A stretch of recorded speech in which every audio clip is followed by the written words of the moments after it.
Look at his water.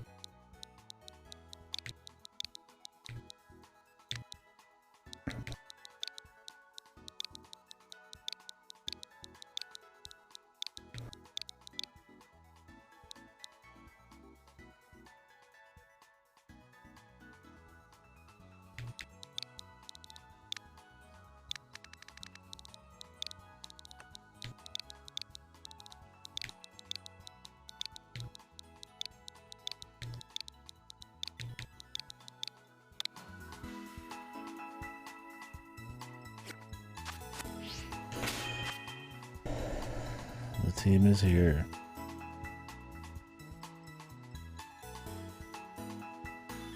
I booed myself.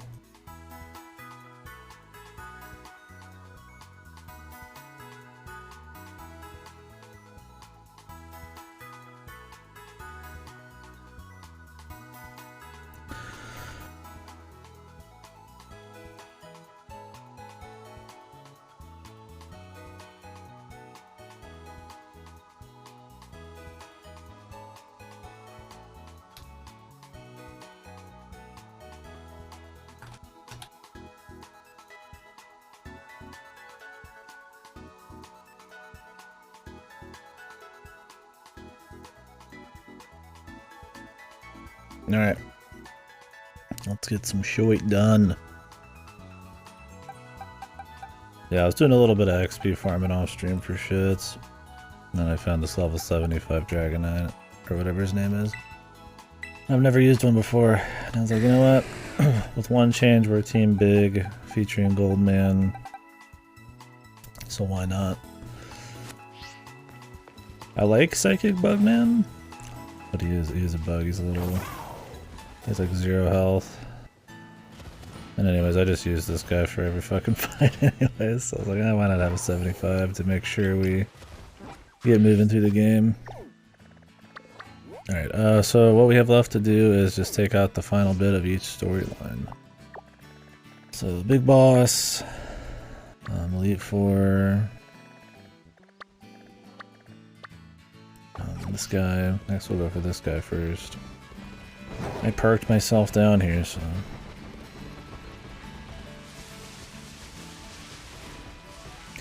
Not enough. The post-game's supposed to be the,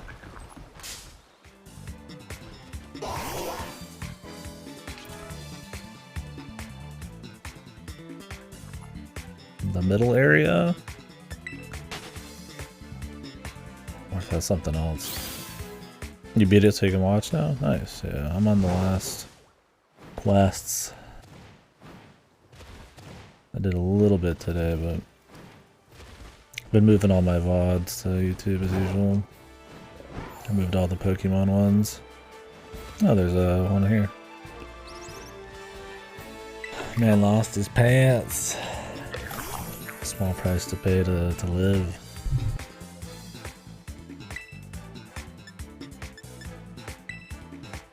I'm thinking about getting rid of Torch Song. Not sure though.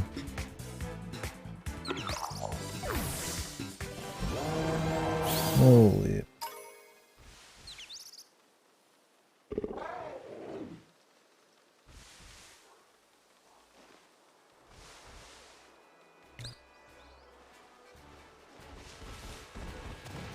What'd you think, Sam? What'd you think of the game?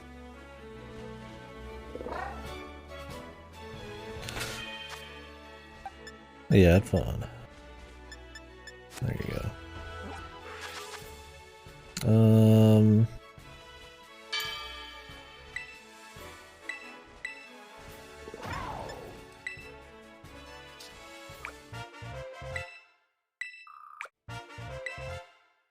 Ooh, XP candy. I don't know about these rewards, man, but whatever.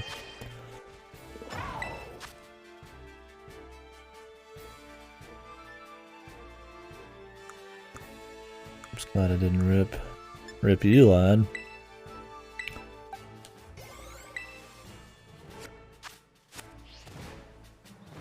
Alright, let's take on Joe Schmo, the gang.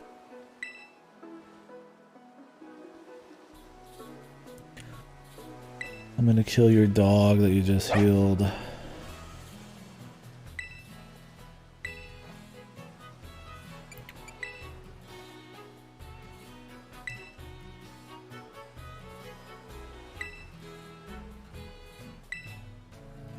He wants to fight. He's got the desire to kill again. My god.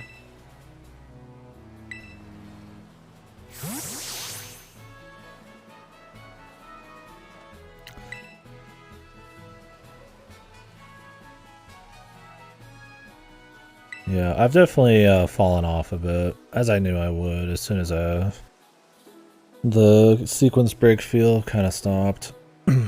As soon as I stopped caring about caption every single thing, which I'm at about 220 something caught, 300 seen,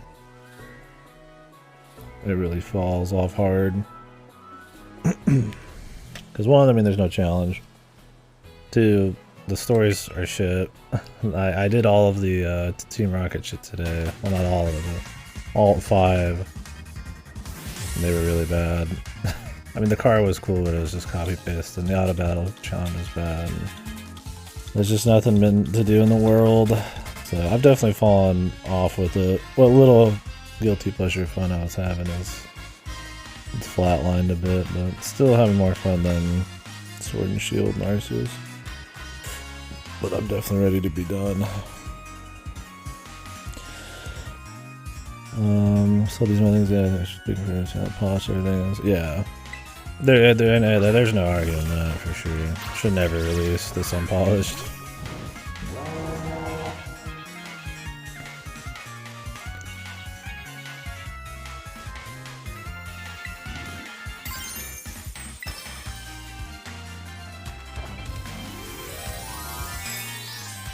Yeah, dude, her boot thing, man. I got a good laugh out of that.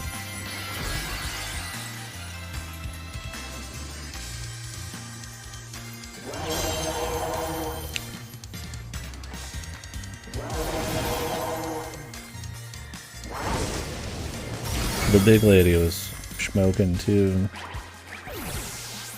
but I like the big ladies.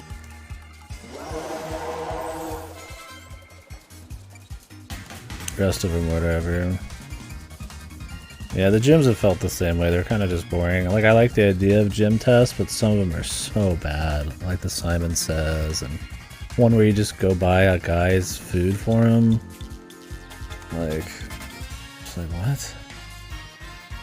So like the idea of having some kind of like fun mini game that uses the world, you know, which is important in an open world thing, and then you go do like a gym maybe with some fights or with some flavor at least, right? Instead of like an office building, or maybe the gym leader is like a part of all of it. Instead, the gym leader just walks in, says a couple lines, you beat them up, and then they walk off into the sunset every time. It just felt like so much of nothing, man.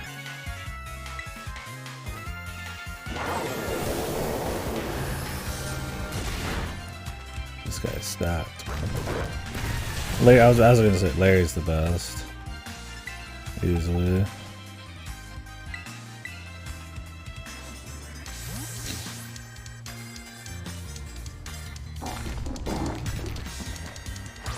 He actually had like a gym essentially too. Not mechanically, but he had like at least a fucking room.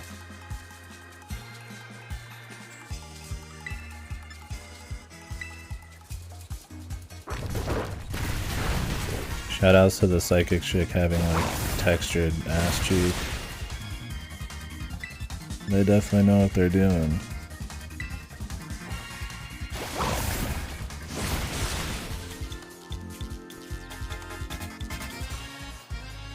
I mean, I like Grusha too. And that's just because I like the twinks, man. Simple as. I like that he was at least fucking like dead serious too. It's kind of funny.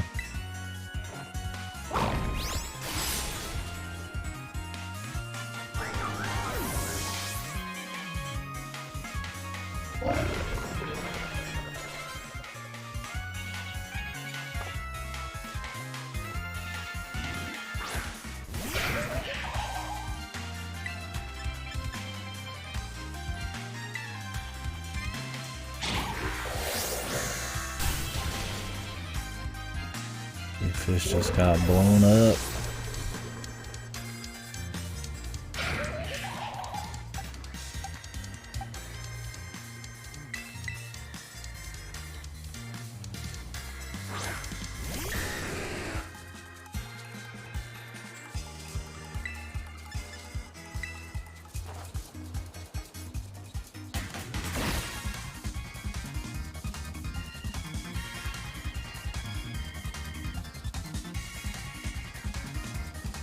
I do heal in the air.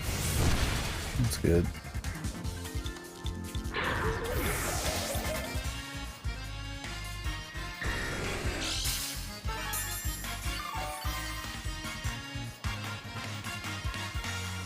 Yeah, I just caught the Dragonite guy off stream. I said I wouldn't use old Pokemon, but I've never used him before, really. And with one change, I could make a team of all fat bastards featuring Goldman. So that's what I did. Yeah, it's too easy just to use your starter to wipe everything. So he's like super juiced. I have like 15, 16 rare candies too I'm holding on to. I'll probably use them on him here in a bit.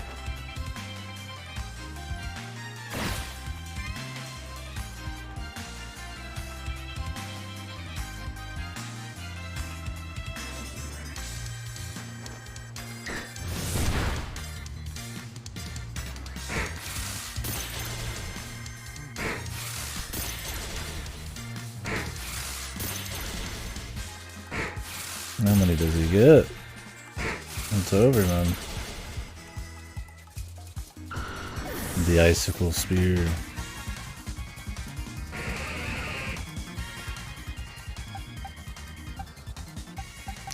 I've had to a couple times, but usually a large croc is plenty.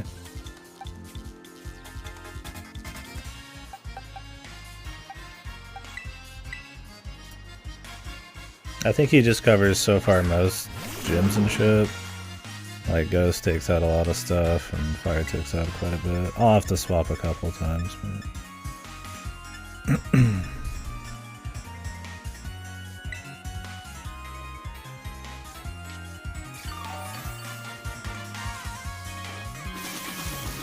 But I also tend to just be like super statted from my crocodile.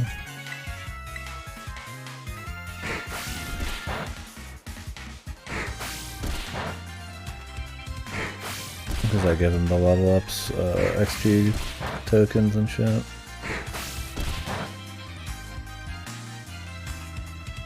I'll just kill shit regardless of typing a lot of the time.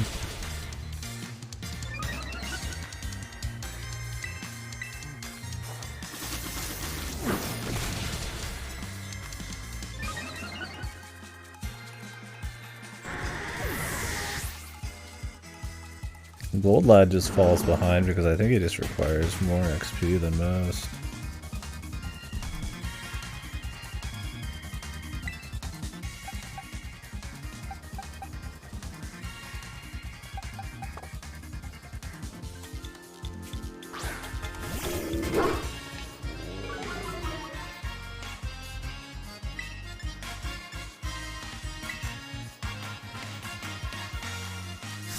A glow up.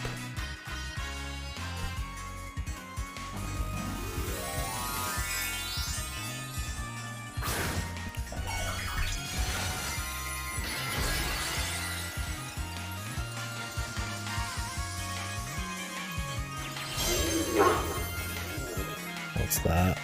Dark.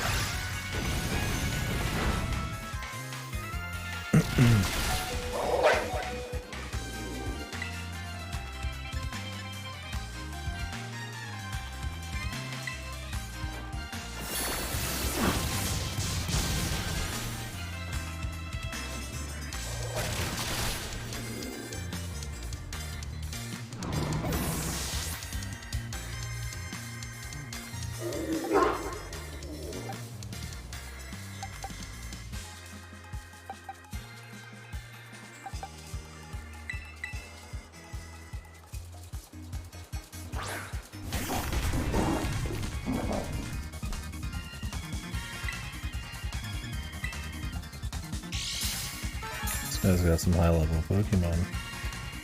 I definitely feel with this guy and the last thing we did a little under leveled on some of my guys, but it's honestly not a problem. So at least you gotta play with the typings a little bit.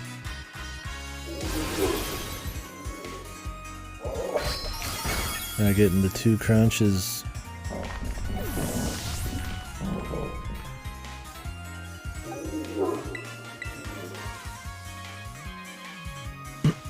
I just think trainer battles don't give shit for XP, so unless you're just fighting random dudes, which is really boring. Not much going on there.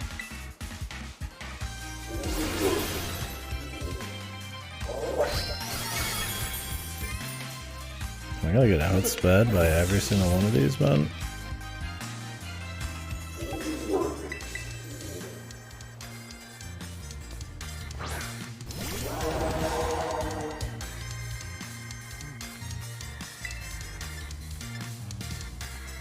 I wonder if we outspeed him. Let's use a heal.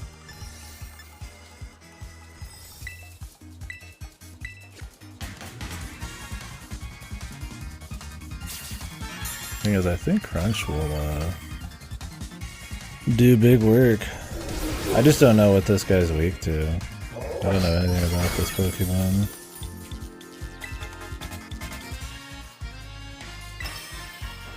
Okay, yeah, that's pretty. I assume he's just normal, but he's got like a dark. I think that's a dark hat. I'm not actually sure.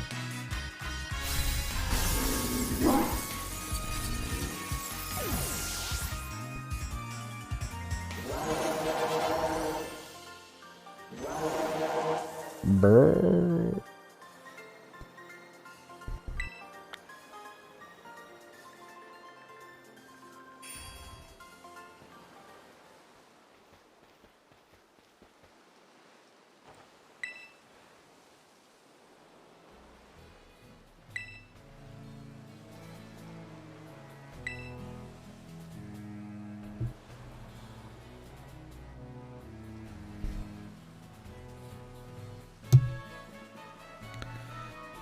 I'm guessing if this guy could put up a fight, the Elite Four should definitely will. Although they'll probably have like single typings, so. But the rival though, maybe the pit boss.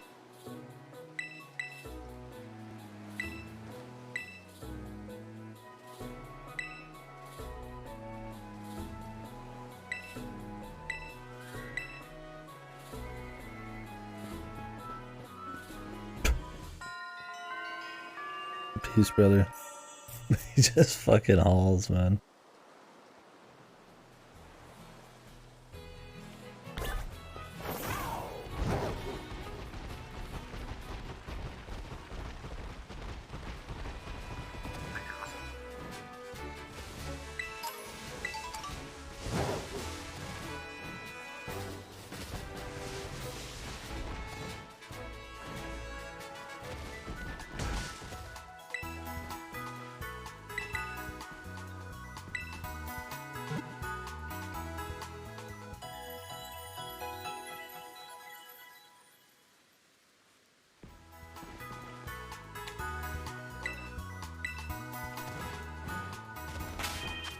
I could spread the wealth around, or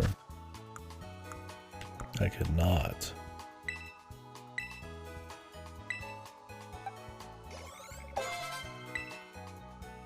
And do that.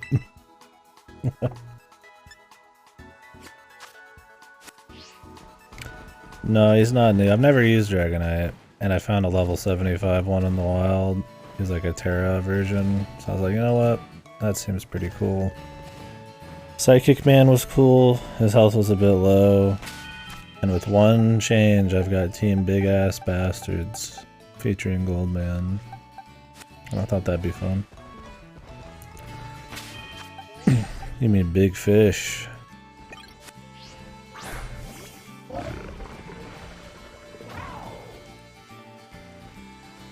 Oh, almost crashed the game with this Big Fish.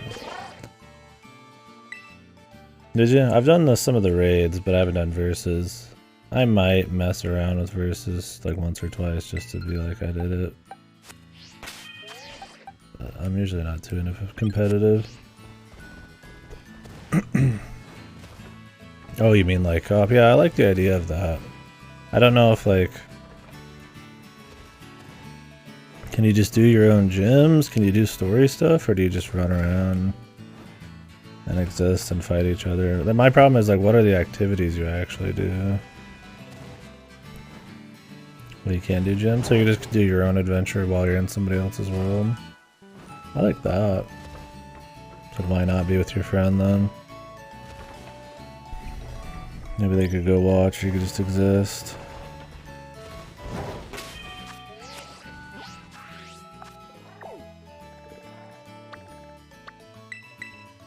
Yeah, let's fight this chick, I guess.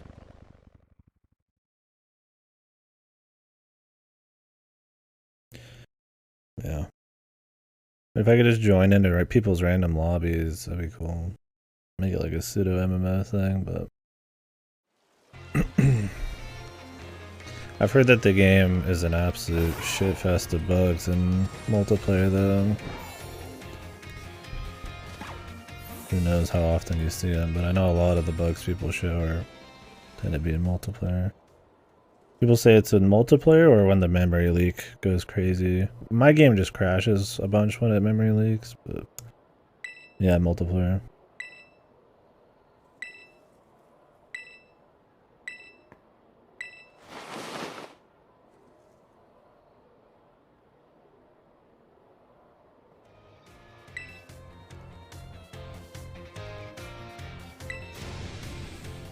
Masaka. No way.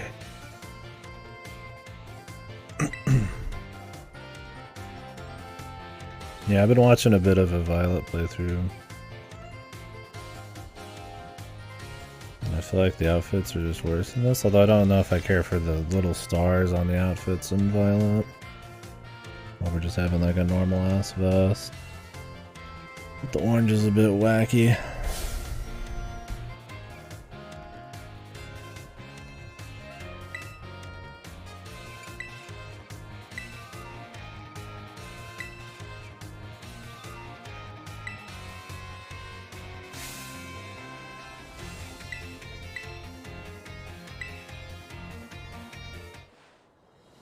I don't think I believe this, man.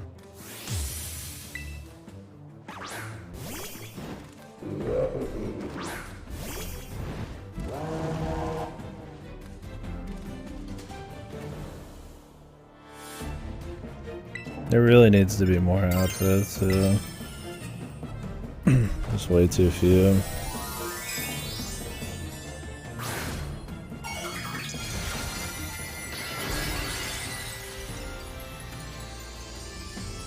Why am I using this move too? I could probably get away with using the Diva song and just up my sweep potential.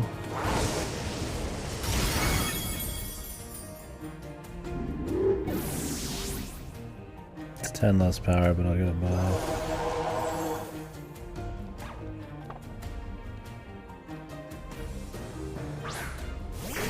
You know, there's a lot in Ultra, there's a lot in Sun and Moon too. None of this is effective.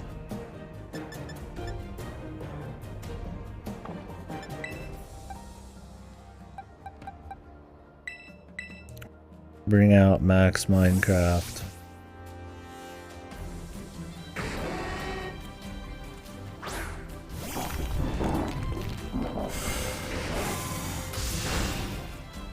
Nice crit, dude. Goddamn bastard bitch, man.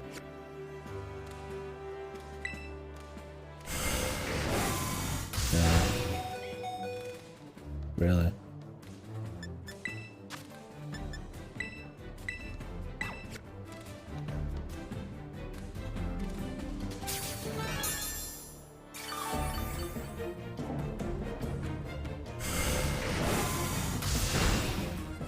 The advantage of being able to switch to whatever Pokemon you want is lost on me, since I don't know the typing of like 99% of Pokemon.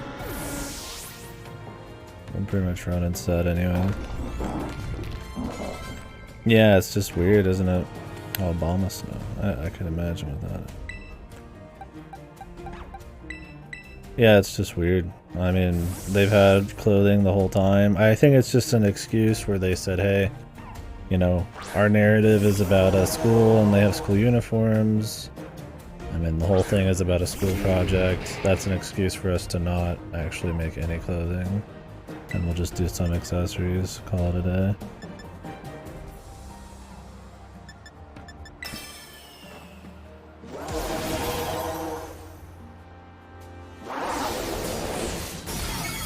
Like maybe they always intended to have the uniforms, but then you could go get other options or something. And like maybe you just require to use like a backpack. But...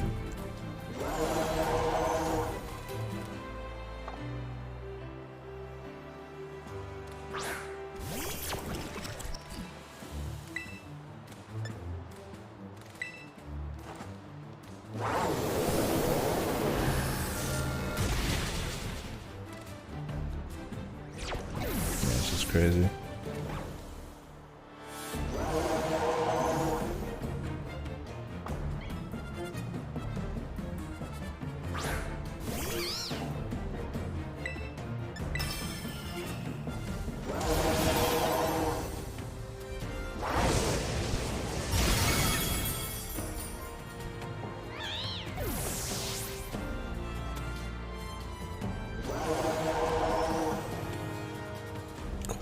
Quavel. I don't know who that is, bro.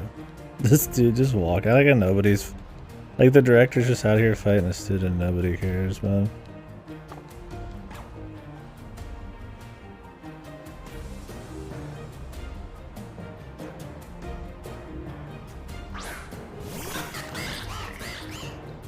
Oh, he has the other one.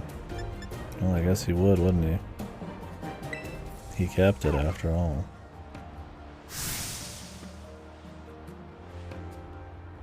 I think I have a lot of water counters. 2 FPS playing with Scarlet NPC today.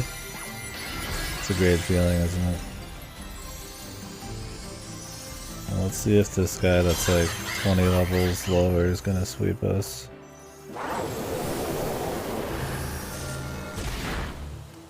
Okay.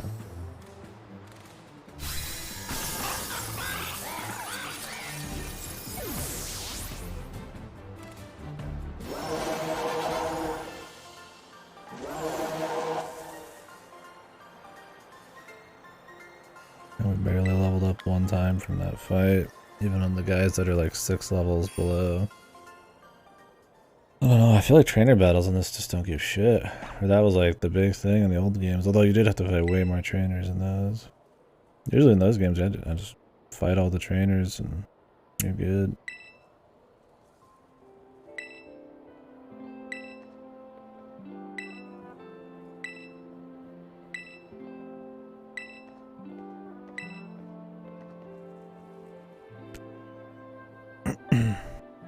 Oh, there's no villains in this one.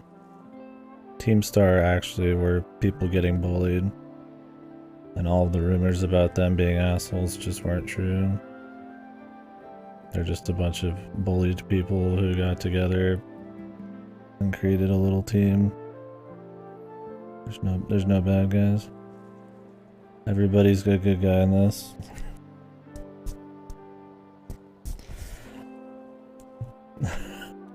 It's like Higginbana, yeah. The big sexy lady was bullied for being too popular. I was like, wow, I feel really bad. Any busters? Voicemail. Where the pussy at? Yeah, nobody's a bad guy yet. I am really hoping for some kind of, you know, president of the country to come out and tell us that we need to drop everything for the humans 1,000 years from now to get protected from some world-ending threat. We'll see.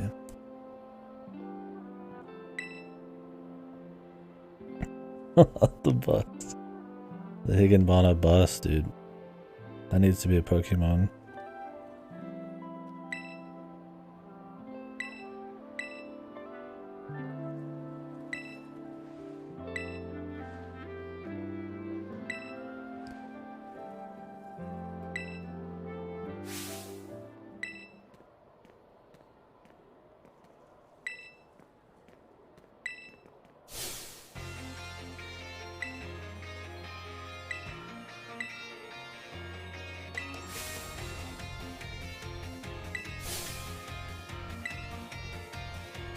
At least Clawvel's kind of cool. Yeah, the shades make it.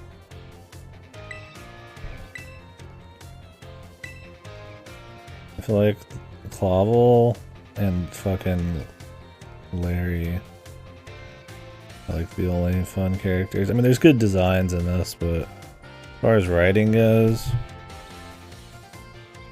I mean, I guess Longhair's like his dying dog's pretty cool too. Larry, I like Larry. Doesn't he have a quote too where he's like, that chick just turns around, dude. Yeah, I don't know about this. Where he's like, sometimes being true to yourself isn't the right choice or some shit. I was like, man, the Max Corpa guy, dude.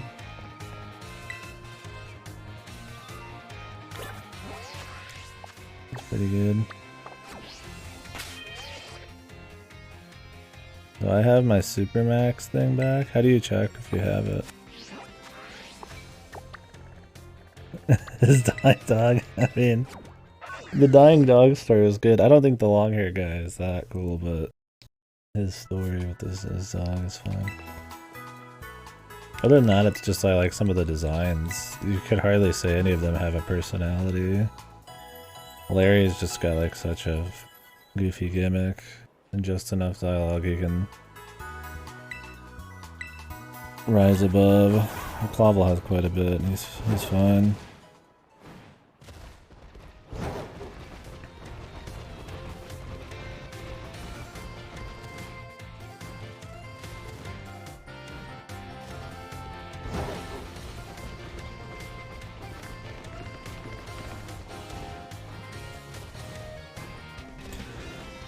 Oh, it's after dark. Where are we supposed to be going?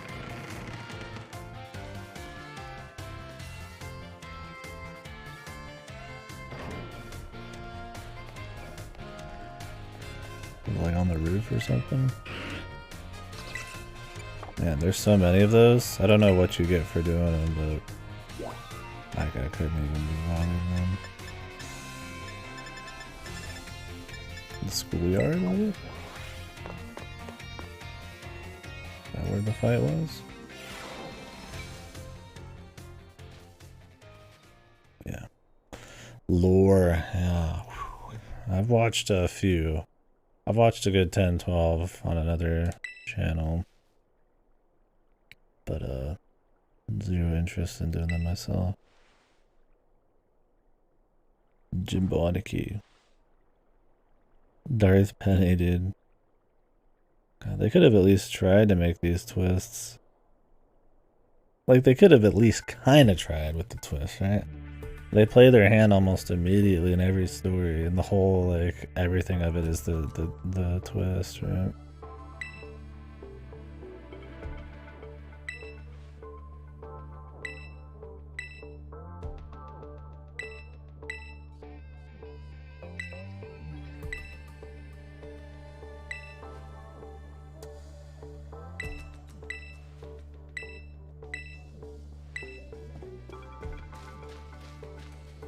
It's Clive, dude.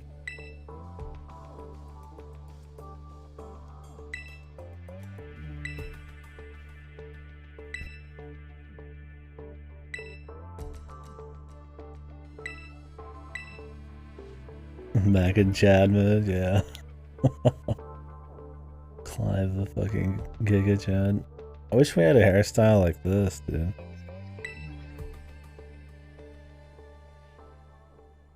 Yeah, the transparent skirt with shorts and tights combo.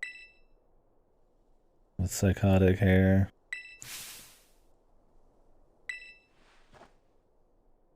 This song? Do I need to mute the game? Or is that just a credit song? Okay. There's DMCA copyright strikes going around for having the credit song. So I'm muting that. All my Pokemon VODs are going straight to YouTube as well. Umbreon. Oh, just a dark type. Holy shit. This is some fucking Tekken helicopter landing pad music, dude.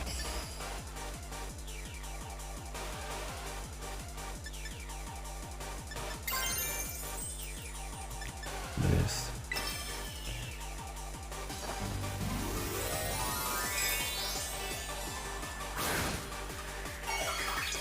Does he generally have a lot of DMCA bullshit? Is it a song he made or a song that he made for Pokemon?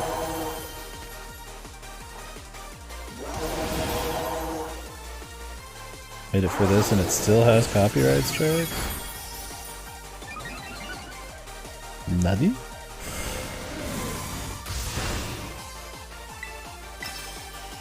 Some of the songs in this game slap. I think a lot of them are a miss. But it's at least got variety. And some good ones here and there. Oh, really? The publisher's got the people. Do you keep your buffs when you swap somebody out? Did anybody know that? You lose them.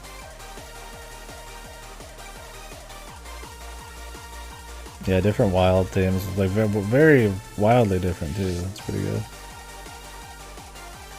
Stay in, no balls? I'll stay in, but I shouldn't. Because it's Vaporeon. But through sheer stats, we'll win anyways.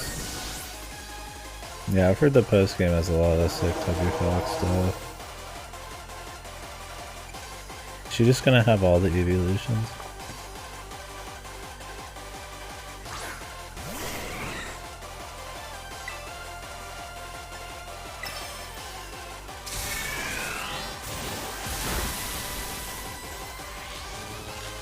Yeah, it fucking goes hard.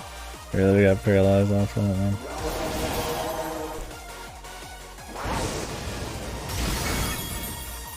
I think we have enough special attack to wipe whatever we want. 2 flamethrowers. Yeah, this has been one of the better songs for sure.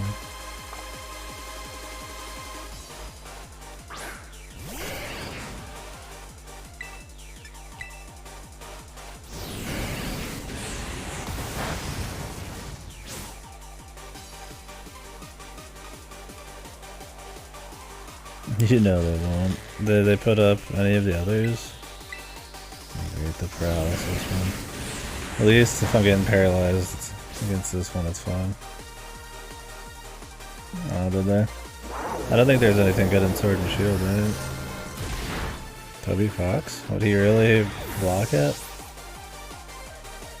Didn't seem like that kind of guy. Or is that something to do with them not having it be completely original? Yeah, I'd negotiate terms, I figure. Makes more sense.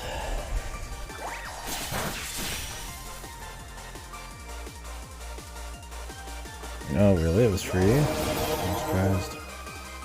I need to pick up the old soundtrack. I only have Sun and Moons because I like the Guzma theme. And then Snap. I like the Snap music. First one. Well, I got Pokemon Teaches Typing or whatever the fuck as well.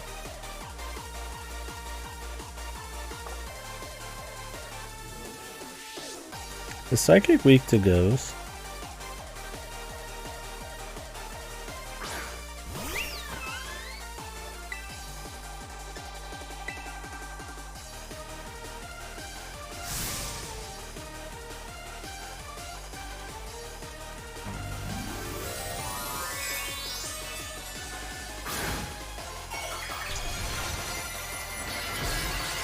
Oh yeah, it's is it Espeon? Who's the psychic? Say goodbye, Crocodile. We're still alive.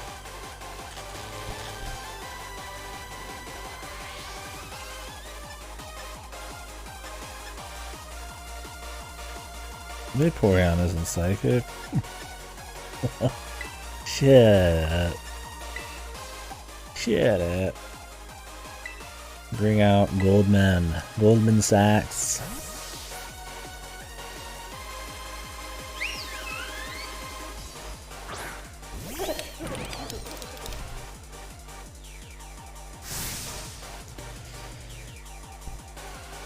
Sacks of Dosh. Money will win the day. Doesn't invest a bunch of damage.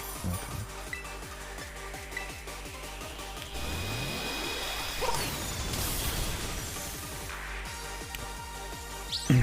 Sylveon's juiced. Sweet.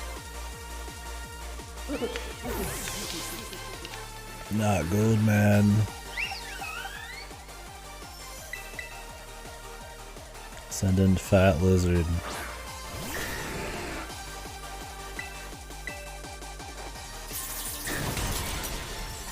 Much better. Wide lad. Holding it strong on the bench for now.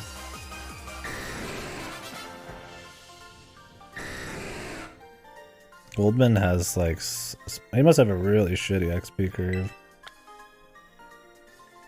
He's like always behind, and he's been on the team since the dawn of time.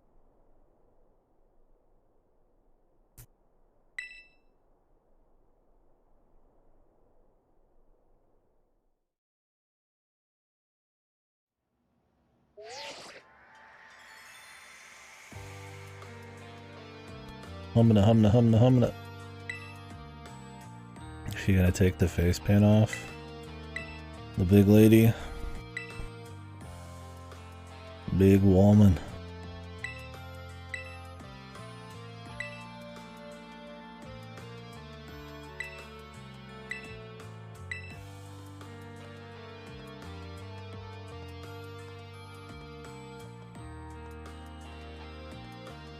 Fucking Grusker or whatever. What's his name? He's still the best, dude. This guy can't compete. This guy, he looks like too much of a Richie Rich, man. It's like a damn brat.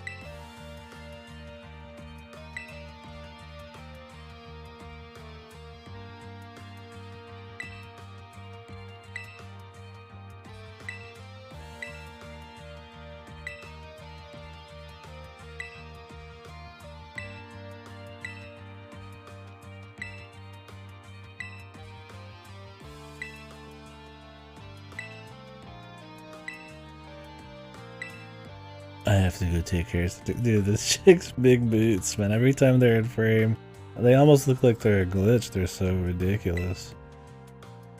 You know, Ortega, man, is just, he's too goofy, dude.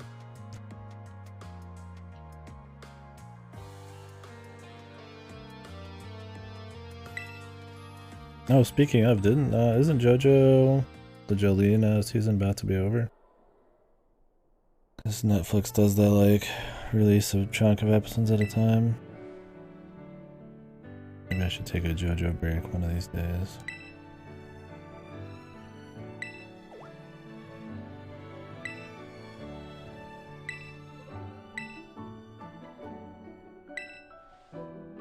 The Berserk break.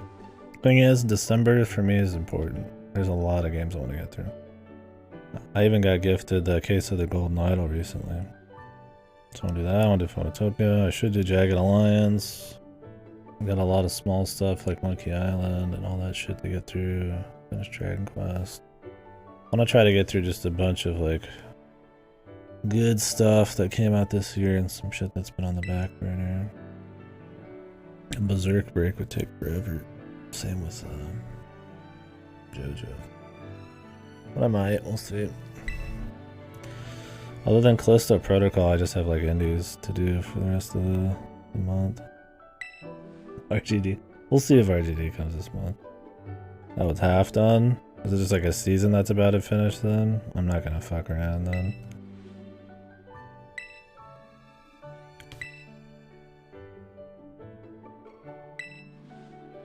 So I thought something was supposed to be airing soon, but...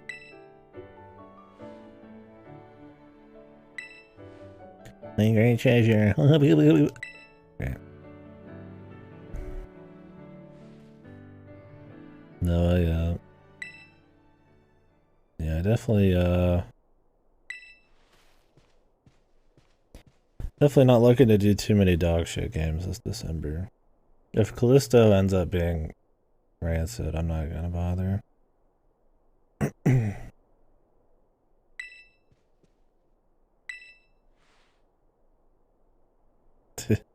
Them playing up his secret identity and people actually falling for him. I stop using this mini fridge. It keeps making noise and shit. But I keep putting drinks in it.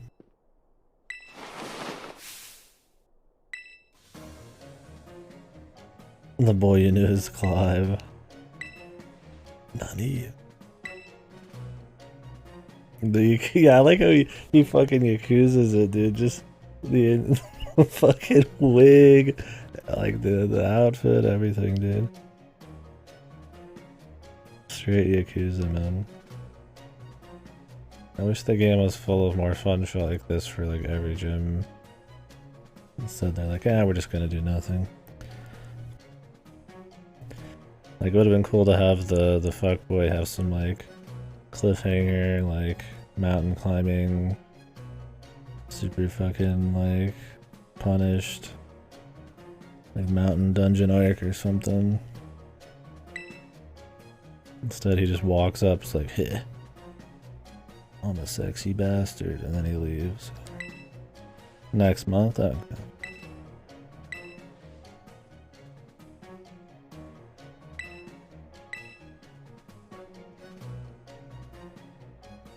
Consider friends. My friends are my power. Dude, where's her fucking walking animation, man? The boots.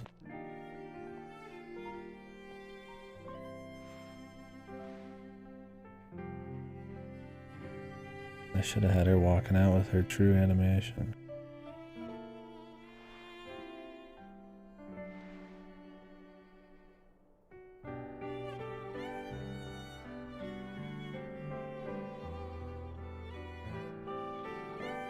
God, these scenes are way too fucked with no voice acting.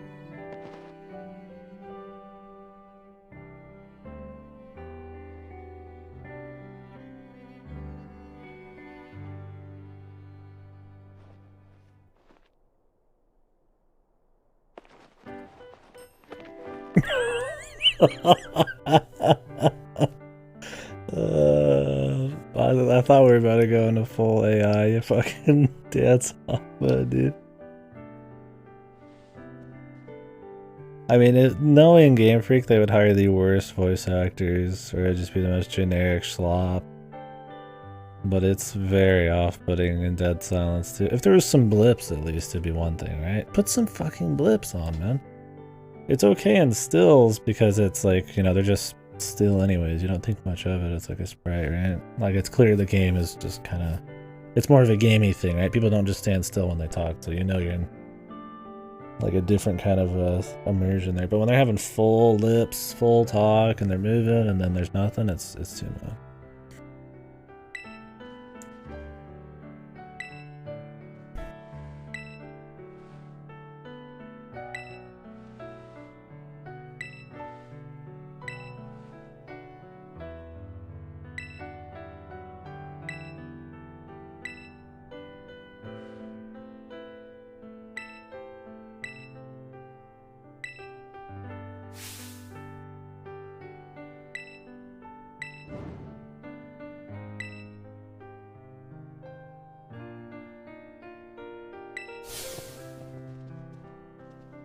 Yay, they can join the organized crime world. Maybe Giovanni will enlist them in his travels through the multiverse.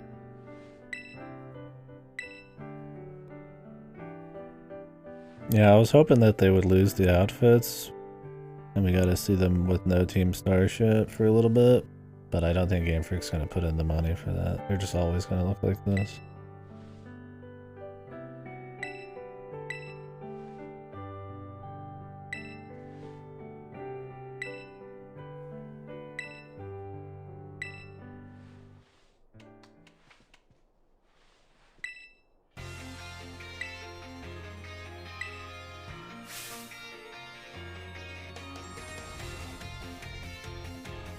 The uniforms.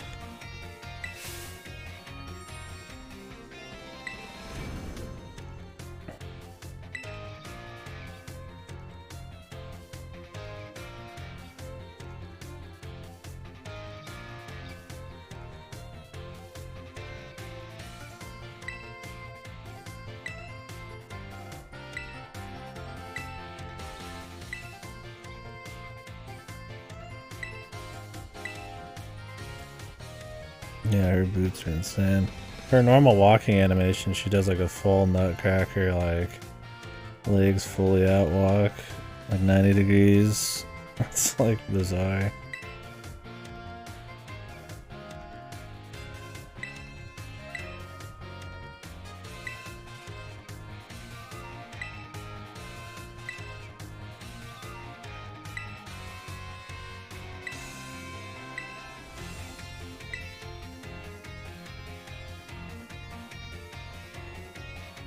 Yeah, a GIF would be funny.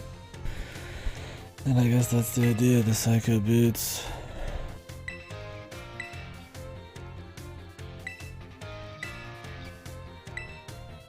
Oh, I was hoping we could say fuck off.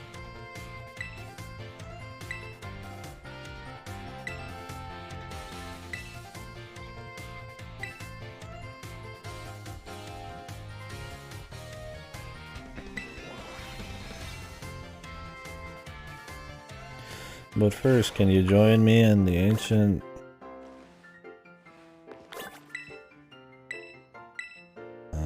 fucking crater full of, I'm assuming, weird tech shit? The Violet Legendary and the weird Ride-On Dawn fan guy. We'll see. So, is there any reason to level up your relationship with your professors in this game? Does anything happen?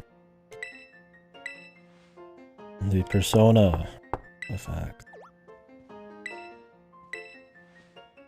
Yeah, I was wondering if we could bang them.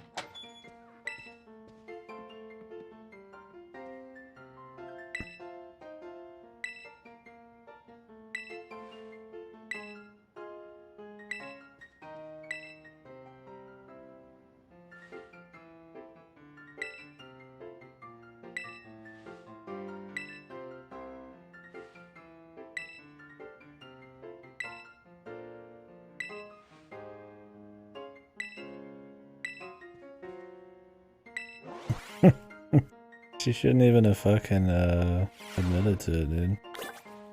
She literally could have got away with it scot-free, man.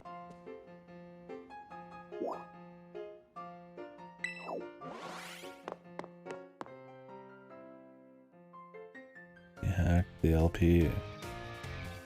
Yeah, I used them all. Just recently.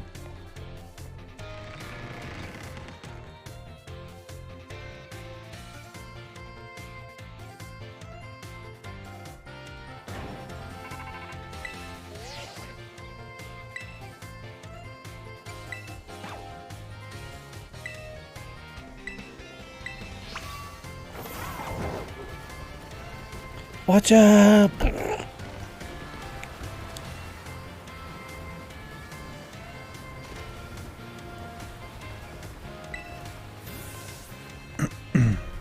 Remember me?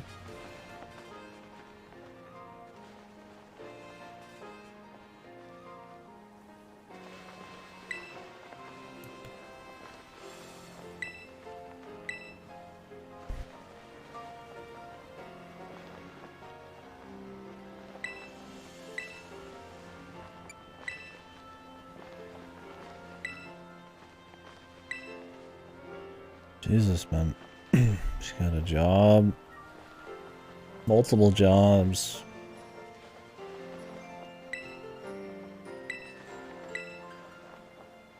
Don't look behind you, Penny. There's a genetic freak.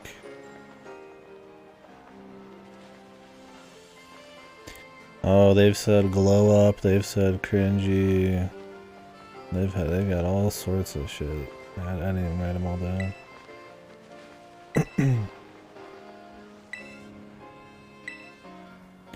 It's alright. It dates it, but at least it's a bit more fitting here than like God of War. Draco Meteor.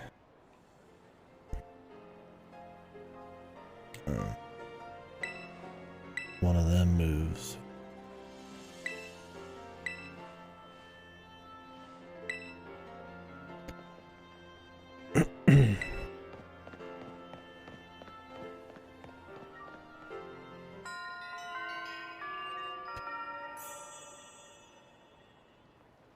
hack the world and get fucking job, dude.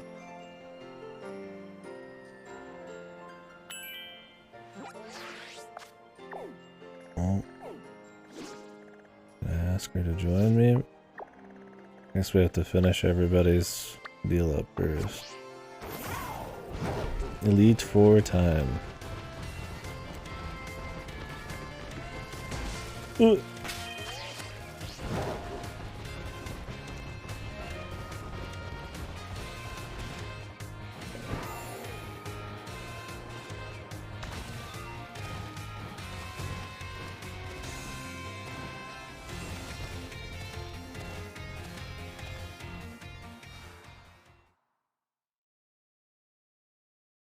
Yeah.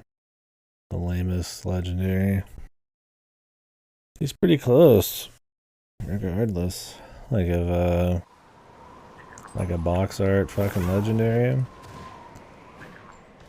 I mean, who's worse? Maybe the Sword and Shield wolves were pretty bad. What books, man?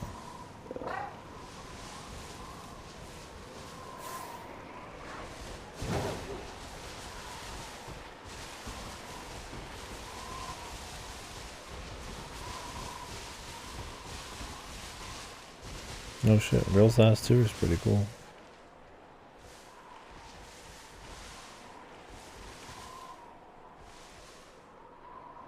Did the walk, man. The military walk. I've always wanted to read Nausicaa. I like the movie. The Planetes or whatever is supposed to be a good anime. I wish they were. So we could battle this guy. For XP. Assuming he's not like level 2.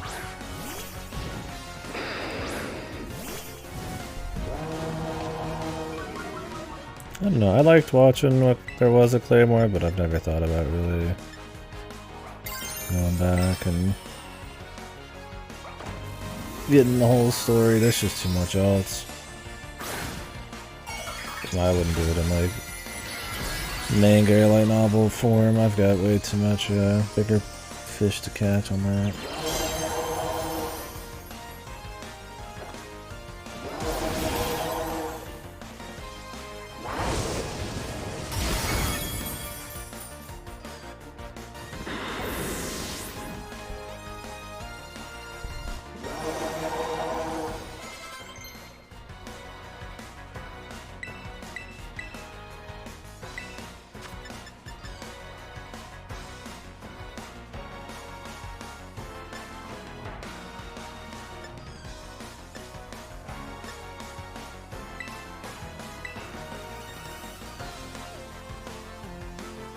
He's drowning and stuff, man. Damn. Another reason I need to probably not have a bunch of dog shit in December.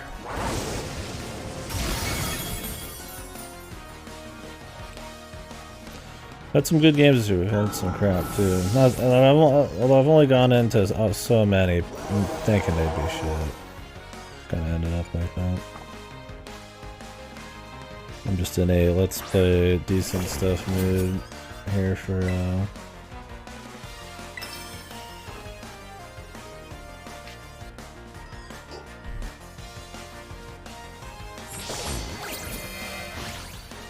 December.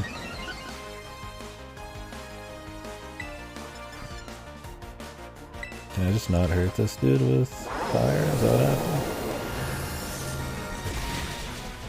Okay. Is this the Mega Man for the other game? Isn't there like 2 different kinds?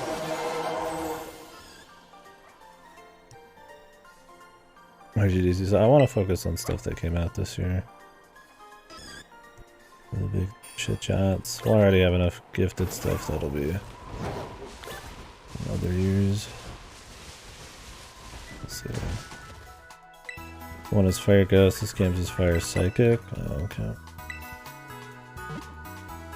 Fire, fire, fire.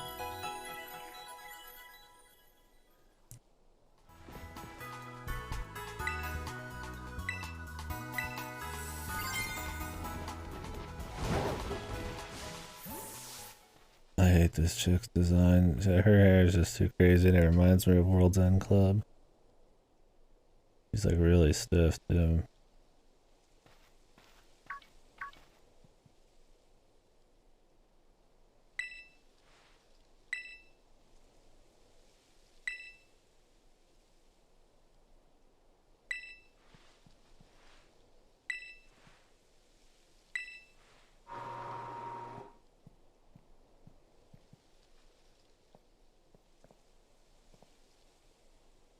I keep hearing all these fucking noises coming out of my fridge, man.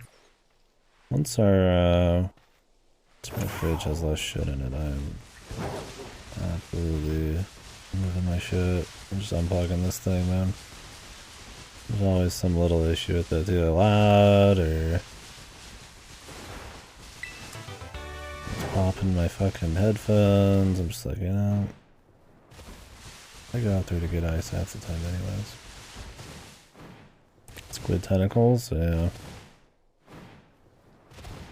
Parascientific escape. Do it for Godo. Yeah, the Opus ones are good. Those won't take you long. First two Opus games, I mean, you could probably finish the first two in a day. The second one take you maybe a couple, 3, depending on how much time you spend on games.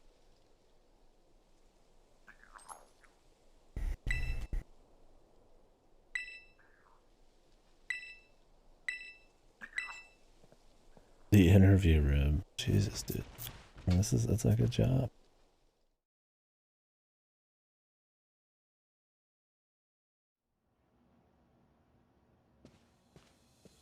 What the fuck is this? Pokemon's supposed to be fun. I'm taking a fucking job interview, dude. In like a fucking sterile room. I guess this was supposed to be cute, man. That all the gyms in this game are like offices. That's not fun. Yeah, no, Larry's a product of his country, that's for sure. God damn.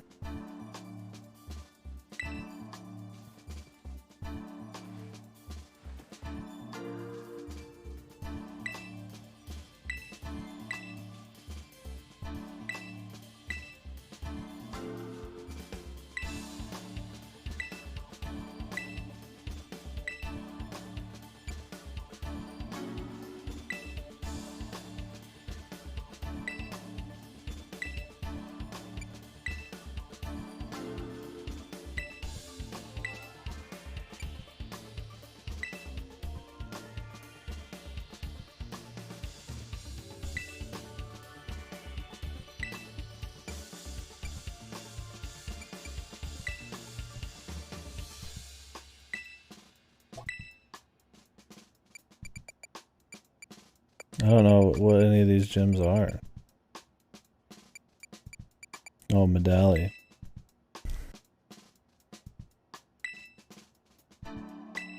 Larry. It gave me the most trouble because it made me rethink my life.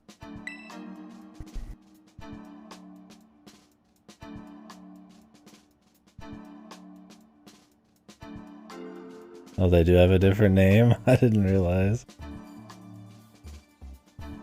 Yeah, what happened to soulful flavored like gyms and like a cool Victory Road?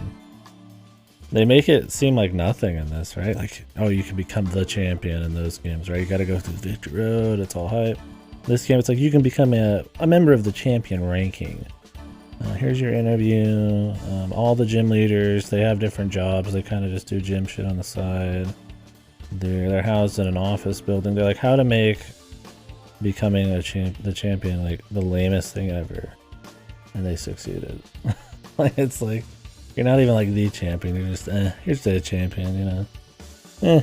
Your rival's already a champion, you know. It's not even like a who's gonna become rival kind of thing. It's just they're champions already, who cares.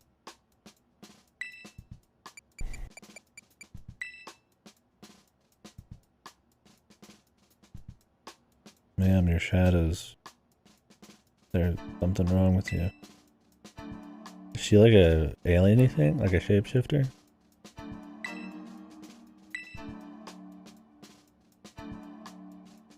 I wonder how many people picked Larry. Is it like 90% of people pick Larry? Because he's like the only memorable one. Maybe it depends on the town.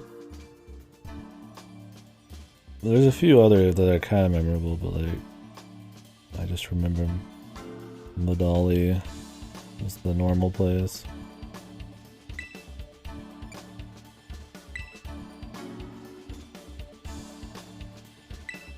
What are these questions?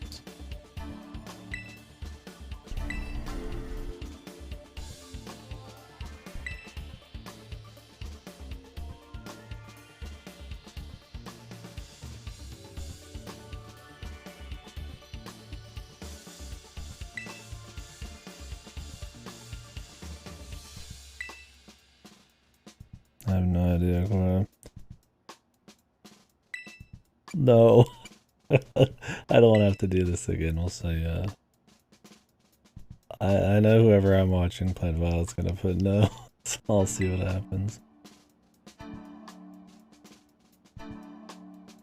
He's just the shadows, dude.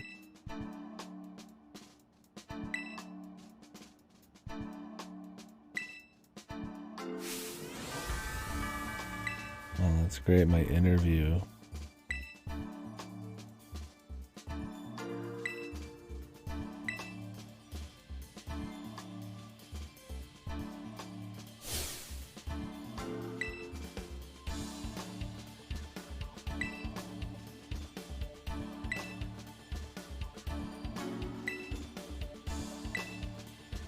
Okay, is it in a row but I can use items to heal, or is it actually in a row?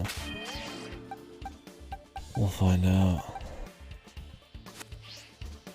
The speed lines, yeah. Yeah, if I can use items in between, I mean, not too worried about it. Are we really just gonna fight them just room to room? In these like fucking sterile like Street Fighter training rooms? Remember when that one guy had like a Dracula organ thing in one of the recent games? That like rose up?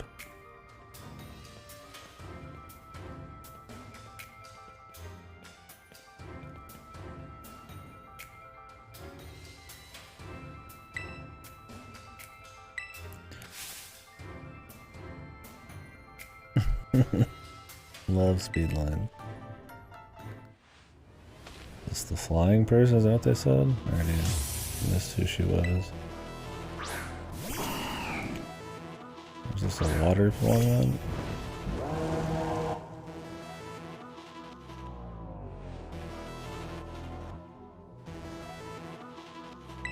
Level 57. Fuck it. I shouldn't use flamethrower, but I want to see how much it does. Should do Shadow Ball.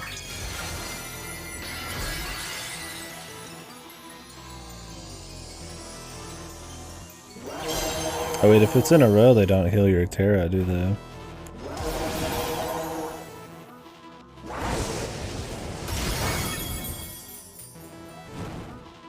Oh, the song's never gonna start? Best. Maybe the song's really bad and this is more fitting.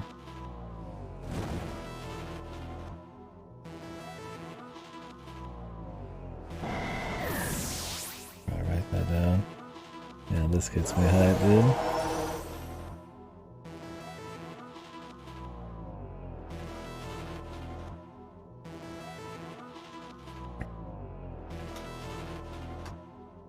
This is the Elite Four, yeah. We just had an interview for our job. It was really hype. The music's bugged too, so I'll listen to it when we're done. Maybe it'll switch in the next one. But yeah, I'll listen to it. If it comes to it.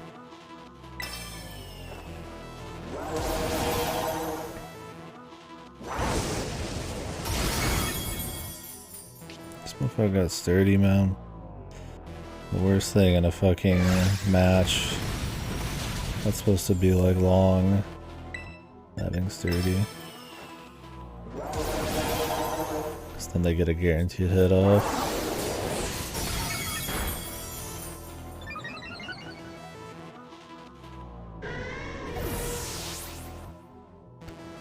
Is it 4 in a row? And they're gonna heal us, or is it just 4 in a row?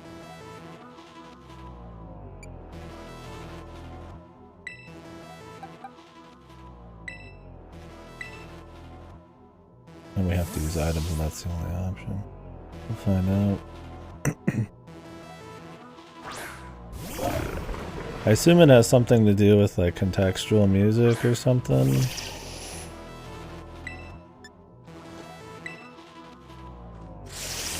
Who knows? And it like never goes past like where it's supposed to actually kick in. Yeah, Game Freak being completely incompetent, of course. Of course. Hype music, dude. Make it rain.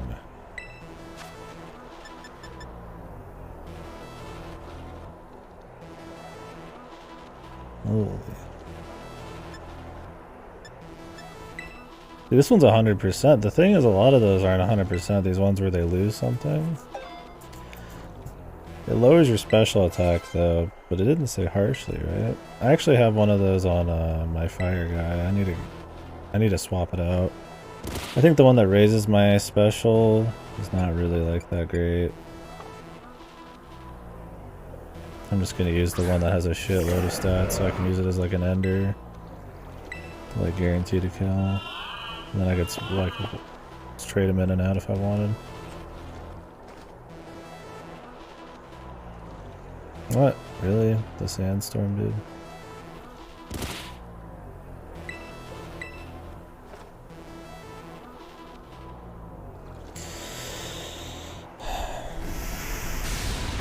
Good luck, dude. How much does sandstorm even drop your fucking accuracy, man? And I'm asleep, dude.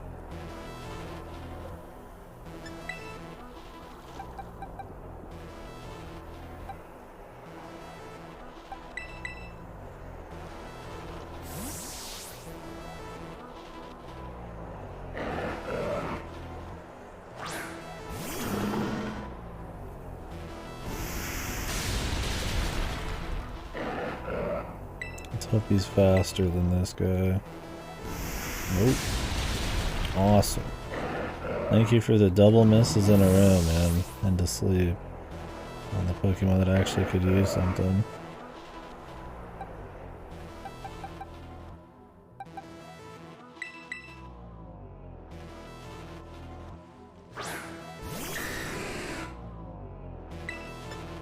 I imagine it's an ultra low chance.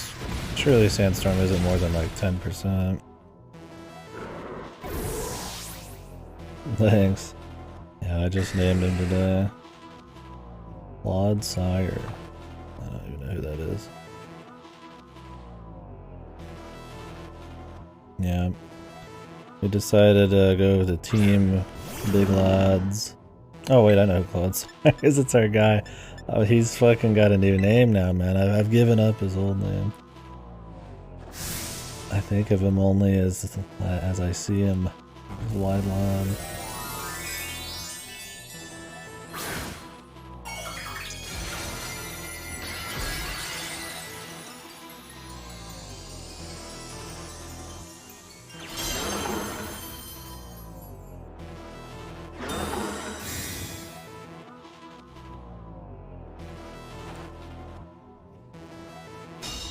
Love Protect, man. A literal waste of time.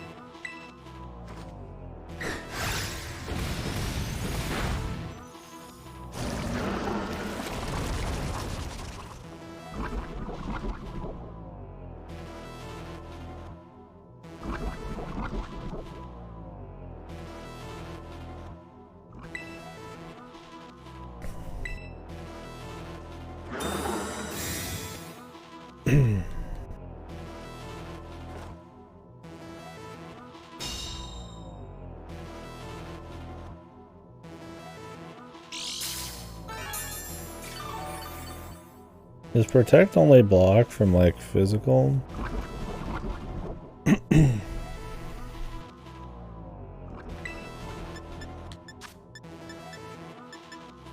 don't remember.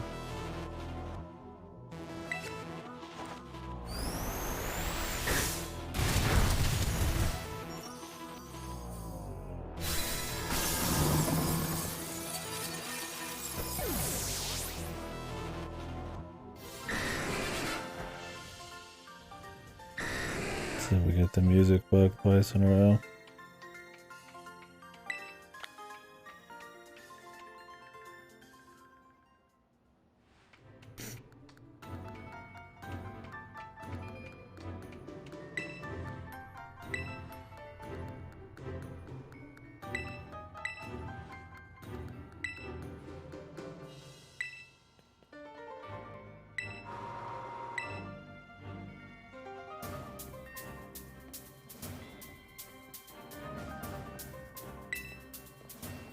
We just fight in the same room?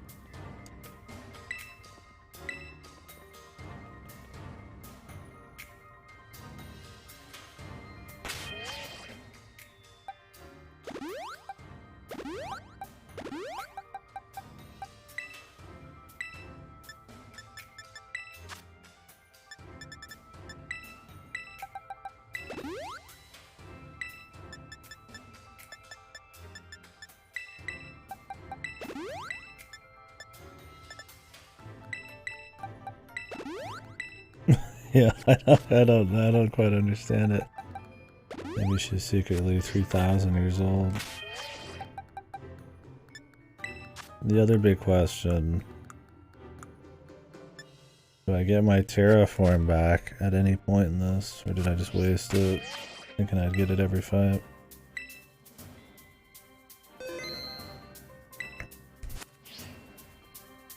What the hell typing is she gonna have? This was Earth. What typings have not been used in this so far? I don't even know. Maybe dragon? Somebody's probably got dragon. Rock? I mean, I doubt the titans count, so she could have like bugs for all I know.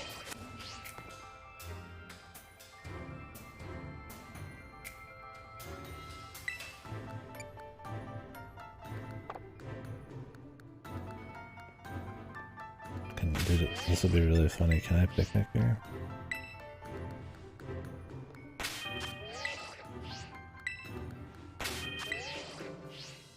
That'd be really funny.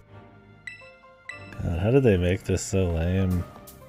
It's just a fucking glass room, dude. Maybe she's flying.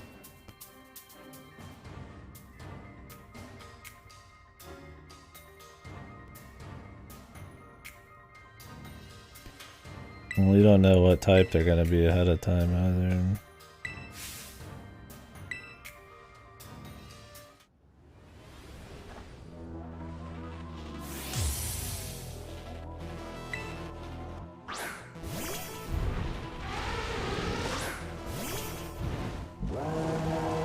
Yeah.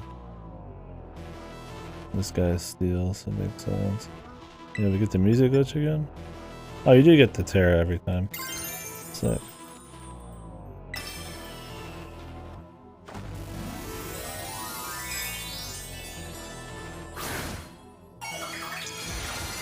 Yeah, the key necklace is probably good. Good call. Although there's nothing earth about the other chick.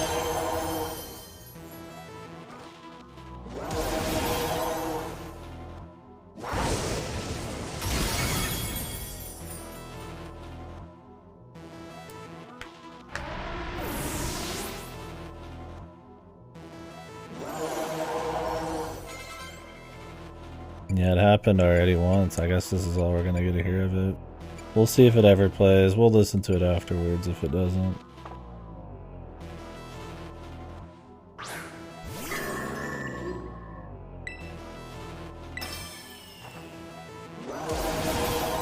Pretty hype Elite Four though. Music bug.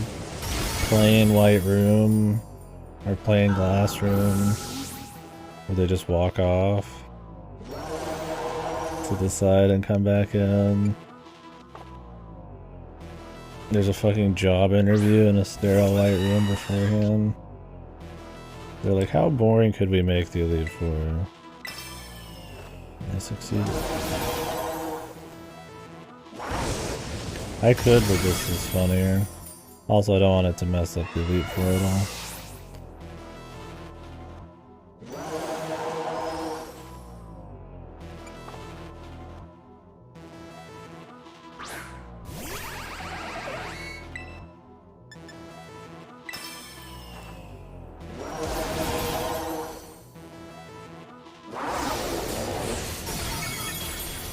Really wish the nature on my croc wasn't shit. It's like special attack down, man. The worst possible thing it could have.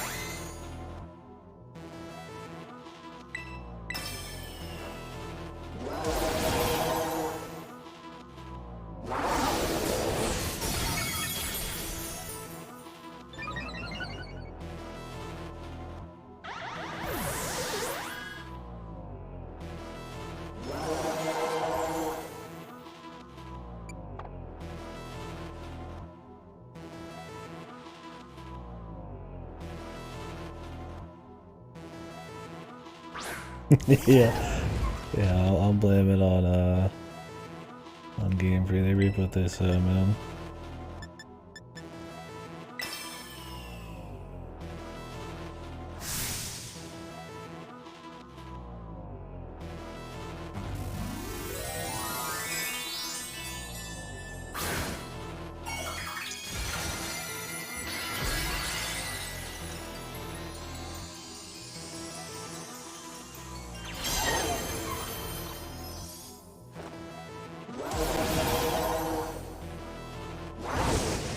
Who should go for Gita? Was that the rival?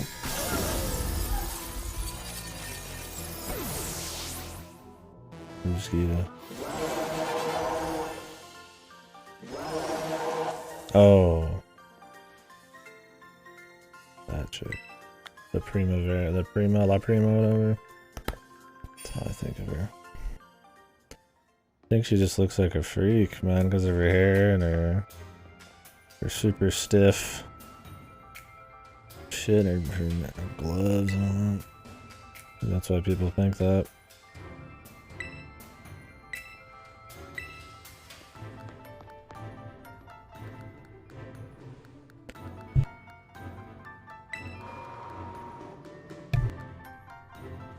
I'll never find out because I'll never play the fucking post game. Dude, is Larry an Elite 4 member? It's like they knew that fucking Larry was their best gym leader, so they're like, we're just gonna have him appear again. Larry's back, dude. Gym leader, and he truly is the wonderful everyman. 2 jobs. He works 3 jobs. The lead for gym and something else. How does he say it himself here? That's funny.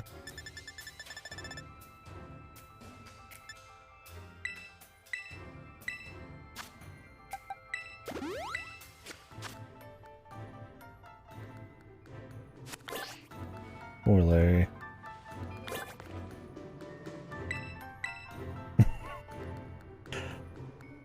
I need to add Corpa as a 7 TV mount.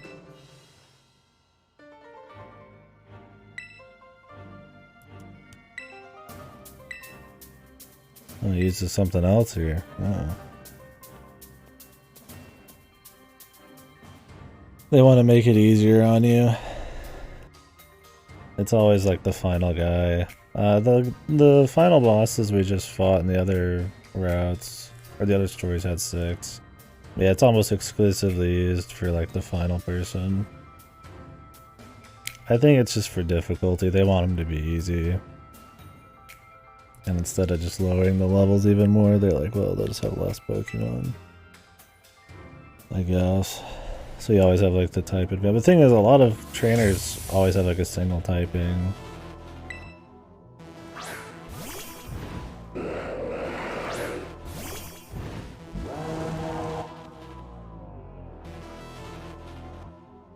Flying.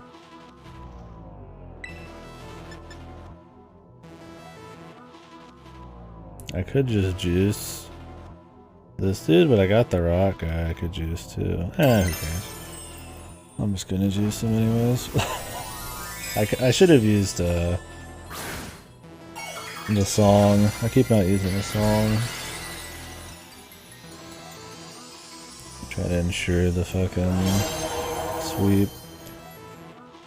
The 10 damage is significant, but it's not like crazy.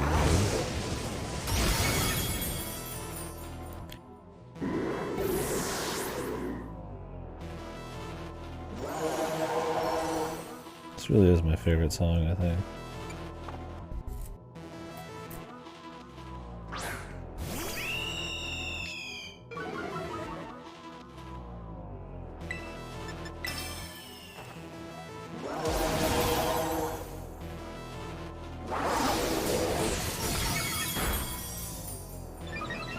Ever. I think ever, actually. My whole life.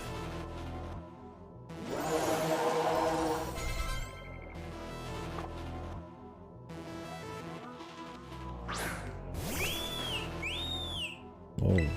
Bonbons. Yeah, every single song. I've got like tens of thousands of this loop, dude. That'd be really funny.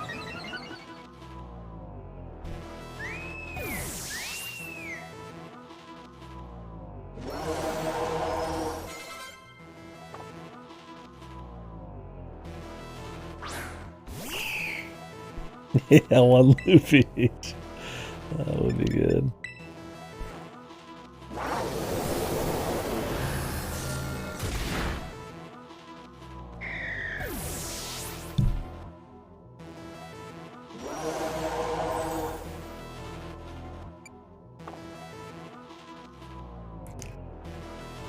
Shuffle, repeat playlist, of course, because you wouldn't want to run out.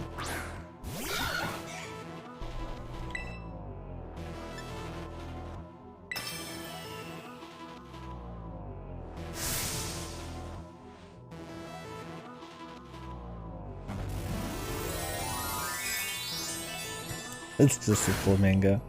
Look, there's just a dolphin and there's just a flamingo in this. And we just have to accept it.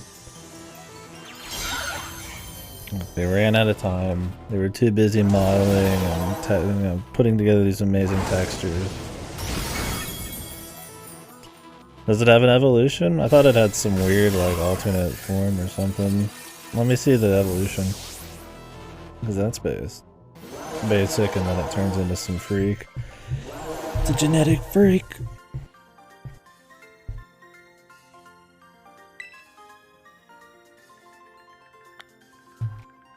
It's just something basic.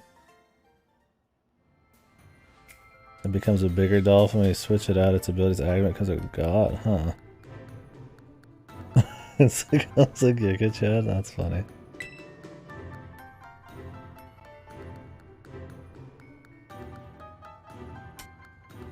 Let me see here.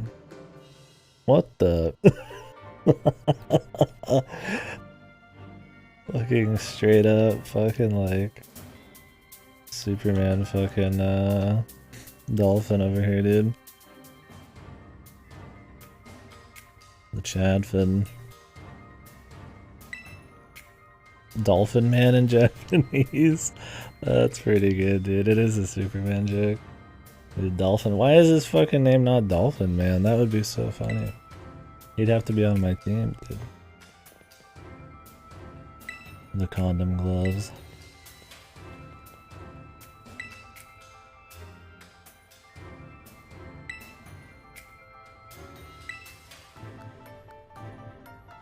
Larry doesn't want to speak up.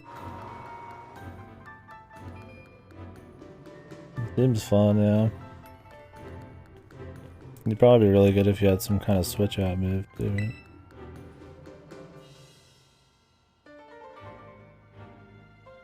No, he does. That's pretty bad.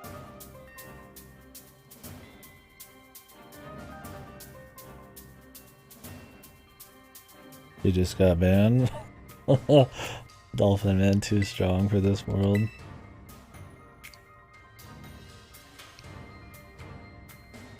I hope everybody calls him Dolphin Man. There's no reason to say anything else. Hassle. Don't hassle the Hoff, man.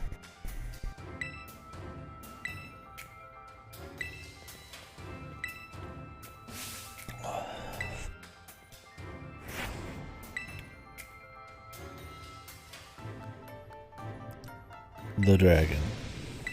I figured. What was it? Steel and fairy? I've got some steel, dude. I've got some steels. The flamingo doesn't evolve, really? Based.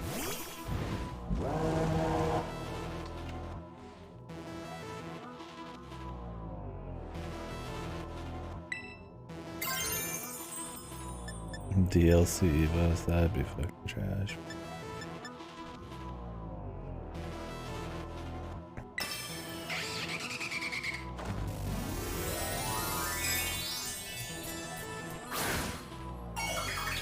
I could see it though.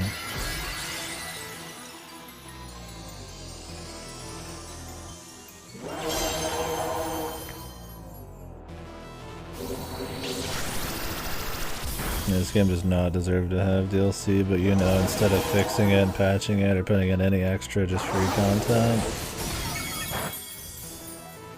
they're totally just gonna work on DLC to get that cash money.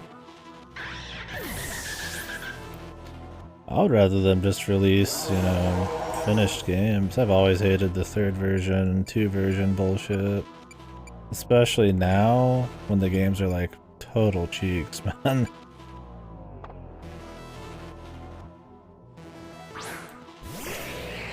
It's a DLC, yeah, I'm sure.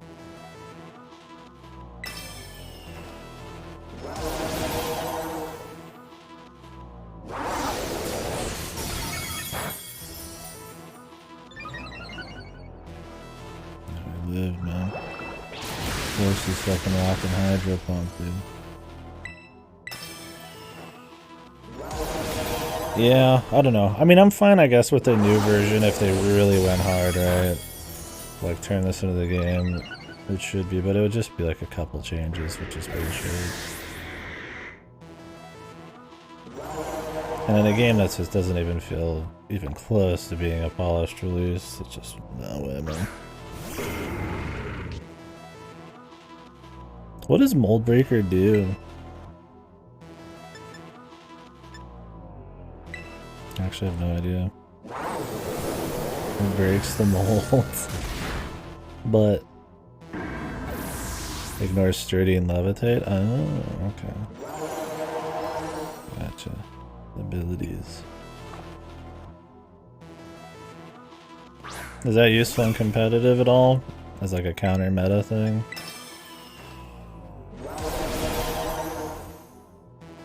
Really? Sure is. But it does get some use. Cool.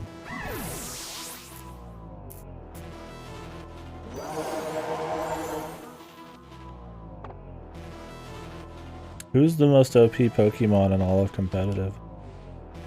Was it that ghost that turned into a sword and a shield?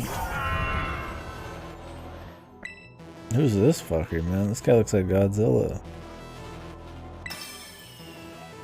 Rayquaza was?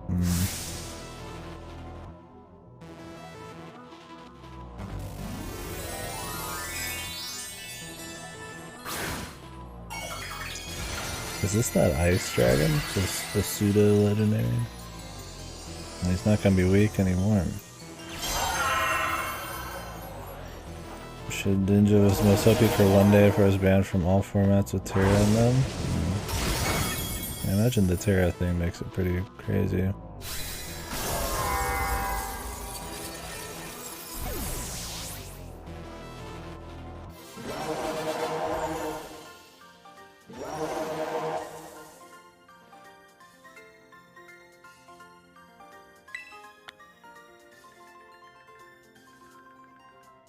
Stay mad, old timer.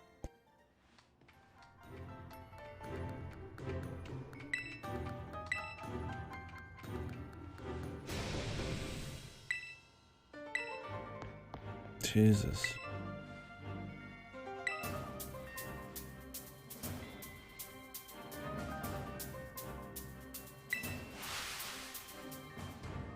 So why aren't they champions? How does that work? Do they just have to verse themselves? You have to be a champion to become an Elite Four?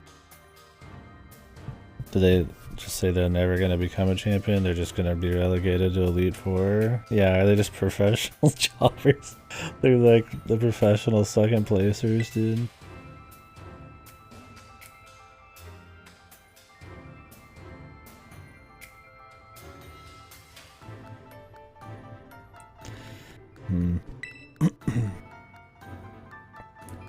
Don't your balloons regenerate in this game? Like your one-time use things, like every battle?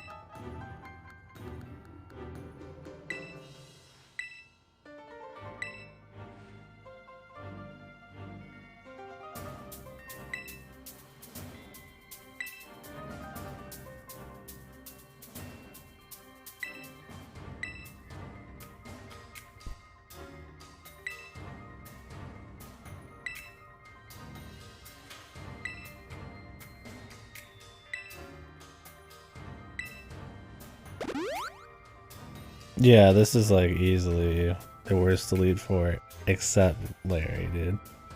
Buggy music, boring locations, there was no hype getting here, a job interview, there's no victory road, the fucking gyms, no dungeons, no flavor, office rooms, like it's horrible.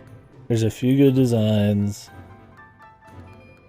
couple good personalities, but goddamn, man. It's like they fucking sat down and brainstormed for a month how to make it the most sterile, boring version of Pokemon ever. Yeah, at least Victory Road has some kind of like hype to it, right? There's like nothing here. I mean, we're comparing things that both might suck, but goddamn, dude. I mean, even just changing, like I said, from being the champion to being champion rank makes you feel like a loser, man. You're just like another dude, right? You're just in Diamond, man. Big deal.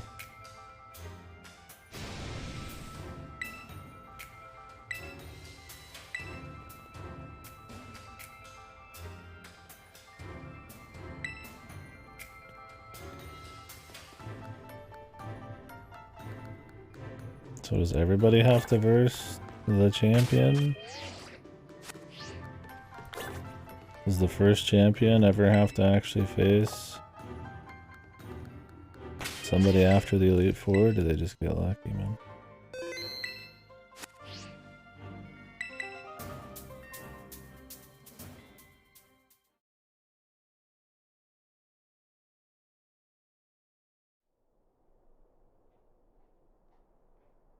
At least there's an arena, kinda.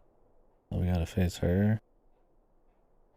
We have to face that other chick after too. Goddamn, how many battles we gonna do?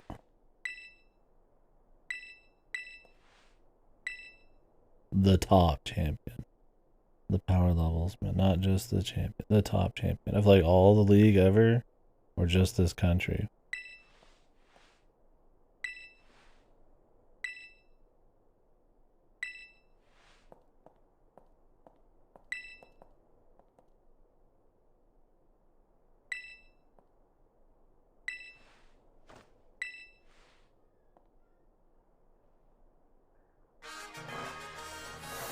Walks away to walk forward.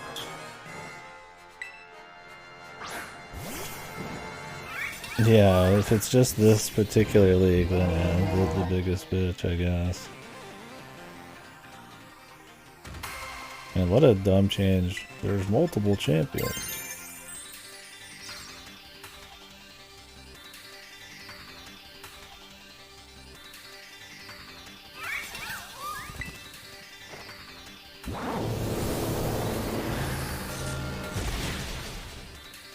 Oh yeah. I've been watching a Nuzlocke. I've been seeing you posting in it. I was like, I recognize that name. Yeah, I love the background. Is the music bugged too?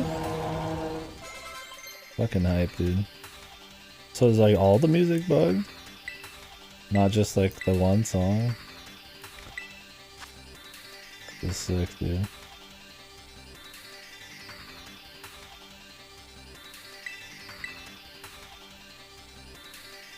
We'll listen to both songs after we're done here. Have a look. Who's this again?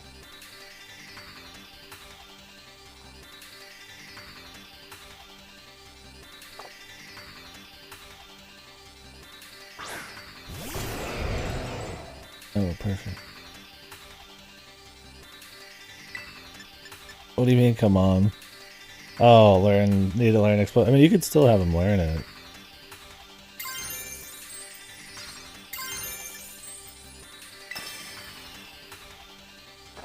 Yeah, this loop, it goes between the two different loops, too.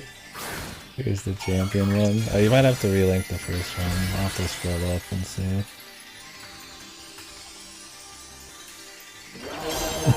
Poppy spawn binder, that'd be so good, dude. That'd be funnier than the music. The music's just pathetic.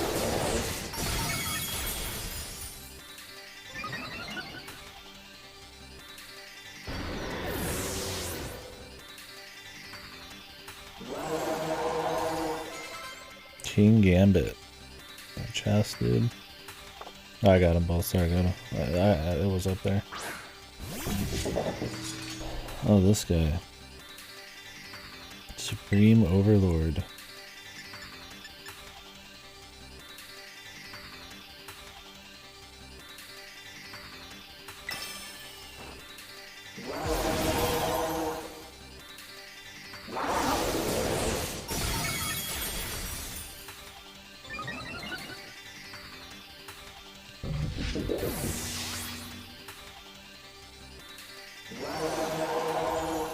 I like how she was showboating.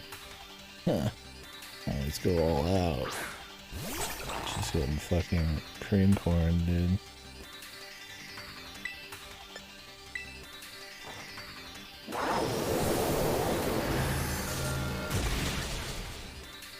dude. The anal beats, yeah.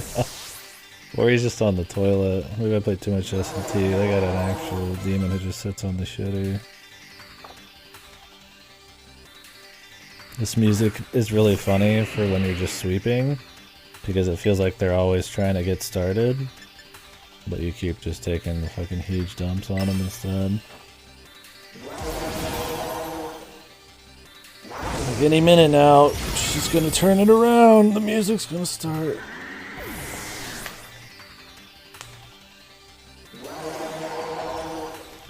I don't know who this is, dude.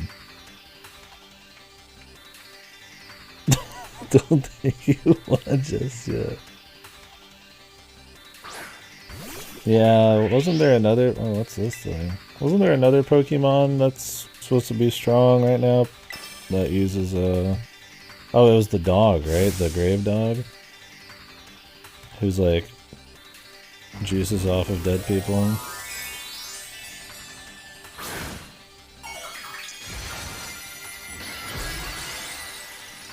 What is this power? Rock? It might not kill.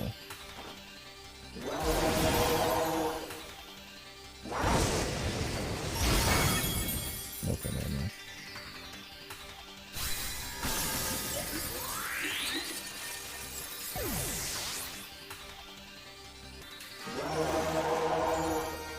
Look, she said she doesn't know how to not go all out. She didn't say that she was good. Now we have to verse her fucking counter trainer, I guess. Epic fight and the music too. We'll pause and listen to the music for both of these here in a sec.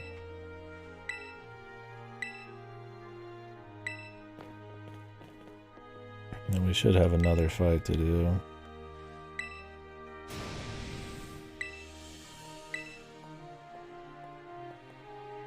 And wait for Gary to interrupt the fight.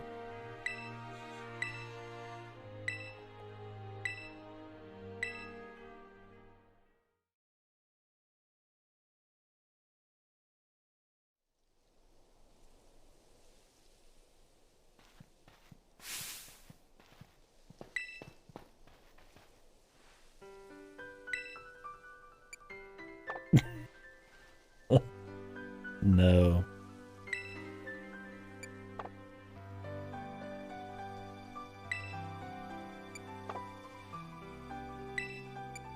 You can keep hitting no.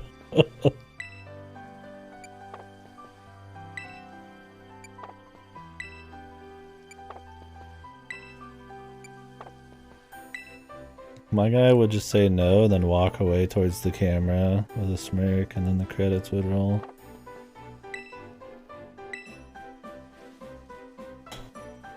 Revert to monkey. Yeah, just kicking Chad's out. He does like the wave or whatever and just fucking He's gone. Smell you later.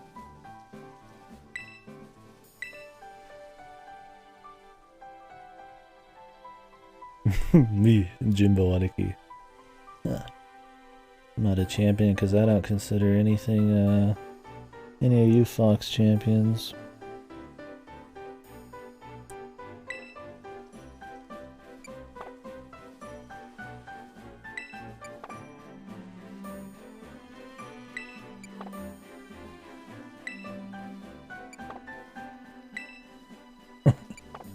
You shutting her down, dude. Yeah, they meme about her being the psycho fucking like stalker groomer.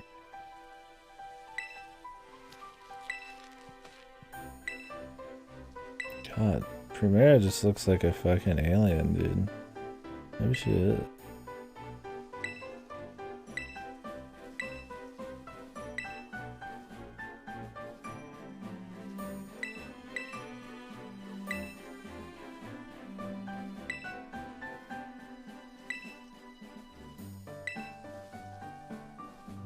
Out behind your house, the Treasure Eatery. What is that?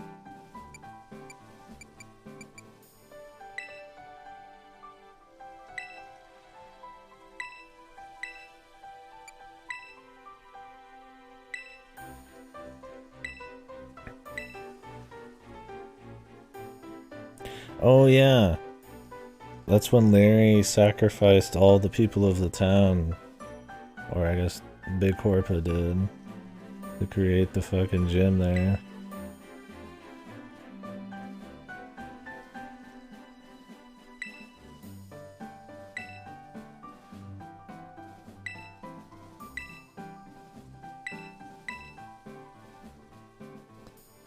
This chick is a fucking...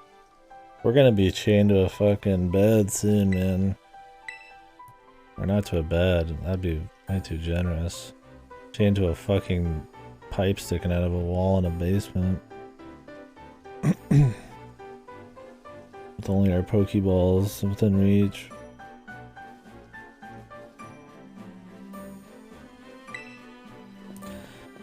They keep pushing the Rotom thing, and maybe she's just a living Rotom, man.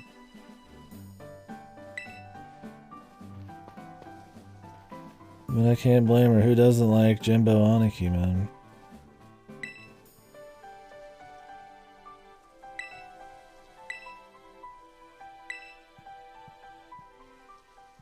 Oh yeah, I think it's fine. I like it when they're like assholes. Like just that fucking like... Just that kind of slimy, smell you later, like fucking Gary kind of shit. Or like some kind of, yeah, freak. All these rivals are just your friends or whatever. They make me want to fucking sleep.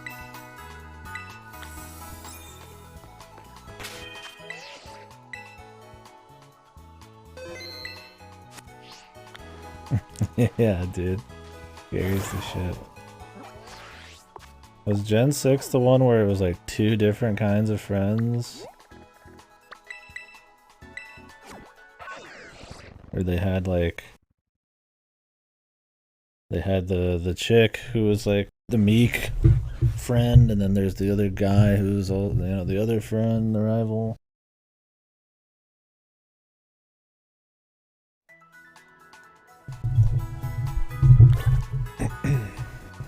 Was that Gen 4?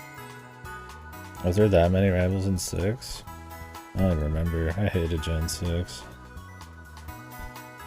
I don't remember the rival in SNS. I remember that one guy who wears a cape and has horrible facial hair. Ultra Sun and Moon had that annoying kid who was like the Giga Jobber, which was always funny. Because he's just like really bad. I think they even played into it a bit.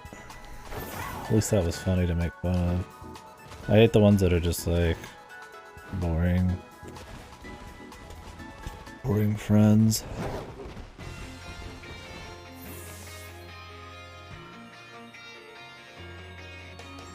And from Black and White 2. It was cool. The only thing I remember from that game, other than them adding in other gens Pokemon into Gen 5 America Land. Soy Jack.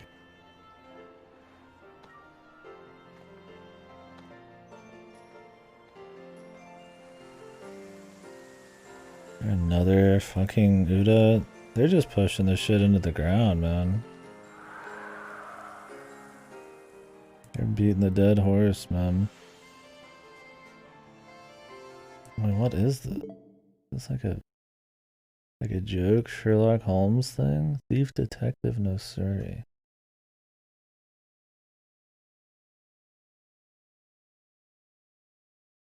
Is this like a side thing? God, even the fucking description is barely readable.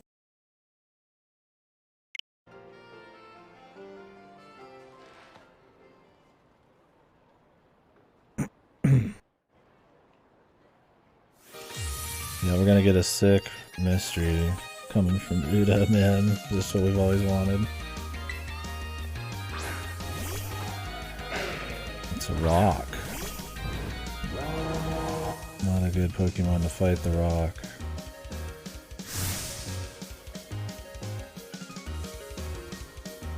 Oh my god, the 3D only people. And most people like 3D models.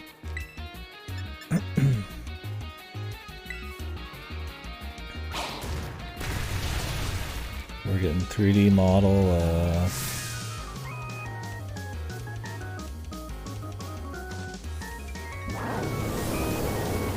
Sherlock Holmes mystery Uda bullshit.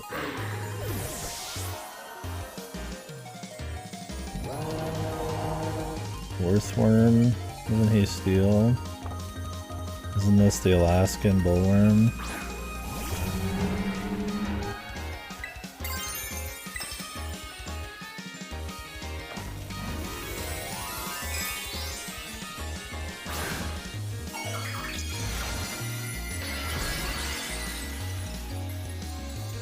Or the Rhode Island bullworm this guy was. The man that the wormlet.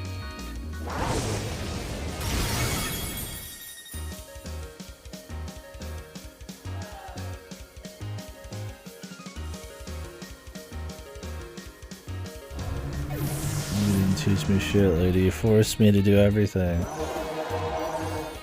Goodra. Like dragon, poison dragon or some shit.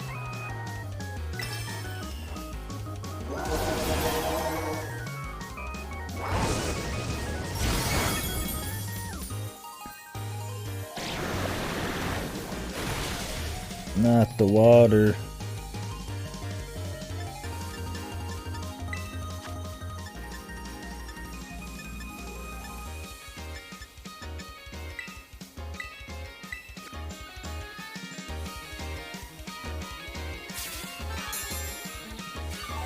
Yeah, I just gave him all the XP shit they give you throughout the game.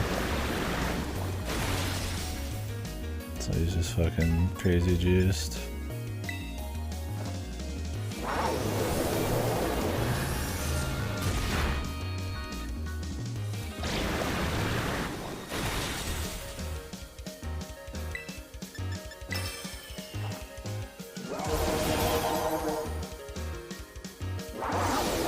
I was curious if we could just get one Pokemon that could sweep everything.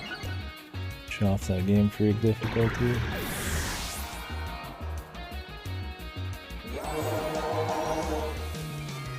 Dunsparce? I don't remember who that is. Sounds familiar. Oh, this thing.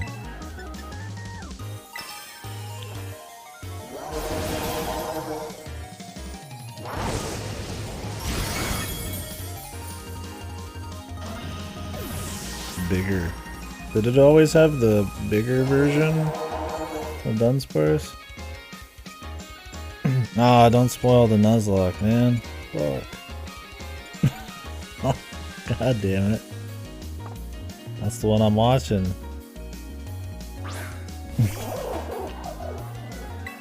Well, at least I get to see how he goes, man.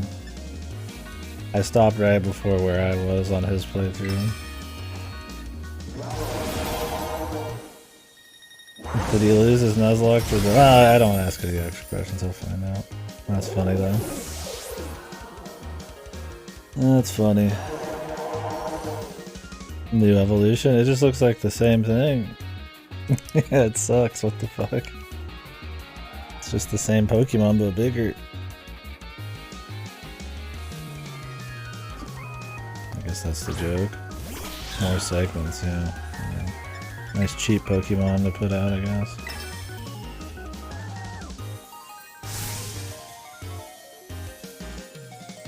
I like how she considers our dude her greatest treasure, man.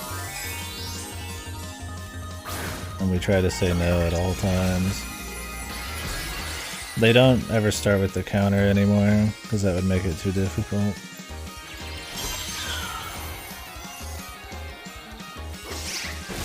They pick the 1U counter.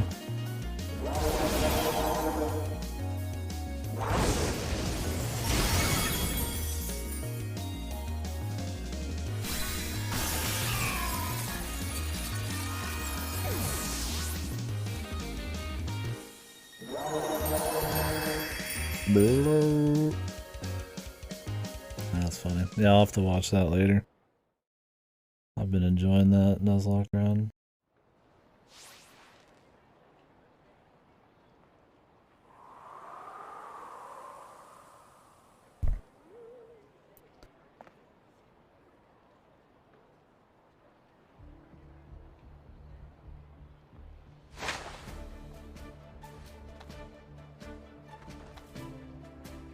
Is a freak, dude. Ultra turned on, man, right now. Like Xenos or whatever. She's a battle freak.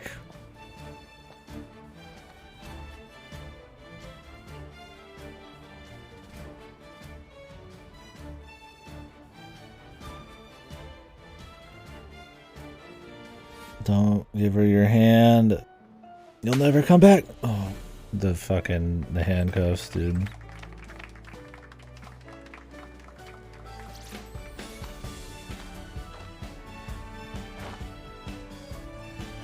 No round 2. KDkill did it better. The best handshake in gaming, man.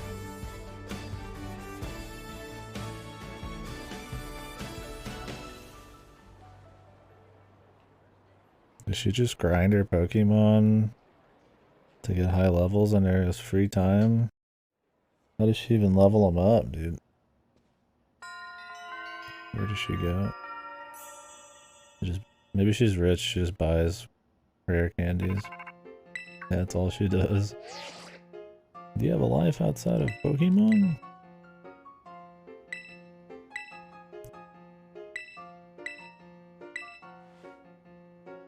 I should have said no.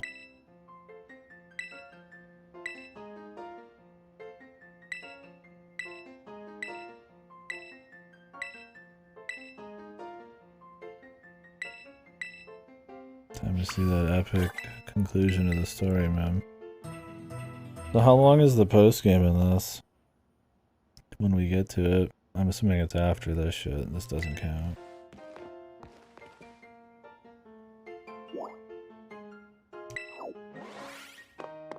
Curious how long it'll take us to finish tonight. This is the post game? So there is no post game. It's just the finale.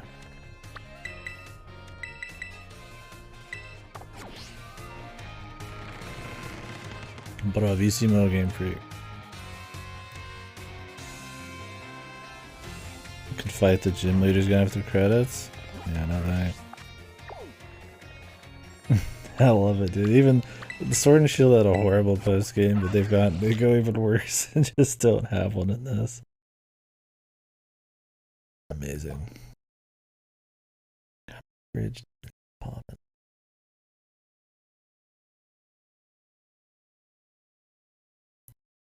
Not that I really care about the post games, but it is extra content. Some of them were cool in the old ones. Is it dead yet? Soon, my man. Soon. How you feeling? Oh, I'm sure there's gonna be DLC. Why make post game when you could just make money throwing in more content?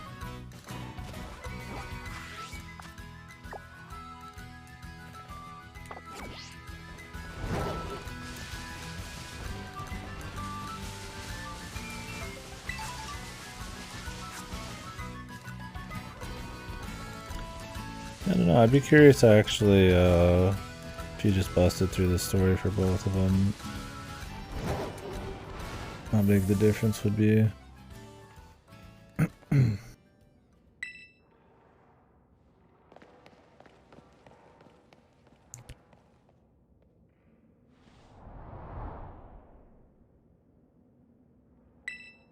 The Zero Gate.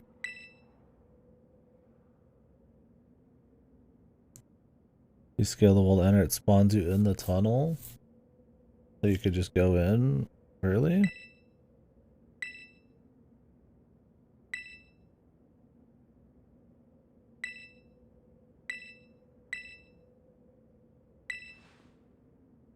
Oh, I see. So you could just do it from any side and you'll spawn over here instead of going around? That's pretty cool.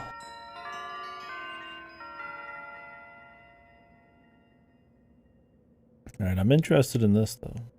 Try not to look at the background, it looked horrible. Expecting some weird tech ruins shit. As the little they've told us about this, there was tech stuff. Yeah, I've heard good things. Apparently.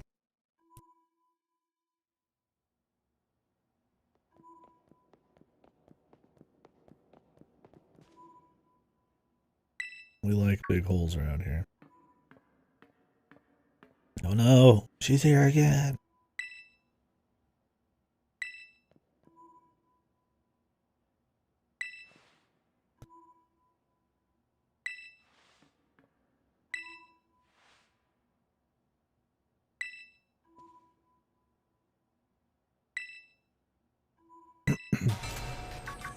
She is the stalker.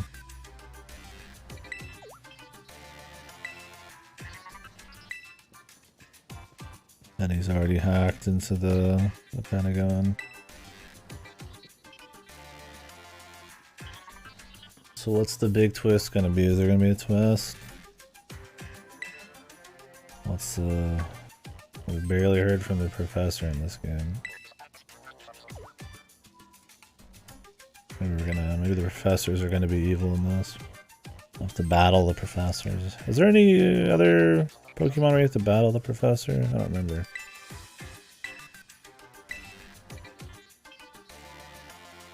Like, surely you battle them in one of them and I just forgot.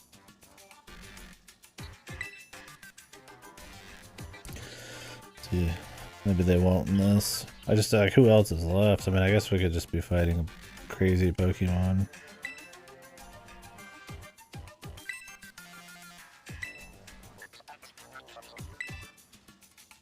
Love that big fucking flash that went across the screen just now.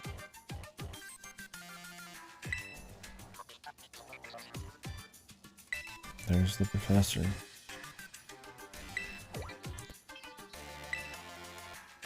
So is the Pokemon Violet supposed to be the dad? They just don't mention him in this.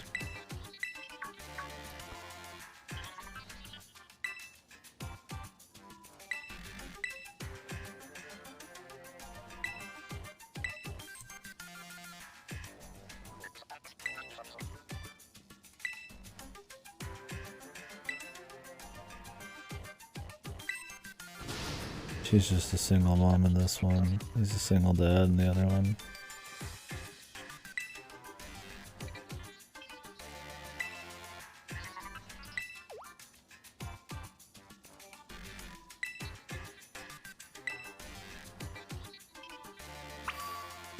Why's my guy not running around with his dog, dude?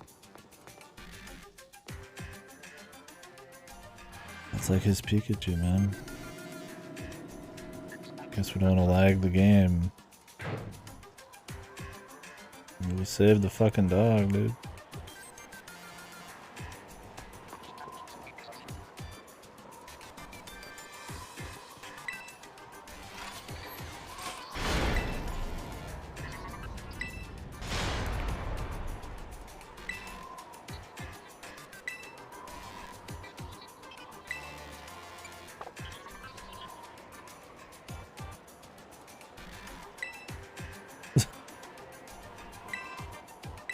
the glide. But the glide stops working after like 10 seconds.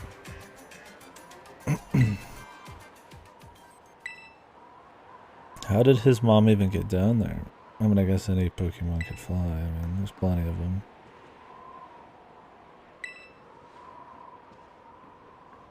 How are these people going?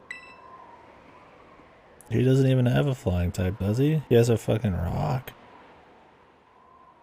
Are they just gonna all ride on? I'm riding on Moltres to save my life.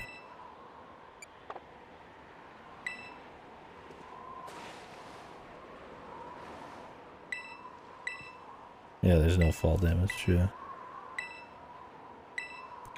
Is this gonna be a moment where we actually have some adventure into the unknown? Is it gonna look cool too? I mean, it's not gonna look good, but I might at least attempt to have some art direction. We'll see.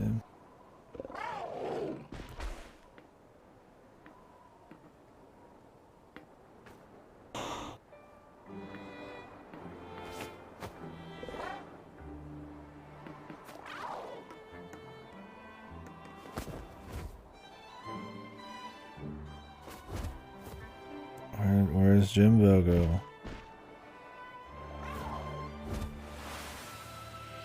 What the? This is dangerous. What the? This guy has vice grip, dude. Fucking Jimbo with the sunglasses.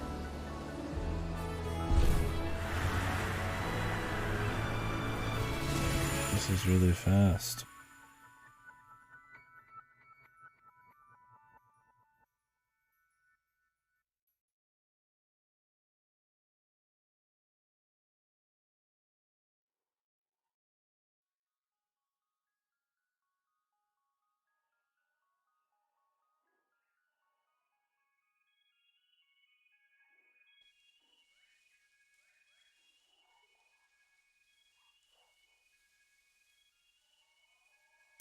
Which stratum are we in, boys?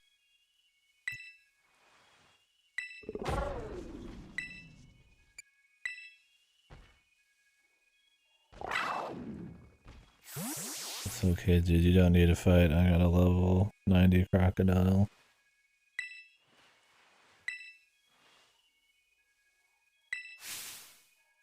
That guy said he's just hungry, and this is the guy who brought up the idea of PTSD.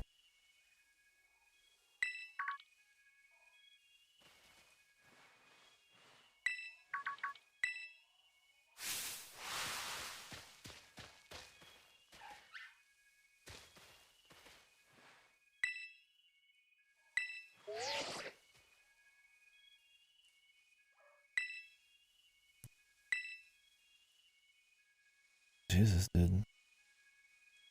They're gonna reveal she's like a fucking AI, man. Doesn't even talk like a human.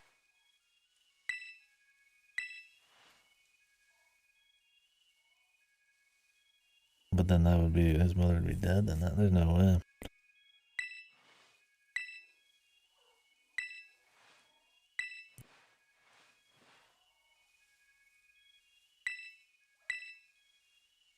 Four locks.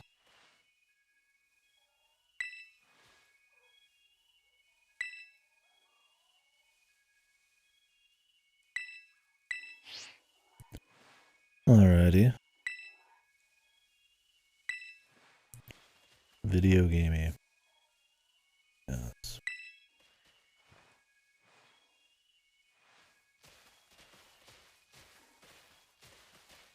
Hit me with the Toby Fox music that apparently is coming.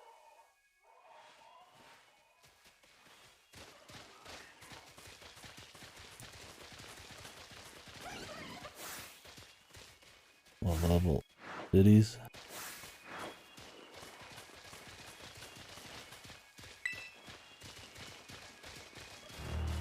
Oh. I was like, man, is it Doug?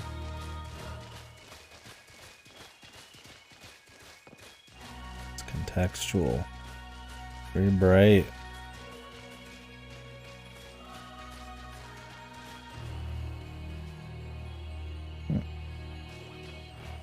Oh, Oh, it's a Raichu.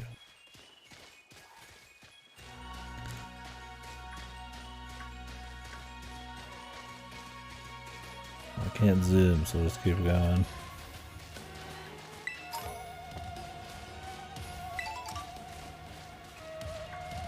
Cool.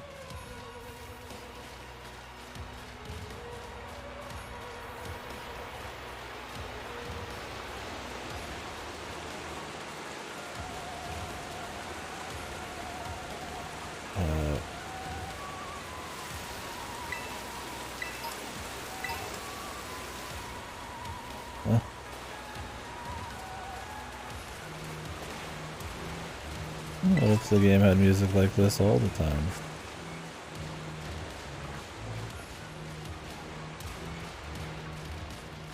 If it actually tried to do something neat with the visuals. I mean, this has a... I mean, it's not like... I mean, it's grass and trees and stuff, but the actual, like, layout's pretty cool and pretty different. And that we're in a big hole.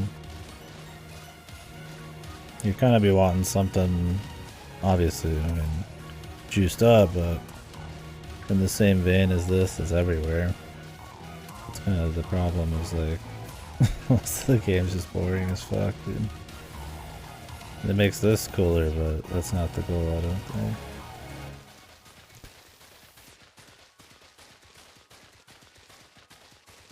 Music's good, too.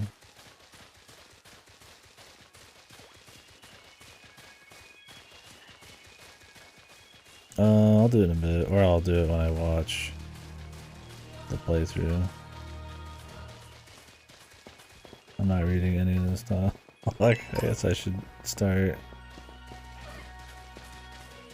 Buds with Jimbo Aniki Club. Oh yeah, I could do it during the credit. Well, I'd have to turn down the actual game music. Let me get that ready. In case this is like the fastest 4 locks ever. I was just gonna mute it on your guys' end so I could still hear it. Yeah, I'll do that actually. We'll listen to it as I'm talking about the game afterwards. How about I didn't miss one of the deals? Just been walking.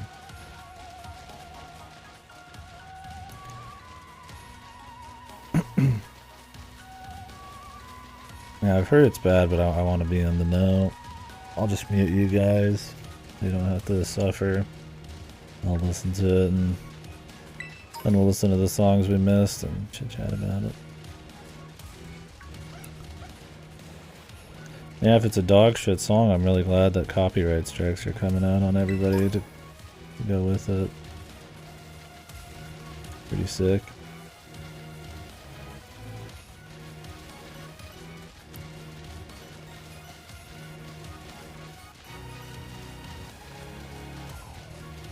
It's always the bullshit. I don't even know who it is either. Who is Ed Sheeran? That's some famous person.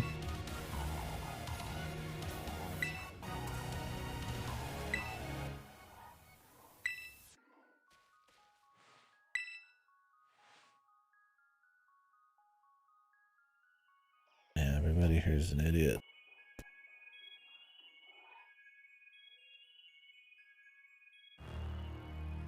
Oh, is he?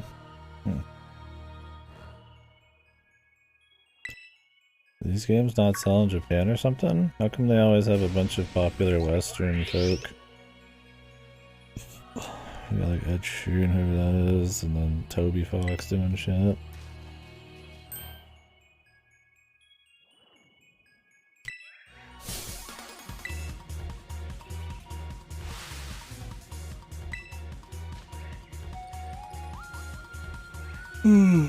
Well, totally worth the copyright strikes, man.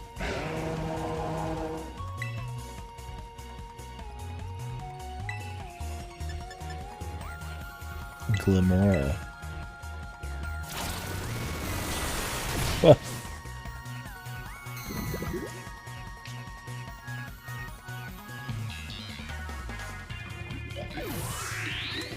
Yeah, some actual unique feeling music. Like I said, this game has variety, but I wouldn't say it has a lot of bangers.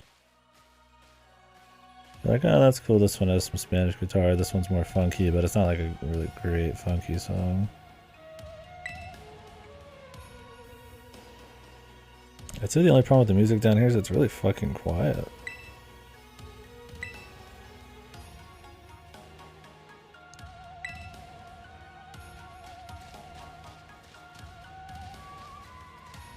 Nothing I hate more than having a good song underplayed, man.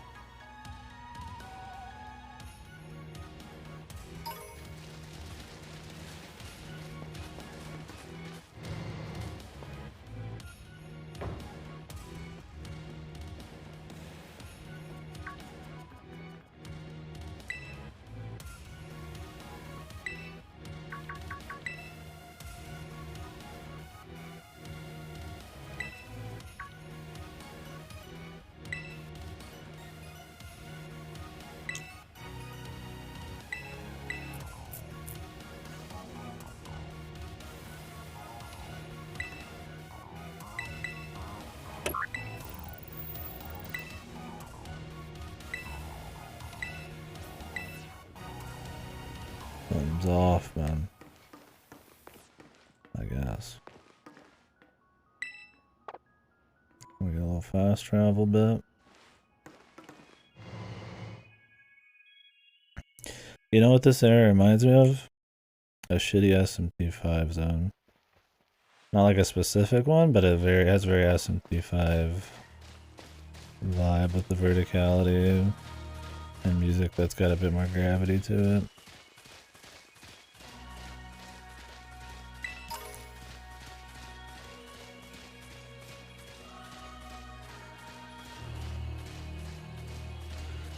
We got some God rays, man.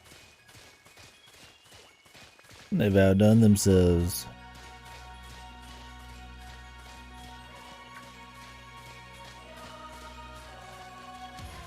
Oh, he's talking right now. About his mama, who's been MIA. Well, it sounds like this is not going to be his mom, then. Maybe she's imprisoned. I haven't seen any tech stuff. And we know with the Dawn fan thing that there is some tech business going on. Some good verticality here, though. You can just jump, dude. I mean, you can't, but maybe later you can.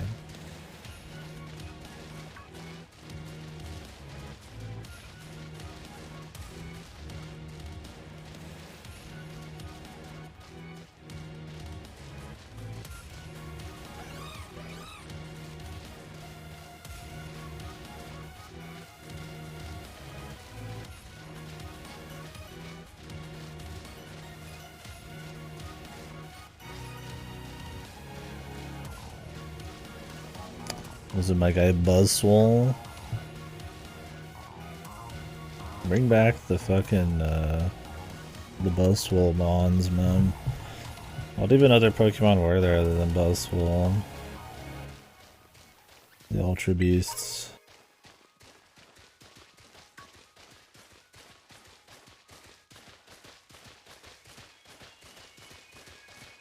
Guzzlord.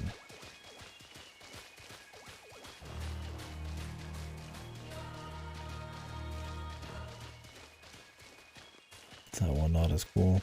I don't remember. I don't know what it looks like.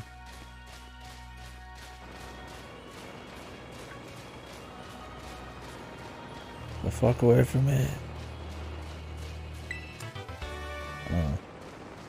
Hoping that'd be something unique.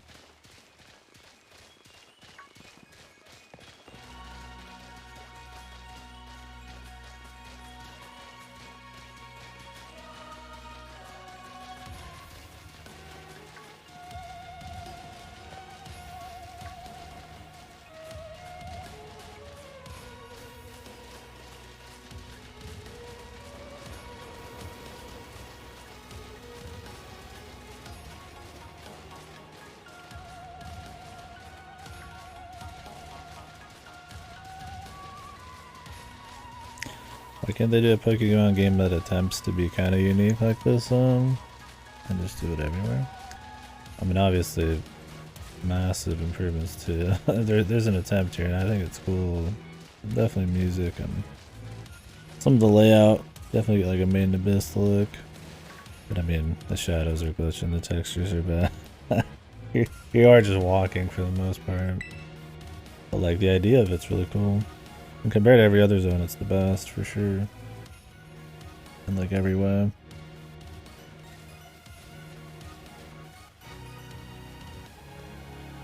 They're like, hey, we're gonna be semi-creative for like one zone.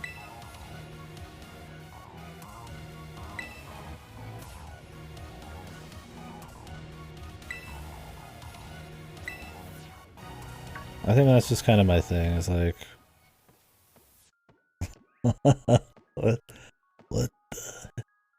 what the hell are you? It's like there's just so much potential for Pokemon, man. Just so much, man. And they just don't.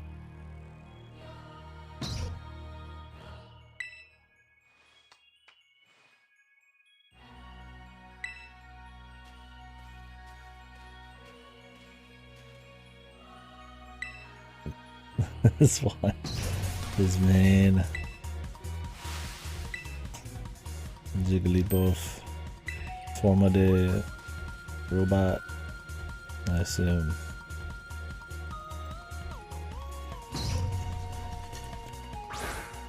Why is the music so quiet though? That's the biggest fail. How do you waste it, man? Screamtail.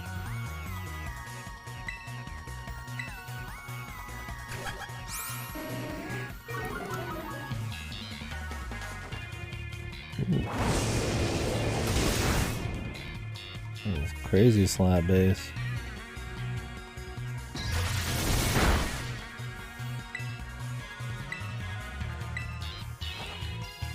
This song is cool. And it plays off the like actual area theme and shit. But then they cut the volume by 50%. Or they just the music's good here compared to the other shit. And those made by somebody else. They cut the volume, I don't get it. That fucking loop sure was loud enough.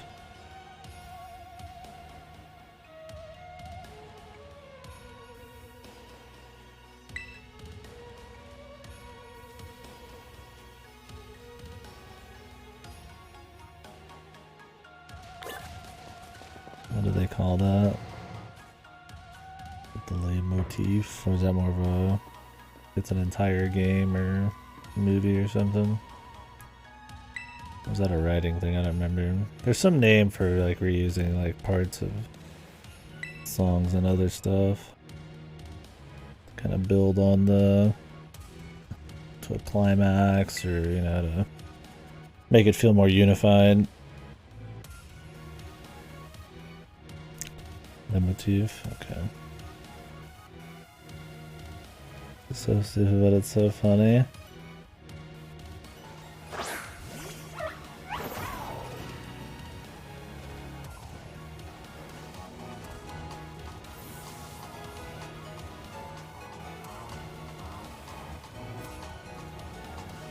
Oh, I was like, what's going on, dude? Help me, I'm running around in circles and I don't know why. Gotta love it. If I wasn't lazy or just wanted to finish up, I would cut some of those glitches I found and put them on there. I need to get some kind of program that I can just kind of like do a GIF or WebM super quick. So I'd have to like go into my VODs and I'd have to cut out some video and it's like blah, blah, blah. I mean, there's probably like ones where you could cap certain... I feel like the screen cap option where you could cut out what you want using the Windows tool would really have a video option. That one where we were standing right in front of the bear was really funny. Is there? But do you have to download like a program, or is there something built in? I know Microsoft said they were going to build it in, but it never happened. My should probably find the program for it. I mean, I'm always recording, but the only kind of tweets I like to bother with are like little joke ones or examples of stuff. Usually when we're playing the Pokemon or some kind of crazy fisheye filter bullshit. It's usually the time it would take out of the stream that makes me not want to bother. Monsters of Area 0.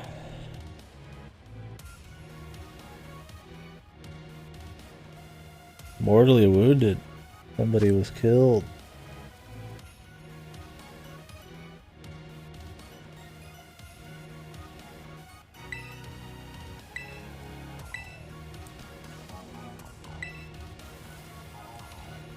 I think they really are just Pokemon. I don't think they are at all.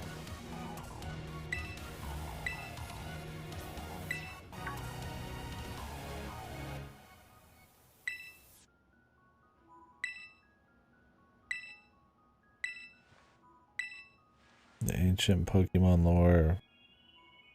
The classic post-civilization. A time machine.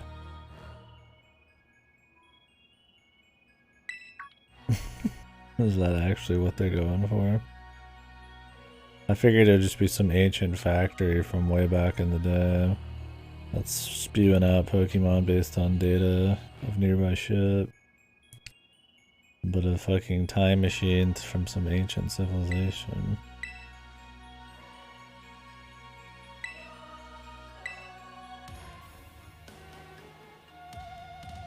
Then why would the Pokemon look so robotic?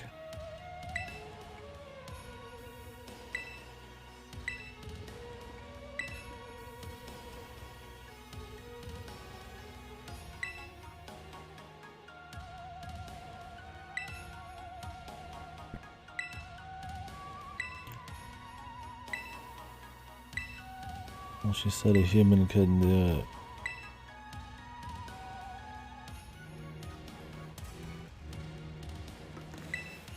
Really? They say in this one it's the past and that one it's the future?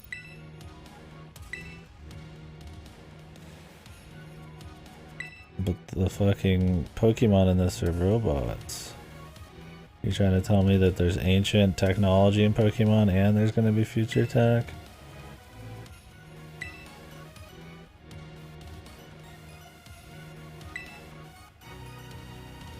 Well, at least they attempted something in this side area, man. Or this, end area.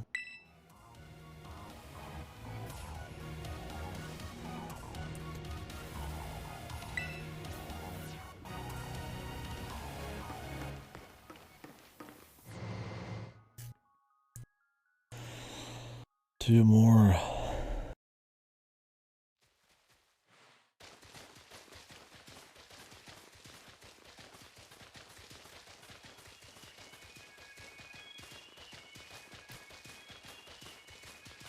The board of the Rodham Phone Company.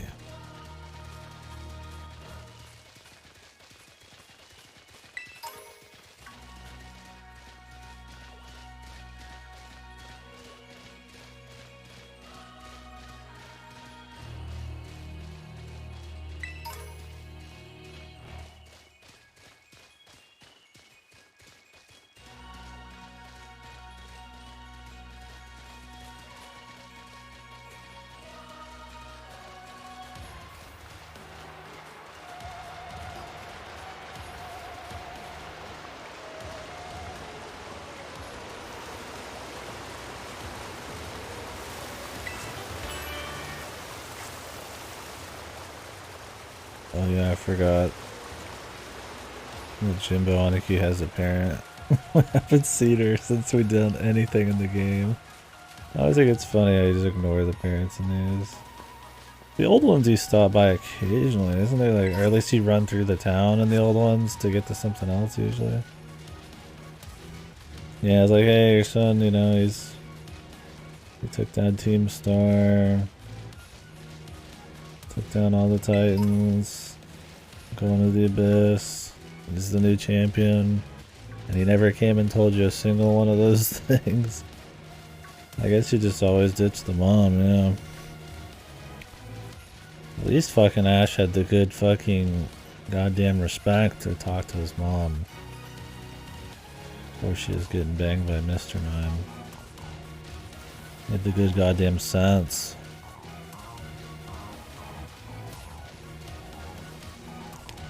The Fister Mind, dude.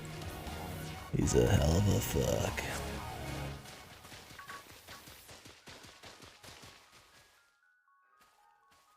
Number 3. I have to fight another weirdo Pokemon.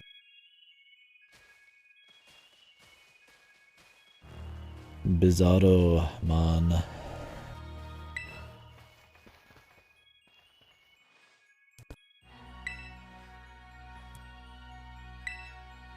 Penny knows she's played video games.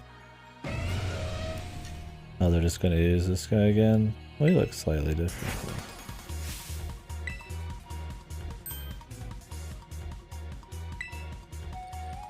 Oh wait, he looks the same. It's because I was watching a different playthrough.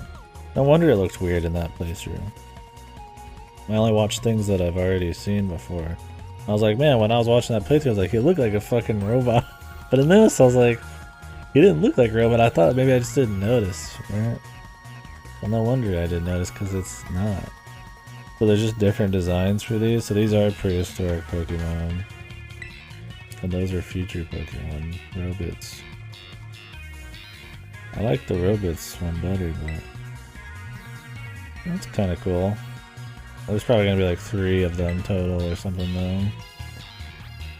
Wouldn't it be cooler if we had a game where we did travel to the past and the future, and there was like cool Pokemon? They're all really different. Oh, hey, there's a whole zone underneath there. Look at that. Spoilers. But I guess, I mean, technically Arceus is that, but there's nothing that's different about it. It's just in feudal Japan.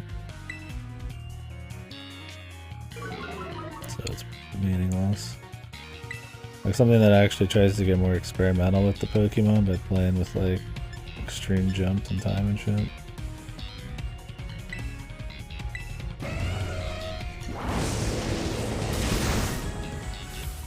Yep, never return. They're waiting for Arceus 2 for that, man. Or 3 or 4. Why would they return when they've got such great friends and everything?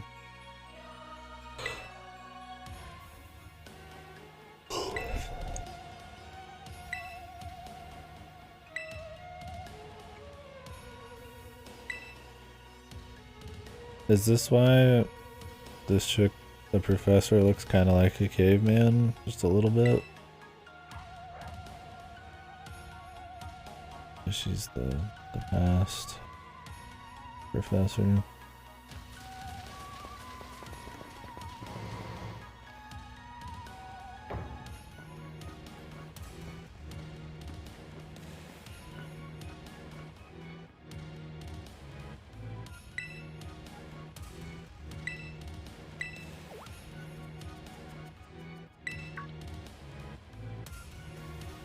Yeah, well, not really. I wouldn't even call it the theming. I'd call it just like a fucking little dash they threw in.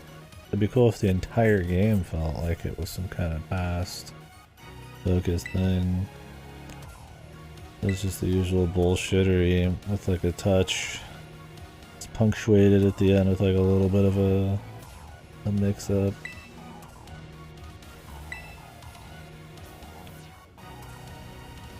So you're telling me this legendary is like an ancient cycle bike, and then the future one is the future cycle lizard?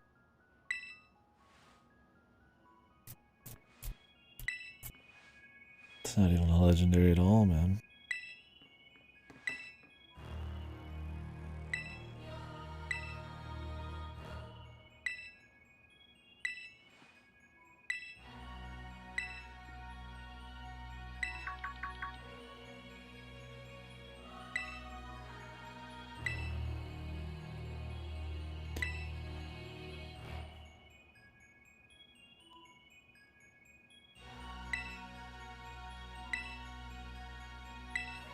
Ancient form of Cyclizar.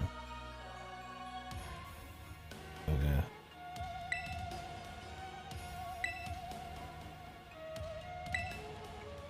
Doesn't that mean every other Pokemon that we've been fighting is legendary? Or is Cyclizar that special?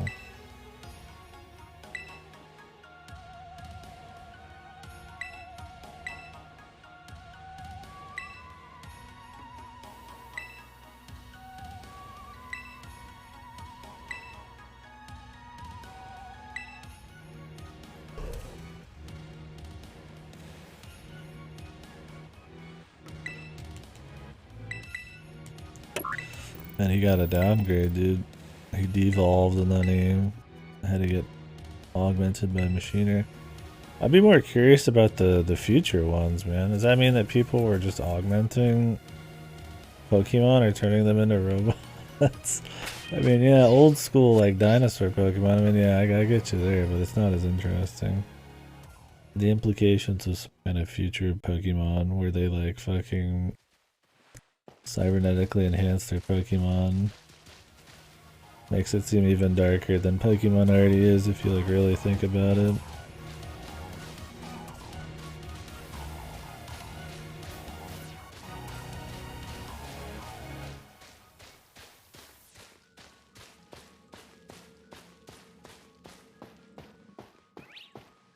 That means that you're not even just battling anymore. They're like fucking augmenting their Pokemon to win.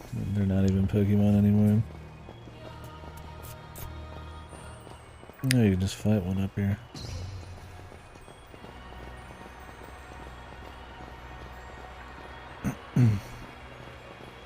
God, Jesus, look at that disgusting lighting and fucking everything in here.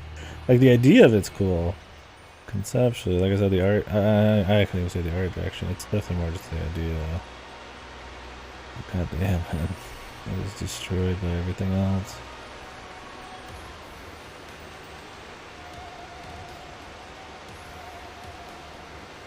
Really changed the music on us.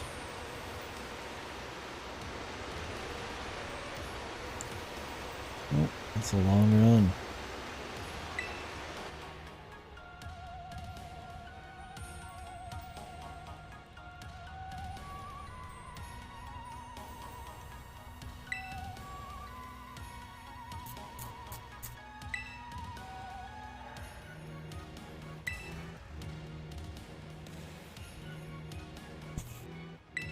Yeah, waterfall. Fucking, they had to tell it to shut up, I guess. Keep it down in there.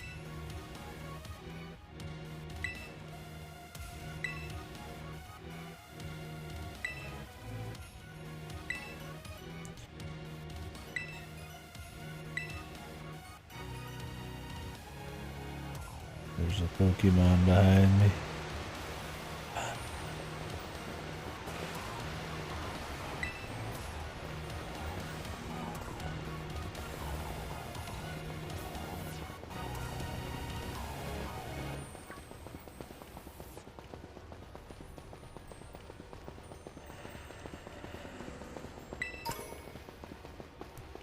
Premier balls in the wild.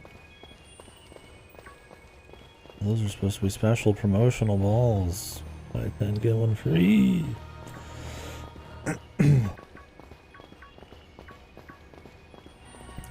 Well, I'm looking forward to seeing what the future versions of some of these look like. Is it just gonna be the Donphan and the fucking Jigglypuff though? They're like, yeah, we got kind of a neat idea, but we're gonna do absolutely nothing to flesh it out. The bare minimum. I guess we're gonna fight like the other legendary or something, I don't know. Maybe not. Maybe we'll see it.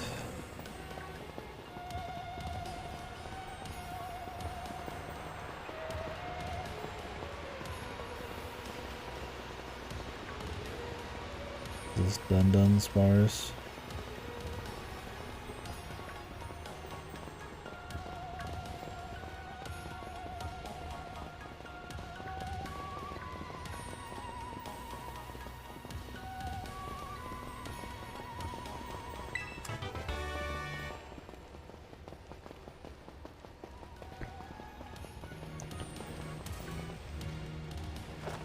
Cool if I could jump. Oh, I can. Help me!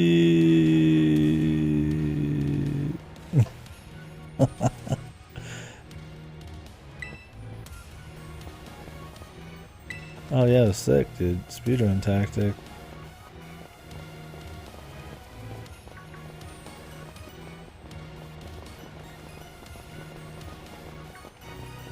Just jump. LOL.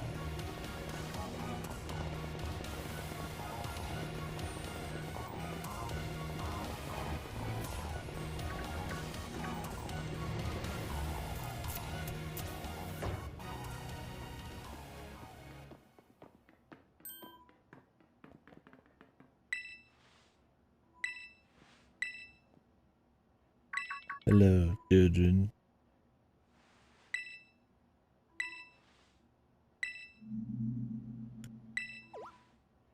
Oh.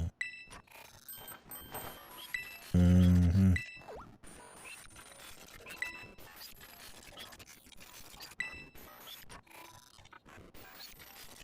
Having some small doubts after she said these were from the past, but our dude was letting on too hard that it wasn't really his mom. Although where's his mom then? Maybe she's in the past, man. We gotta turn on the time portal.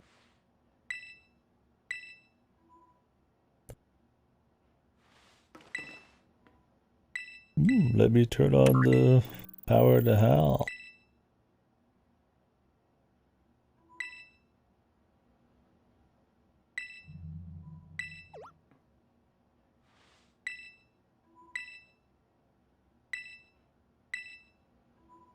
Is he gonna tell us, or is he gonna let us just walk into fucking danger, dude? Okay.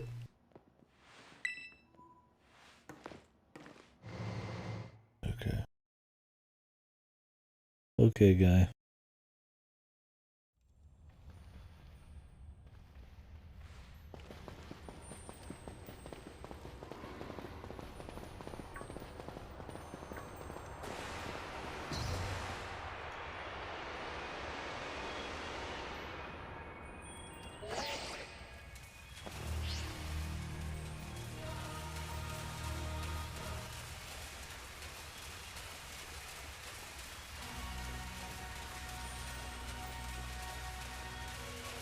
Yosh.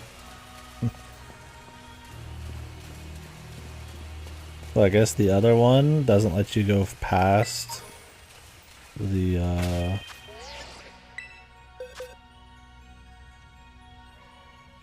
obviously the last station or whatever. So it just teleports you to right outside of the station. Or this lets you drop because there is no more stations outside this one.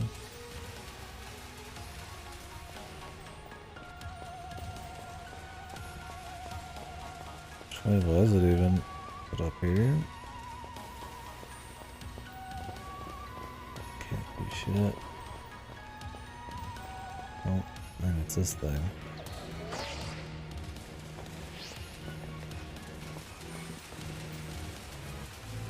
Oh, there's a few of these things though. Maybe not.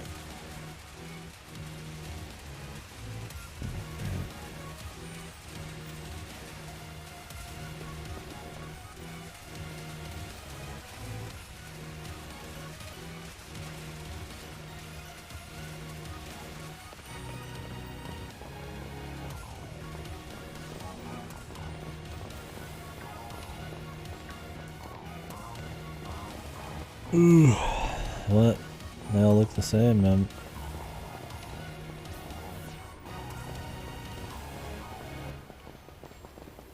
Let's see if I get a vantage point.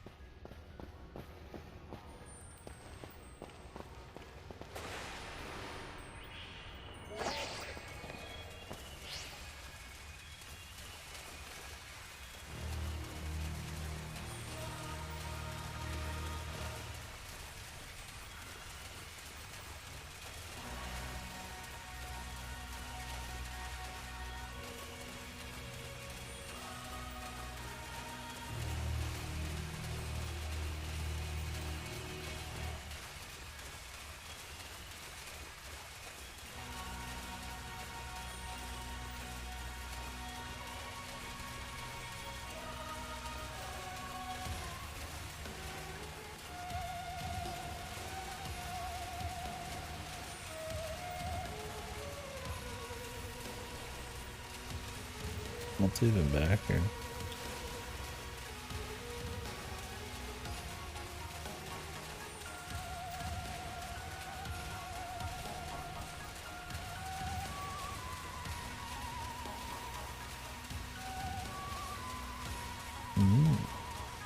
Little cavey.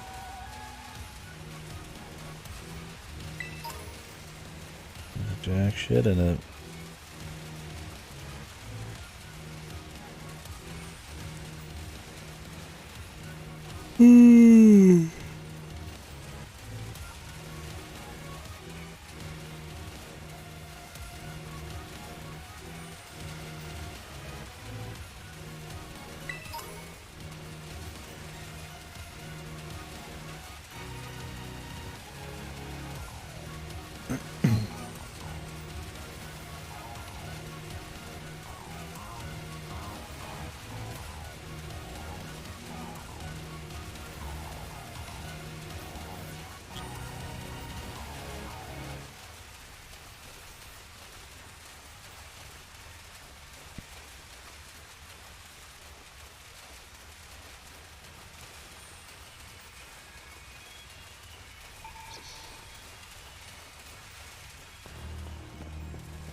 Maybe we gotta go into one of those, but curious what's all in here.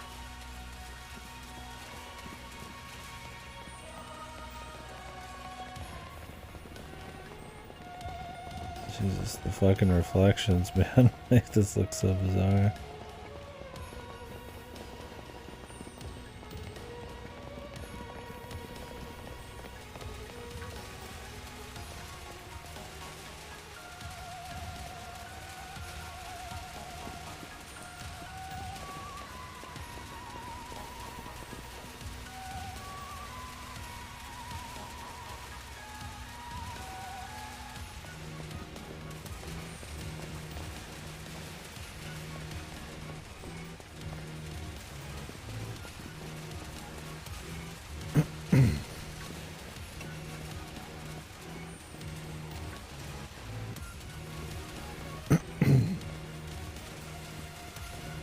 Cavey.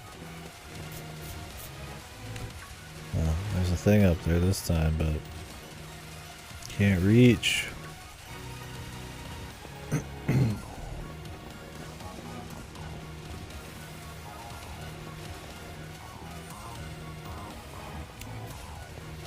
I read the nerd's book?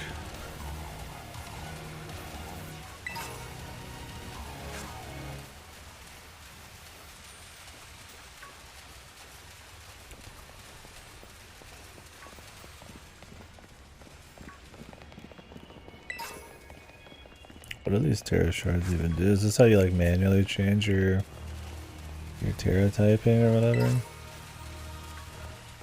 Oh, here's the thing.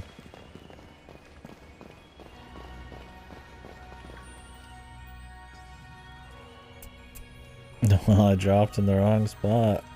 And then I went clockwise. What the hell are you talking about brainlet mode? I just didn't find the place, man. Fuck you. Guy's a meanie head. I don't like it.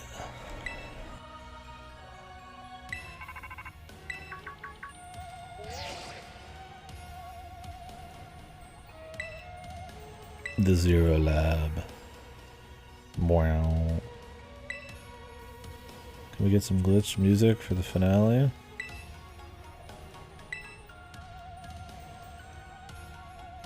The Kino Zone, yep. The music's cool, although it's a little quiet for some reason.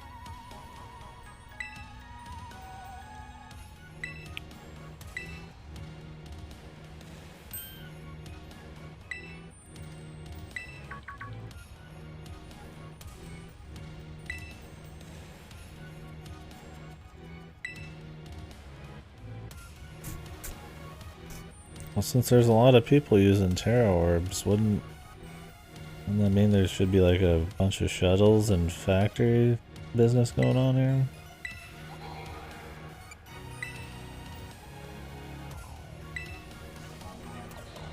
Yep, we went all the way clockwise and it was right behind us.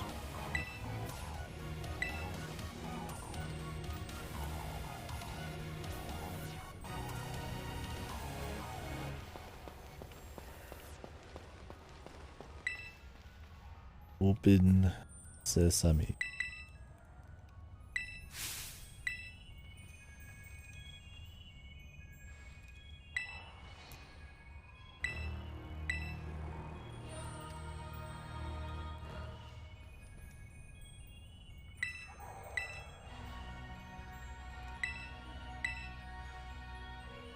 Figured he'd be like, hold it, this is a trap, not hold it, we need the legendary, but alright.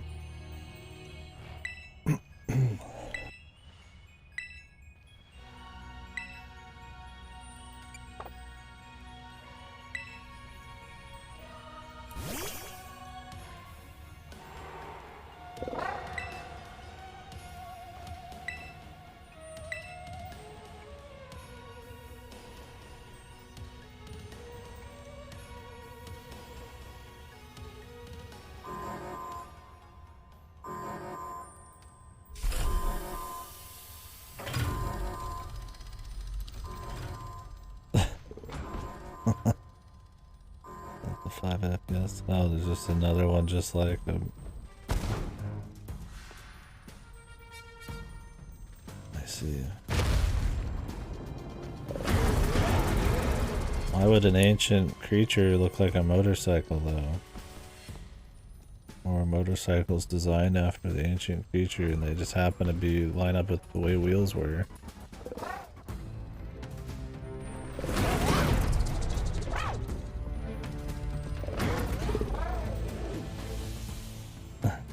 Yeah. What the fuck? What am I hearing, dude? It is fuck.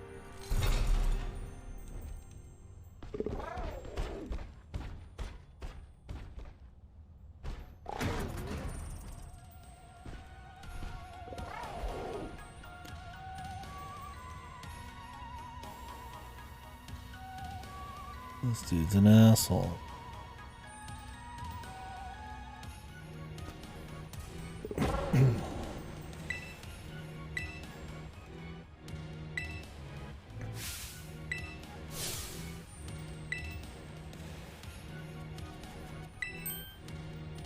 This chick's an idiot, dude. She's supposed to know Pokemon, but goddamn, she can't read Pokemon for shit.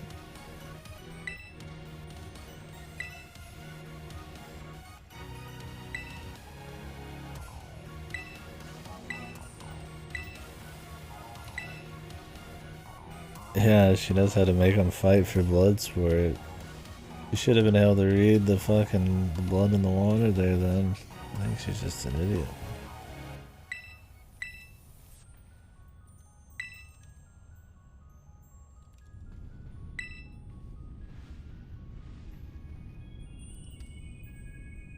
Isn't that just a basic Pokemon in the front? Mushroom guy was different though.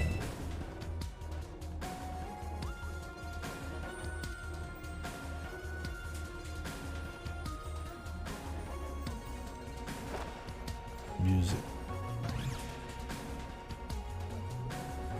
What's different about the guy next to Dawn Fan or whatever? Got like another set of arms? How the hell were there ancient creatures that look like Pokeballs?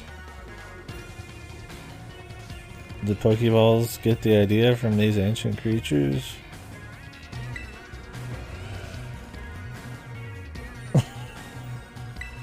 Why would they pick these ones unless they had a plan for the lore?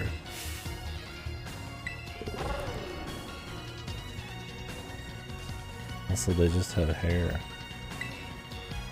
Sure.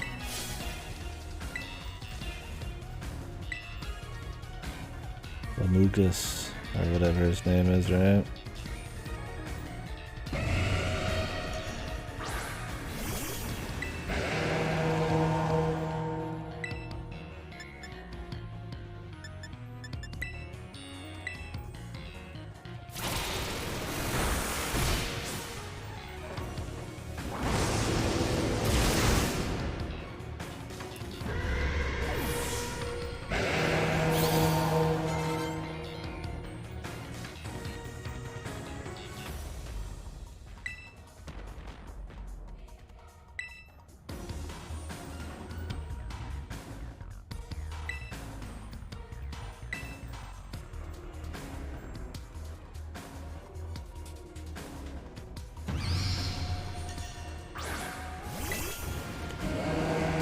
Are the future Pokemon, are they the same Pokemon but from the future?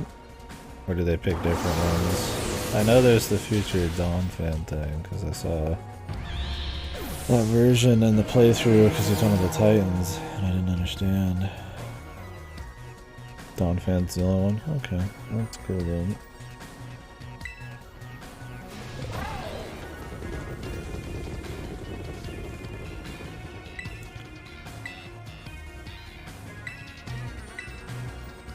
We have to separate.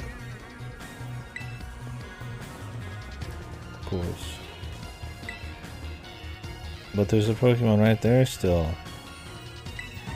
Okay. This one doesn't even look different. Barely. That's some shit. Yeah, add it to the top. Oh, this one's fucked. Fluttermane. I like the different names. Why is it busted?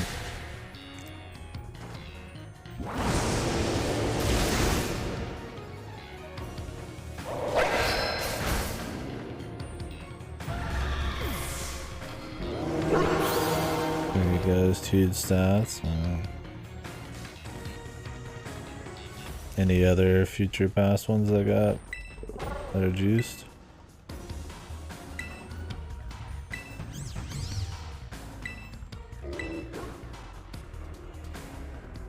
They're all good. Oh, that's cool.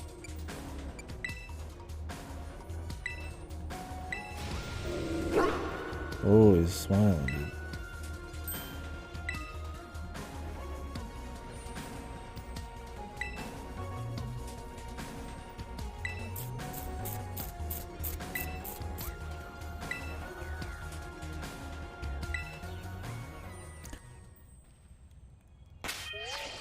Well, they healed me. They heal you for like everything, dude. Alright, smell you later, brother.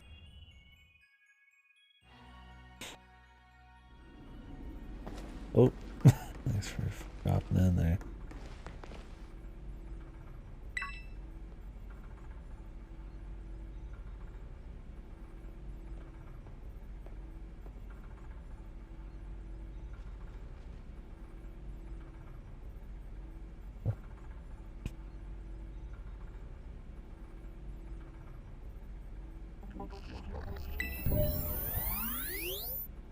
He is just a fucking robot, dude.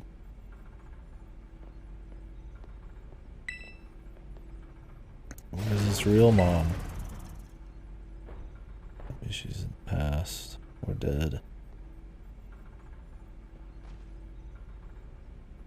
Of course she's got a Master Ball. Where's my fucking Master Ball, dude?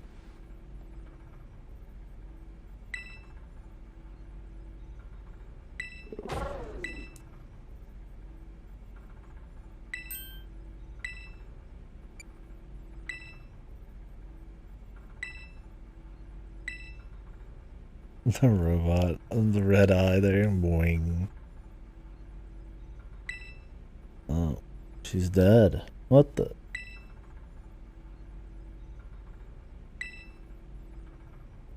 Does our guy know she's dead the whole time and he just didn't say anything? I mean, obviously he figured it out, but I don't know if he knew the entire time.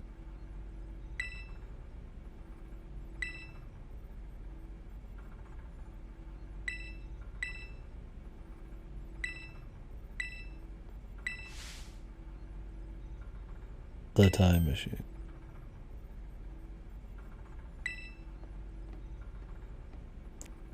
At least they're trying something here, man. Imagine if Pokemon, with the limited dialogue they had, actually spent it doing something interesting. For more than just 1% of the game. Boost energy, what was that? I didn't read it.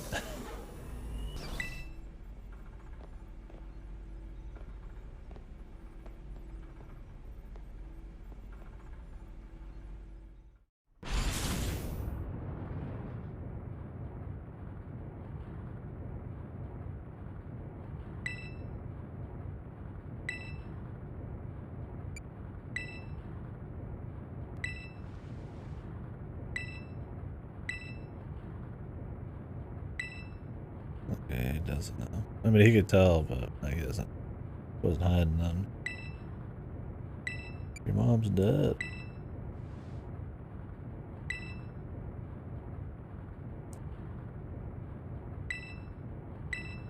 The whole idea of the fucking time machine was just to send fucking Pokeballs back.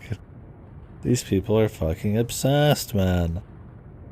Like, wow, the amazing things we could do with a time machine. Let's capture Pokemon from different time periods. Like, what the?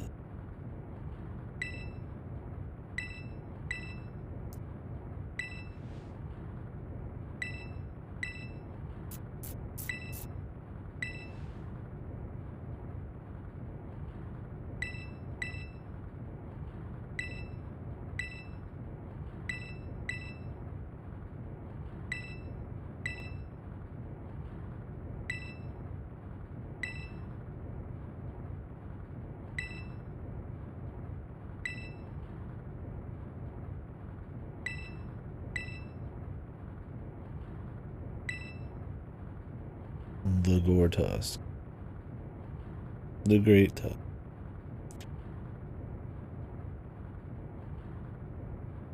Yeah. Just bazillions of balls out some primal fucking primordial Stantler.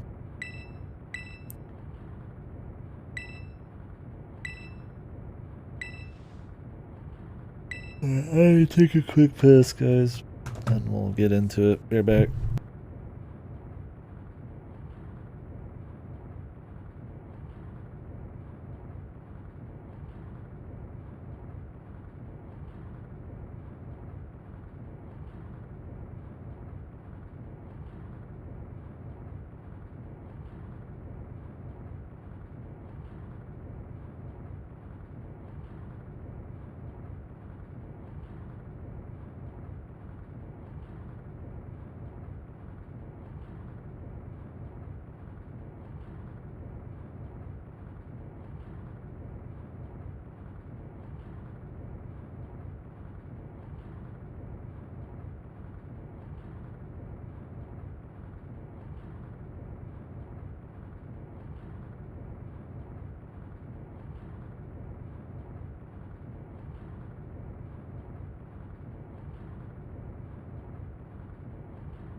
I mean, like, it's neat. I'm interested. I mean, it was especially when you compare it to everything else going on in the game.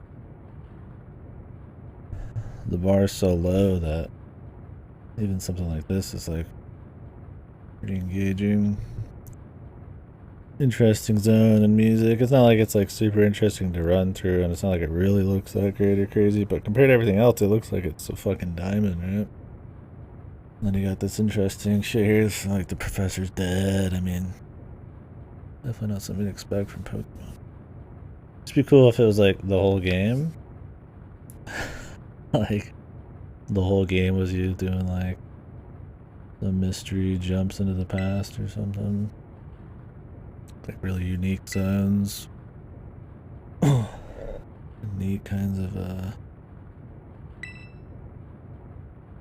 new Pokemons and all that.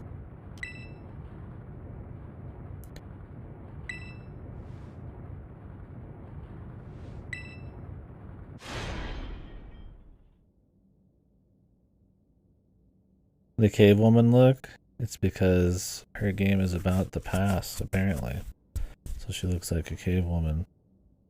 I'm guessing the other guy, I don't think I've seen his full model look like he's from the future, because that game is about the future. It's very generous to say about. the last 2% of the game deals with past and future time machines. Yeah, 13 Sentinels Pokemon. I mean, that'd be sick, wouldn't it?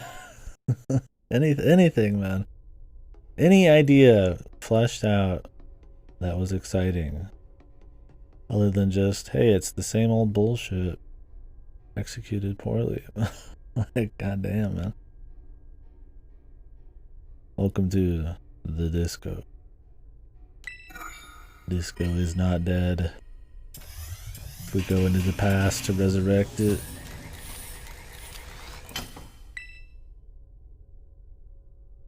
Yeah, she died before she could even go to the past, so I don't know why she would actually dress like a caveman. I guess, yeah, she was a past fetishist.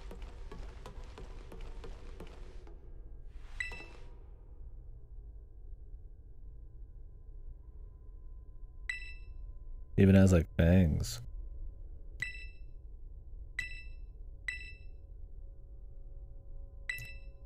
Okay, but who are we gonna have to fight? The legendary? The AI? Oh, she's gonna fight. Nobody's a bad guy. Not even the artificial intelligence. They have a noble reason.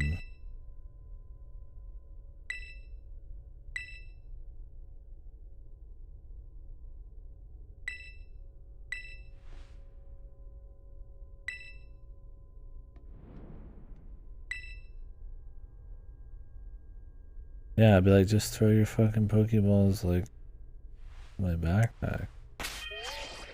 What's wrong with you?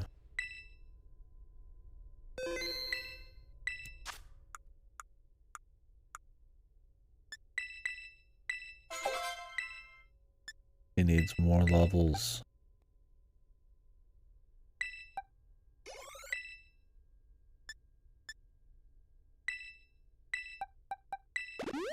I think he uses normal attack. Whoop. Doesn't matter. I don't care.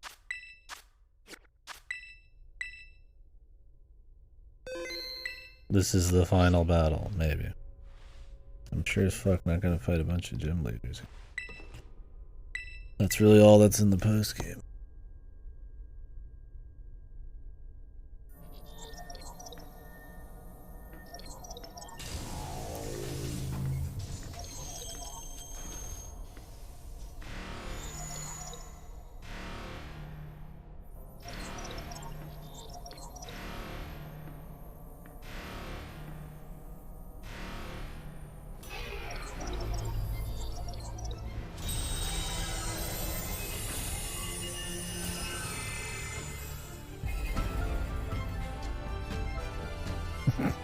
Please defeat me. I am the Bunga Bunga woman.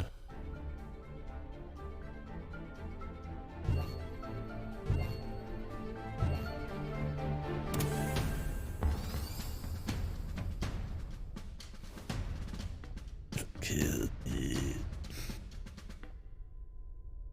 I hope we just fight her from there and there's a camera angle. And she doesn't just jump down or something.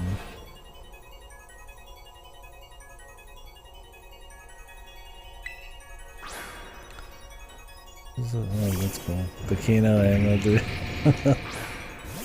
God drops my Pokemon.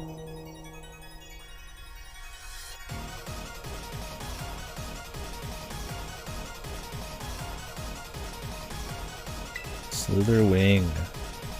Looks like a fire type. I probably shouldn't use a fire move. Probably shouldn't use Terra either. Oh, I can, because why not? Doesn't that at least get rid of my ghost weaknesses? I don't really get rid of my ghost strength, too. I don't know what this Pokemon is, man. I don't care. I'm level 90. Just shoot. Reshoot move.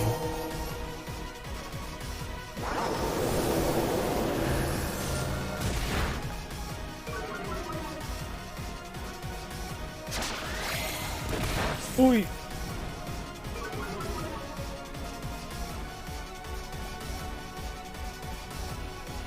Oh, these are all new. That's why I don't recognize it.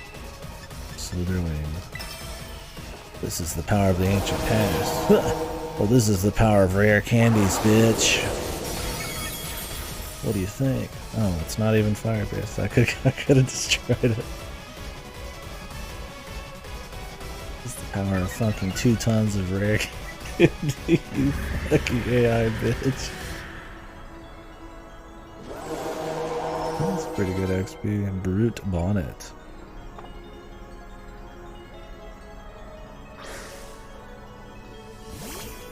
I like that they ever drop the Pokemon from above, man. Copper Kina, shit, man.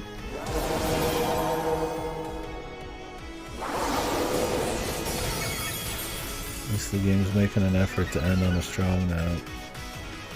A lot better than, ah yes, I'm the president, and I must save us 1,000 years from now. My Pokemon? A bunch of gears.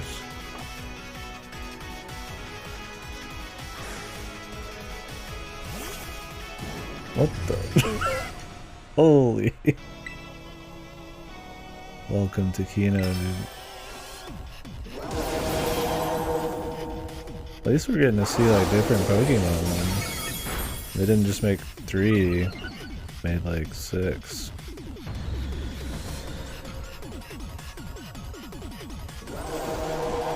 Where do you can buy rare candies? They give you so fucking many, man. If they gave you more for free, that'd be hilarious. I don't think we need to Torch Song anymore. Can you? I know you can get normal candies. I don't know if you can get the rares.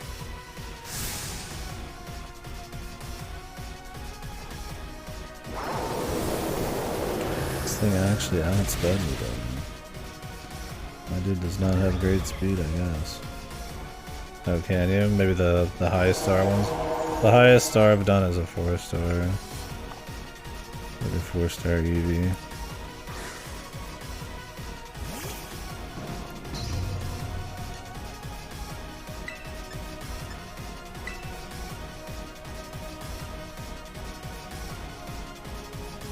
Nice dodge.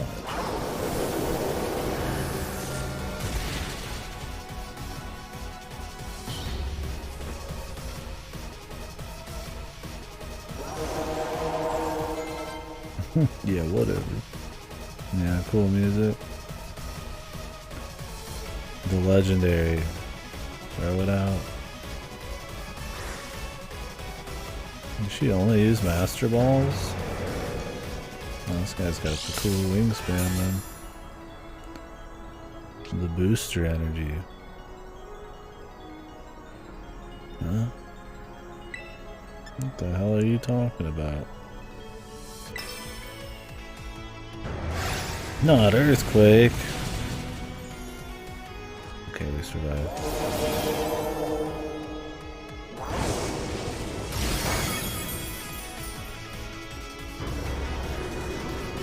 Yeah, everybody's weakness, dude. Has anybody ever been like, oh shit, an earthquake? And be like, ah, no problem.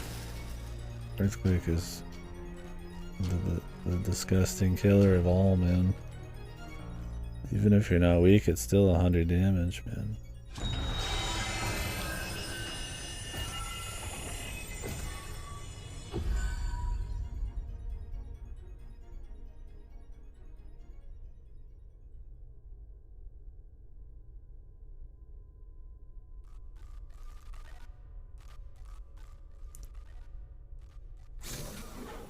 One more Pokemon.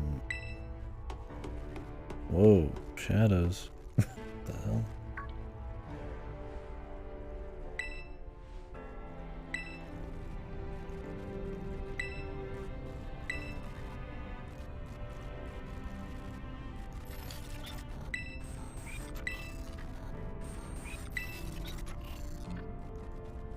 Jesus, did you just figure it out, Arvin?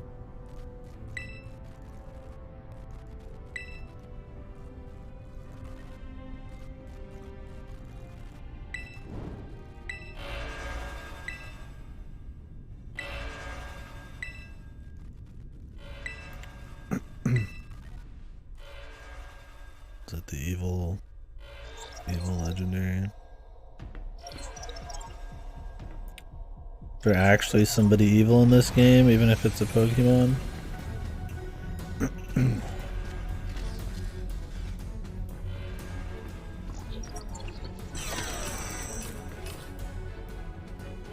This game has no villains, man.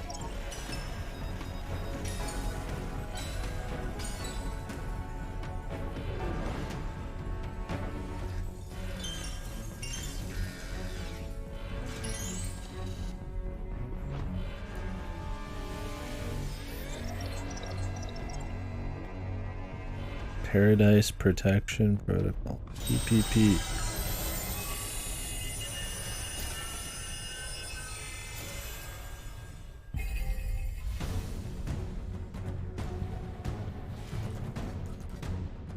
It'd be weird rolling in here thinking you're gonna see your mom, and then it's some fucking crystallized robo version. I think my man's gonna be scarred for life. You better hope his dog lives forever, dude. He's gonna need the emotional support. I won't be giving it. Oh no, my level 90. My 91. Okay, but where is he, man? Are you in here somewhere, Jimby?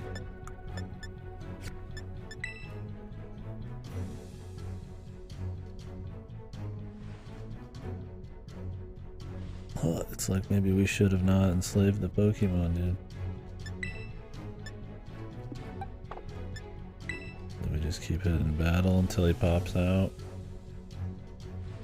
Isn't he in a Pokeball though? No, he got out, didn't he? But I guess he's just not invisible.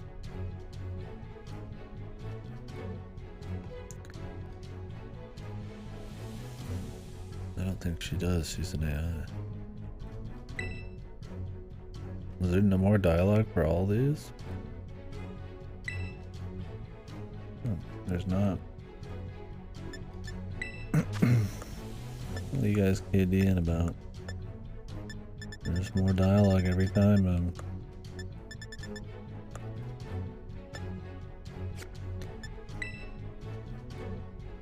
Running away would put everyone else in danger? Yes. No, not him, man. Where's Goldman?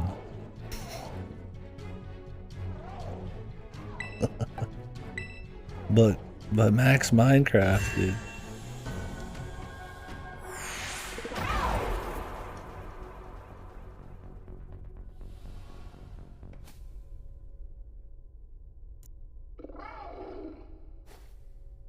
I like how he was chastising the AI for not being an adult. He doesn't get it, I don't think.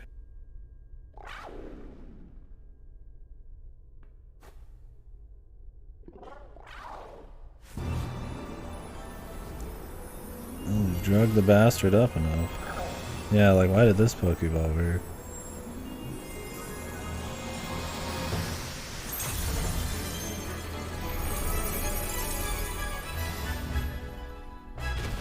I guess that makes sense. Jesus, this legendary sucks, man. Also, I like how his big reveal, he just looks exactly the same. And he was the same as he was in the beginning of the game. The mirror match.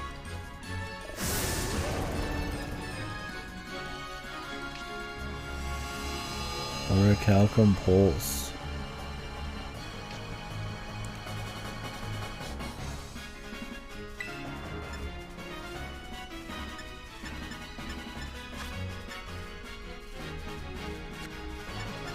Hasn't Terra yet, so crashes the ground, causing a massive prehistoric explosion. Whoa, that sounds fucking metal, dude. The taunt. They definitely did that on purpose. This is a unique move. I was hoping he'd actually use his wheels for once.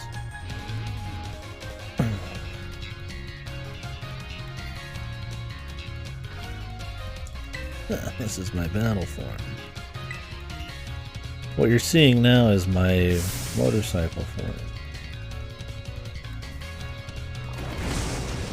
Watch this. This is my battle. He's not taking much damage, brother. We have to Terra Shebango.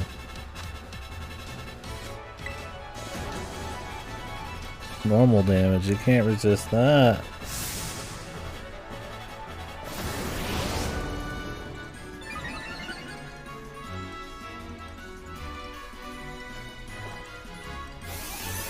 They want me to endure them?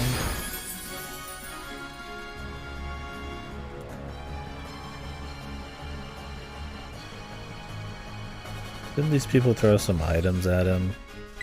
And it's not like he's got a fucking like... You know, like they coded the items and locked them.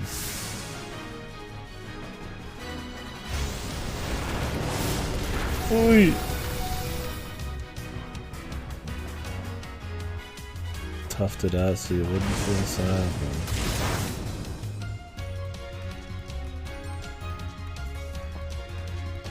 You took it like a champ. He's on death's door, brother.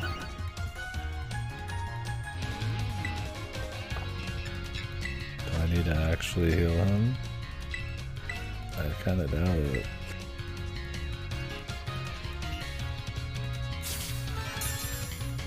I'm gonna do it anyways.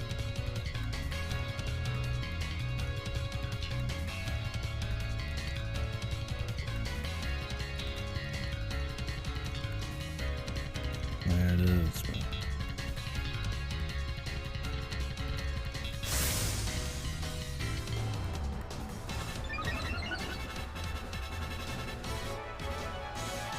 I'm gonna bust my fucking...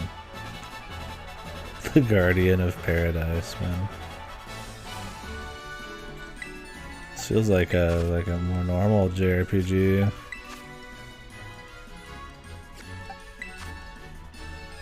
That's the one I'm fighting.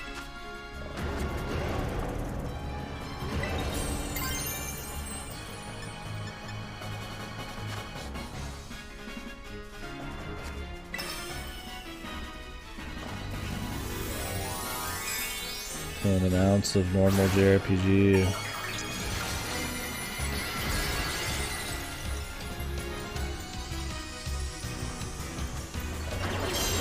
God, these hats, man.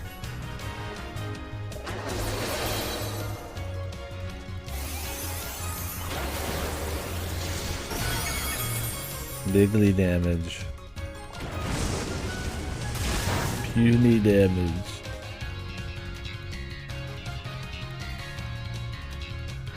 Getting some super effective hits. Thank you. No, I figured that since I just did that I wouldn't want to do it again.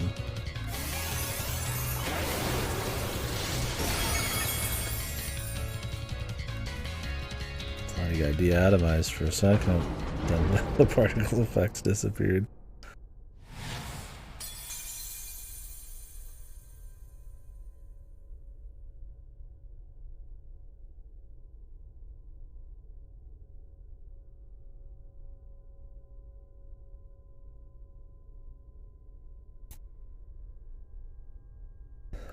Groovy. Hello? The big chest in the wheel. Holy.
the adventure. I'm gonna find it to be pretty lonely. Just Pokemon. Rabid Pokemon. It also looks like she's already having some mechanical failures.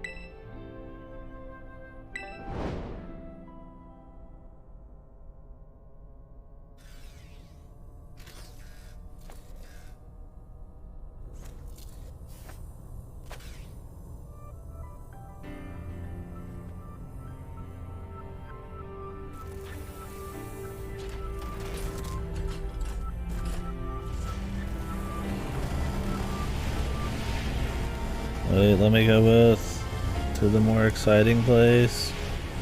Don't make me go back with this creepy stalker, no!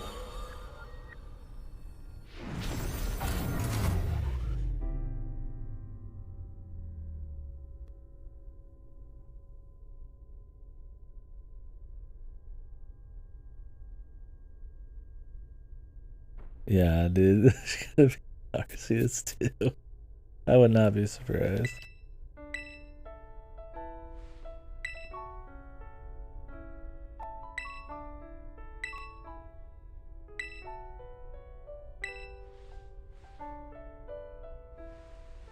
This guy had it rough, man. He almost lost his fucking pet dog, too.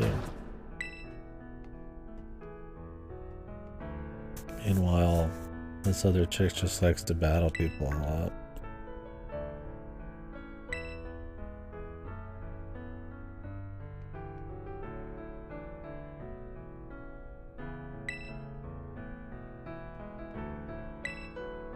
Get the sunglasses.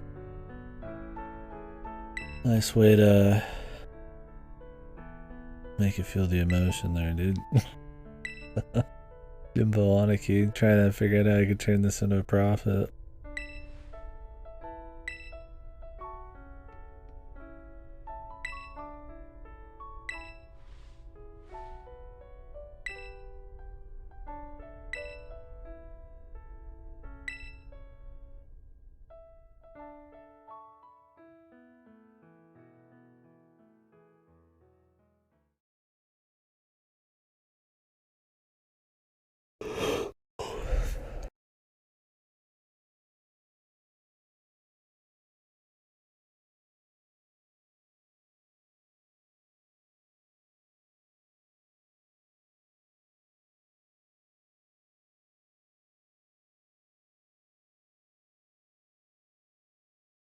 Hello?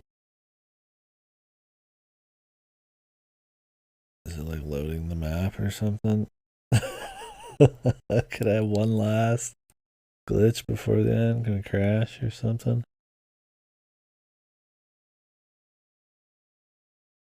Oh yeah. Okay, it's just loading the whole map, I guess, and they just didn't put a loading screen. What the fuck? The 5 wide.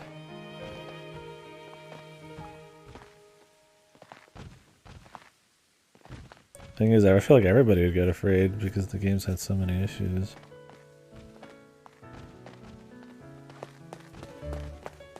You just assume it's breaking.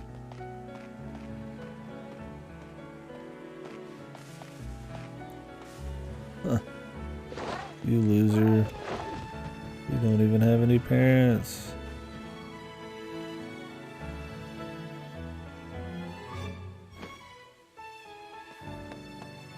Yeah, I've had a few crashes.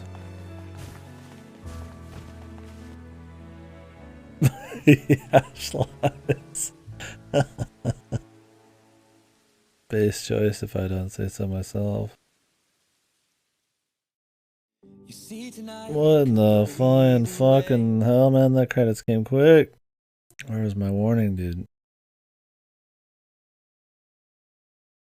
This song sucks. Already, dude.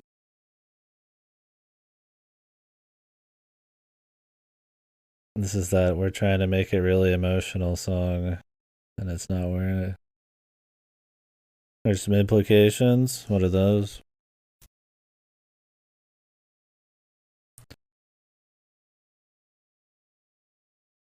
Last ones say they look like drawings from old journals or some shit.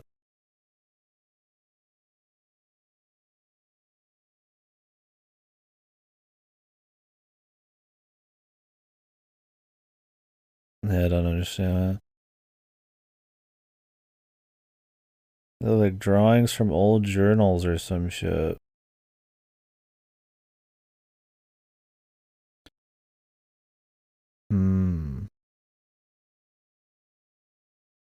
Out of like sci-fi magazines or something. I guess that would make more sense. But then what happens when they jump into the time machine? Do they just explode? Do they get sent to an alternate reality? Something tells me nobody's ever thought about that. What is the context on the Pokédex entries though? Like the Pokemon looks like a drawing, or that it's just flavored that way? Because it could just be flavored that way.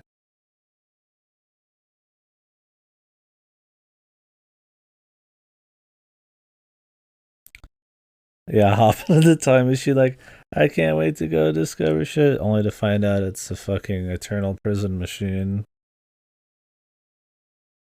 What is this song, man? This is the two for Roaring Moons. Positive creature listed as running as an expedition journal. Ultimate mysteries, recorded article of dubious magic spoke against some connection to a phenomenon that occurs in a certain region. Oh, okay.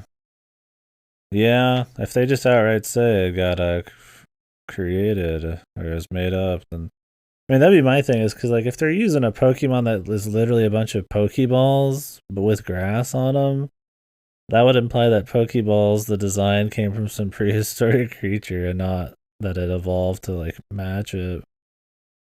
Although making sense of that's never, it's always been stupid because there's like Voltorb and shit. It's just, I mean, it's just obviously made for the joke. But then when they try to legitimize it, you're like, what?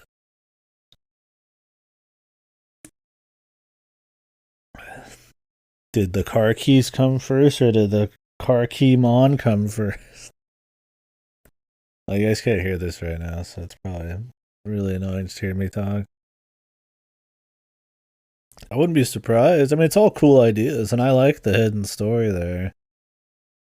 Just like with anything with Pokemon, you know, it's too little, too late. I mean, it's cool. There's like 2% of this game that's actually really interesting. I'd be totally down to have that entire game be the exploration of this kind of shit, both in level design and the Pokemon and kind of a mystery story with some actual death and stuff in it. His mom died creating the thing. This is the AI that had his fucking mom's memories left over, and then she just went into the wish machine. If it is a wish machine, then maybe it's gonna be DLC and his mom's gonna come back or something, dude.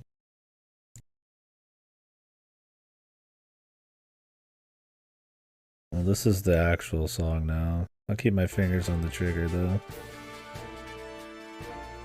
Pokemon resembles an unknown object described in paranormal magazines, UFO scientific no records exist of species being caught. Days later, the Pokemon traits match up with an object from a book. Huh. That's interesting, though. I like that. I mean, that's more than I'd expect from Pokemon, where they have like a. I mean, the one that they even had this whole kind of like time travel death story thing going on, you know, it's a bit more interesting than most of the stories in these. Then on top of that, have it be kind of bait. That's cool. Something to dig into there for the fans. What's the lore on me having golden leg?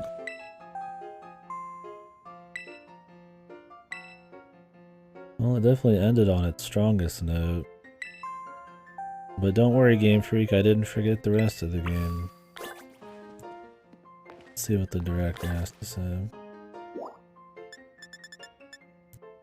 This is one of those games where it's like... Slots. Yeah. Excuse me, actually. The steak stuff? Oh, what is the steak stuff?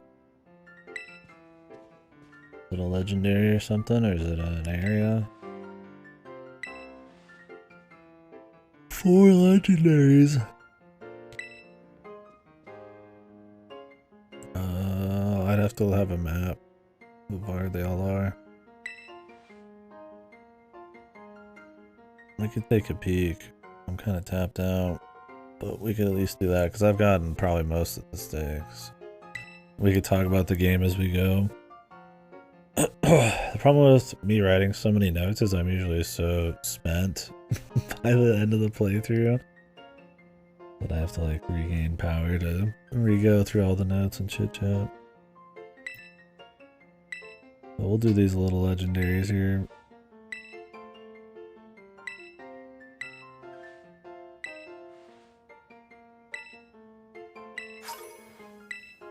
A Master Ball.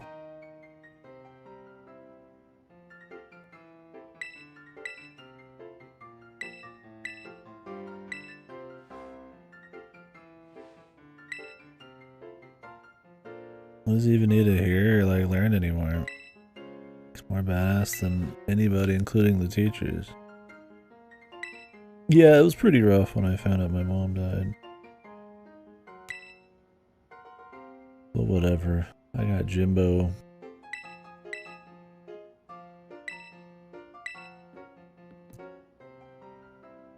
Oh, thank you. That's all just in here. Yeah, I never ended up really using it. I just wanted to find it all on my own. But for this, for sure. I just click Legendary Pokemon.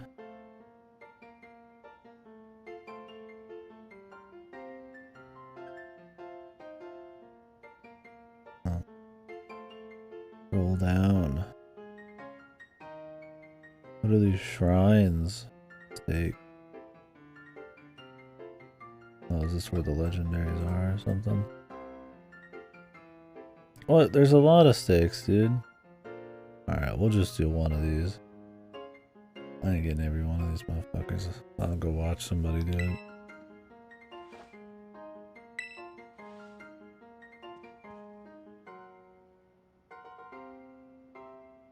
Which one's the coolest, man? Which is the one we need to see?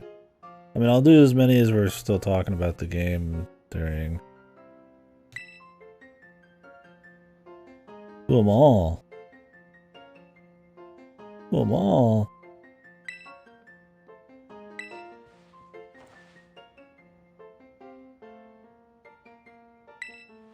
But what if I don't want to play Pokemon anymore?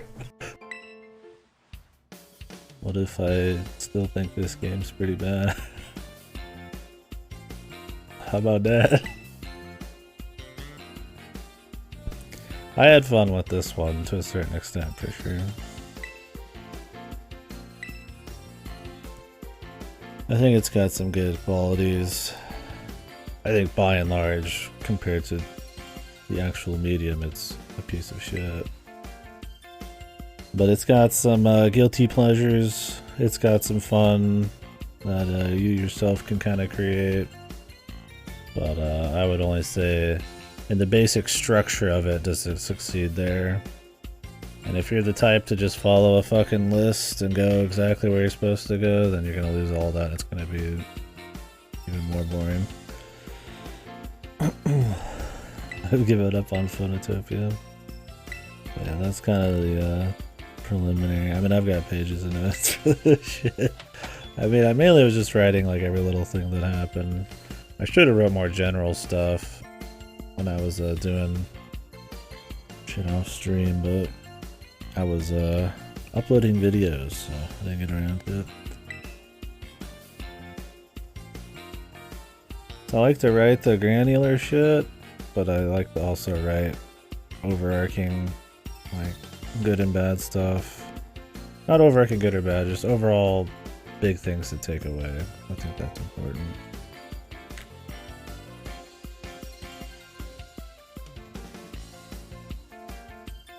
Yeah, that was part of the fun I had, was making a team that I thought was funny.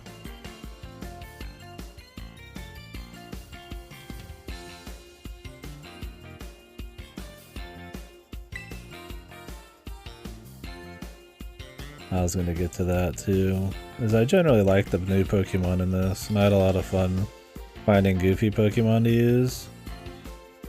I made a small switch here at the end just to have a bunch of big guys, but as far as my usual rule of following only new guys, it was fun to do that in this. I had fun being over leveled because I don't care for the combat in Pokemon much. I think the idea of the typings is really cool, and I like the back end, capturing dudes and evolving them and customizing a team and covering your bases, but the minute-to-minute gameplay is like ultra shit and really should be like, I feel like, evolved a little bit. So to me, just busting ass, I could give two shits. I don't care. I mean, if they could actually, like, I guess properly scale the difficulty and not have the game feel like it's just a one-shot spree in PvE, then you could probably play around a bit more of swapping Pokemon back and forth and the buff debuff play and all that. But I feel like buffs debuffs, you're either setting up for a sweep or you're fighting like a fucking boss or something where you need to like debuff a little bit, and that's because they actually have health pools. I like for that. I mean, I do like the bosses in this because it does make you play a little different, but far too little of them, and like, honestly, you can still almost one-shot them all.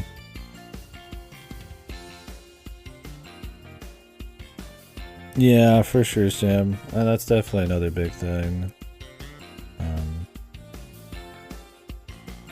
This can be, at times, the hardest Pokemon game you've ever played because of the freedom. And 90% of the time, the easiest Pokemon game you'll ever play. Because it's just far too easy to get juiced.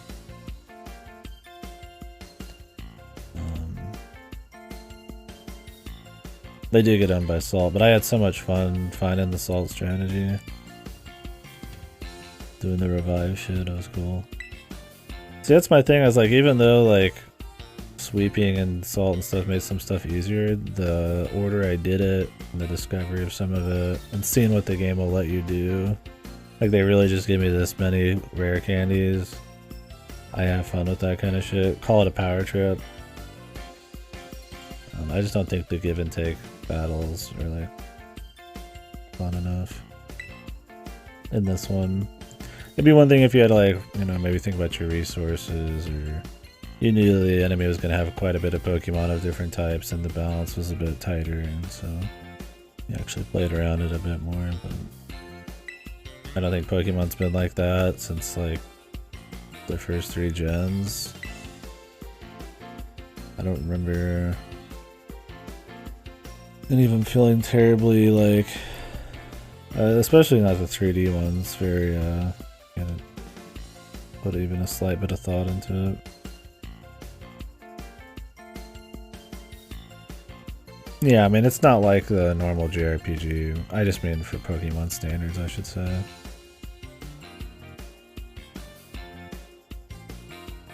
I mean, I guess stuff like Victory Road's a good example. Not that I think Victory Road's awesome, but you know, it doesn't exist in this. In Pokemon now, the rival's gonna pick, you know, the one you're weak to.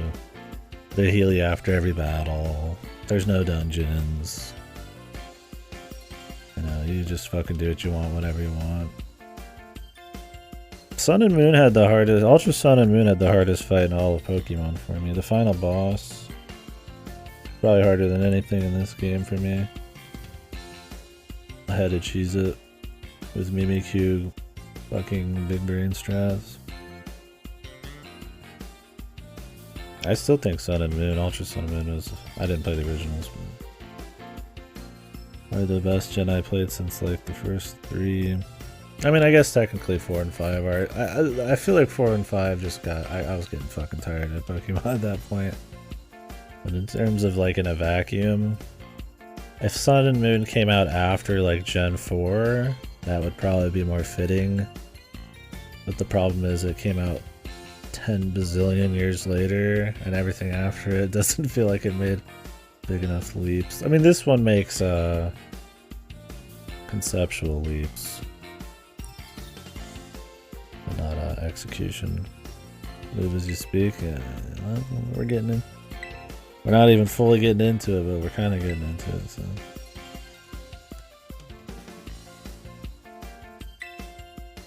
Yeah, I think black and white, those are pretty solid. I think that's just the... Like, as far as, like, traditional Pokemon, they're pretty clean. The problem is they're still just the same traditional Pokemon.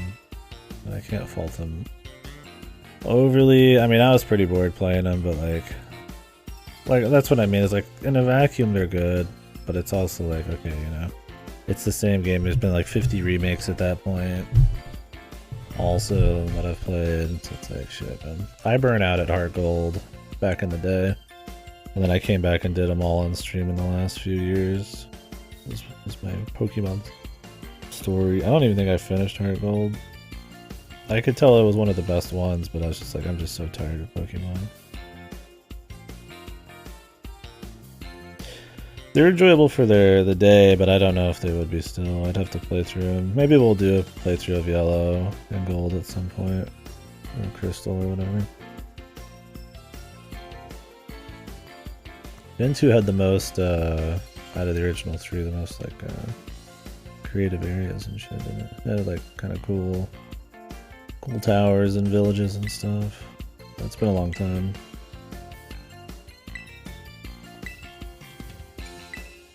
I don't want to help you at all, lady.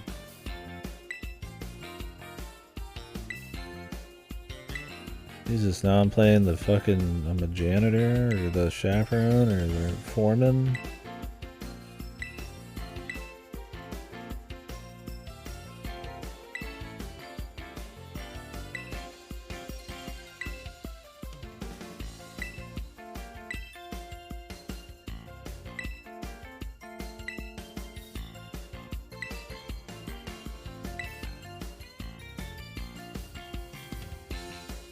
Long as you're indoors. Yeah, they at least try to fill the rooms with stuff. It's not like completely... She's gonna binge some anime. It's not just like empty rooms always. And yeah, as long as there's not more than a couple of characters on screen, the FPS doesn't look horrible. We take those, yeah. Yeah, not all the textures in here are completely fog. As soon as you get outside though, yeah, it's fucked.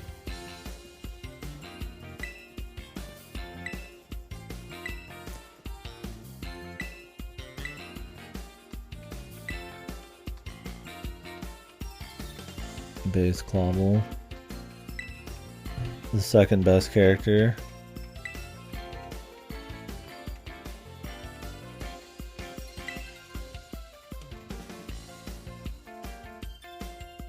What is he doing?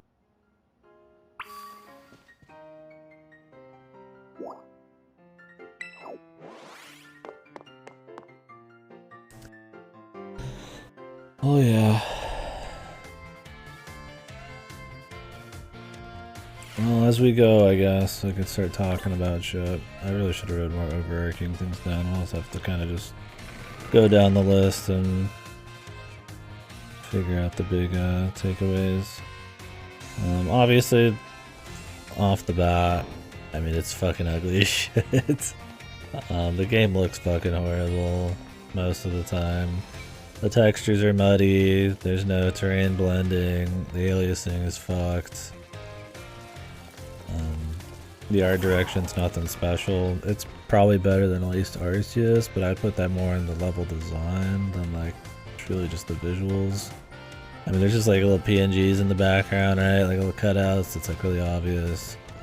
The repeated texture tiling. I mean, the list goes on and on. I mean, I've got a million here. I like that it was more colorful. That was nice. But yeah, the shadows are bad. The FPS is horrible. Stuff like the camera makes the fucking visuals even worse. You're clipping through the ground. A lot of reused NPCs. trainer types are shit. The office buildings that everything is instead of like actual, you know, flavorful areas. I guess that kind of goes into the art direction. Really boring. Obviously, there's a lot of technical issues too. But I'm getting into that. Try not to hit like every little thing, but I like that the towns had some variety, but there's not a whole lot of crazy landmarks, and I'll kind of get more into that when I talk about mechanical stuff and world exploration.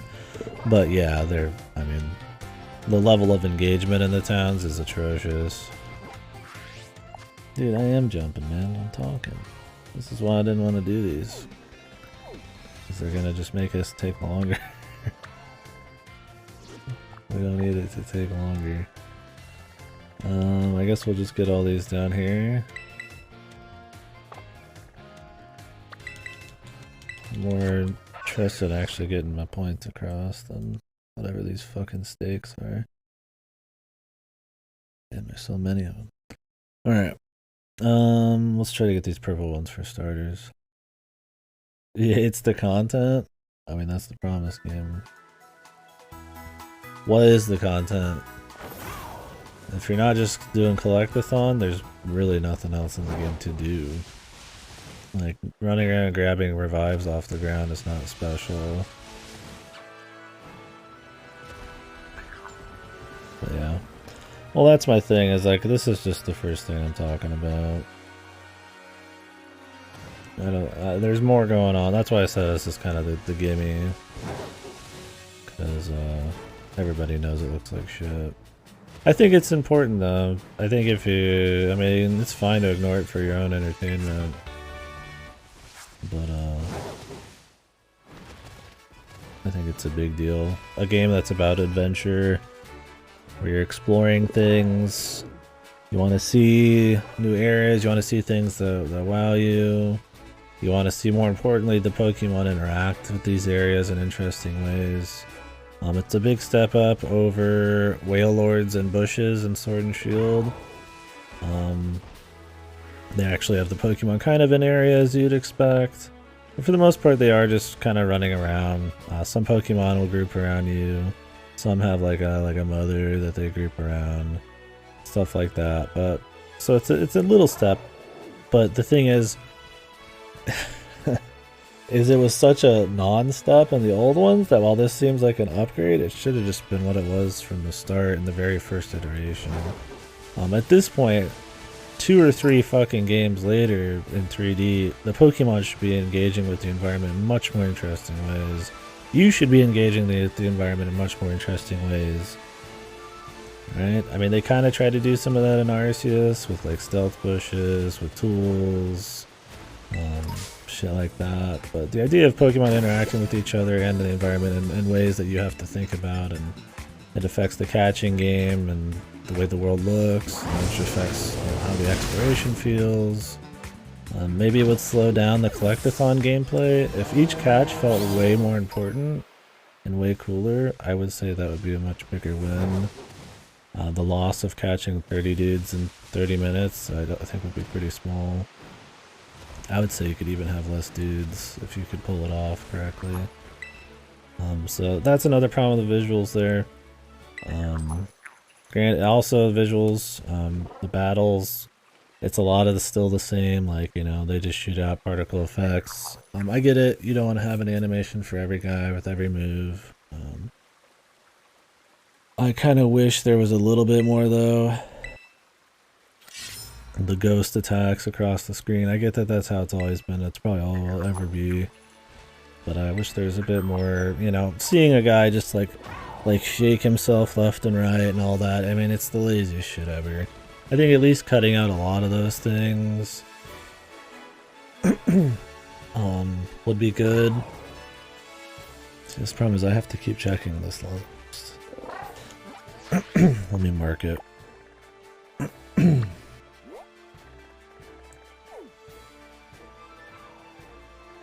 lost my thought.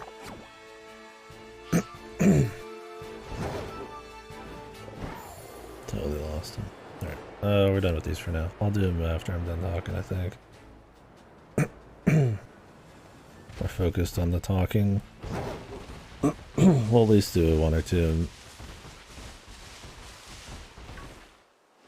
Yeah, I forgot what I was saying. No idea. Oh, I don't know how I want it to be handled, but catching actually think that annoy me the most of this. Yeah, I didn't like. This was the game I think I was the most annoyed with, just catching Pokemon. I think because they reward you so much for just catching stuff. Either it's the books on the Pokédex, which I thought was cool. The little battle pass reward thing, which wasn't very useful, but it was still felt like a reward. The XP you got from catching, which was much larger than a lot of the trainer battles. I liked the incentive to catch, because that's the game's strongest point, and as soon as you're done wanting to catch things, there's nothing left in the game. For the most part, all the story content shit is dog shit, and we'll get to that later. It's okay just to kind of give you something to do, but there's barely any side content, so as soon as the fucking catching's gone, you know, you're done, right? As soon as I got uninterested in the catching, we finished the game in like 2 seconds, and you know, I was just uninterested. Which I think says something about how little there really is in the world. And so the idea would be like to make sure the catching stays fun and engaging for as long as you can, either through rewards or just actual engaging gameplay. And goddamn, am I tired of how you catch Pokemon in these games, dude. Arceus at least tried something new there. I still think this is much better than Arceus. I stand by that. But at least Arceus tried to make it more fun. Tried. The execution was not very good. It turned into a game where you just literally had objectives to catch like 100 Pokemon of the same type as a challenge. It did cool things for how you caught Pokemon, using like, you know, aim, using the environment, but it was so easy to catch Pokemon that it made every catch not feel special. It was extremely dull. But it tried to do something there, and I think this, going back to essentially what's Gen 2 catching with the balls and stuff, while I like the idea of the different balls, like that's all there is, man. Yeah, that's not a good thing, for sure. That, and to catch Pokemon easier, you need gym badges. Gym badges, you need, you know, be able to actually use Pokemon you go find in the world. You have a gym badge. That gets into a totally different thing about how they actually limit your freedom more than you think, and how a lot of people will use guides and stuff to go in a set order. And that gets into problems with level scaling and all that. Yeah, better balls. It's just like, while the system seems like it's free, it's very much counterintuitive at a lot of times, or counterproductive to actually play free. This game just has some things it does right, but none of the systems synergize well together, and nothing's cohesive compared to like a Dragon Quest XI, where like every system, like the money is gonna feed into the materials, and the materials are, you know, are gonna feed into how the monster drops work, and you know that's gonna feed into the hard difficulty, and everything kind of works just like a well-oiled fucking machine. This, like, there's just so many things that work against other systems and stuff, and it ends up just really messy. But we could break into. I made one sandwich. It was a useless ass system. Also, if this game is based on like Spain, are sandwiches like really big in Spanish culture or something? What was up with that, man? I made one. They probably should have made you make one. The thing is, it takes so long to make a fucking sandwich. I ask myself, why do I even want to bother? Just warp to something or just use an item. That was like super lame.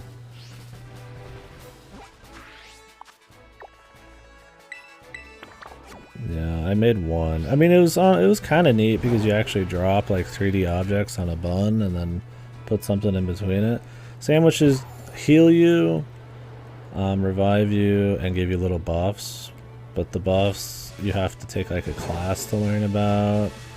They're not very upfront. This is in my notes too.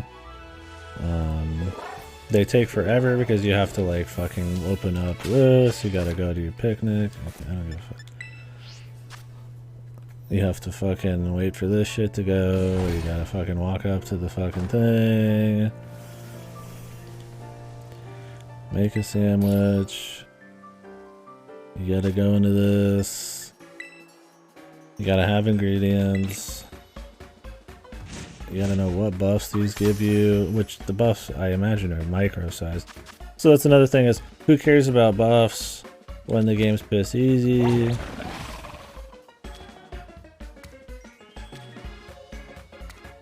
Alright, cool, we did it.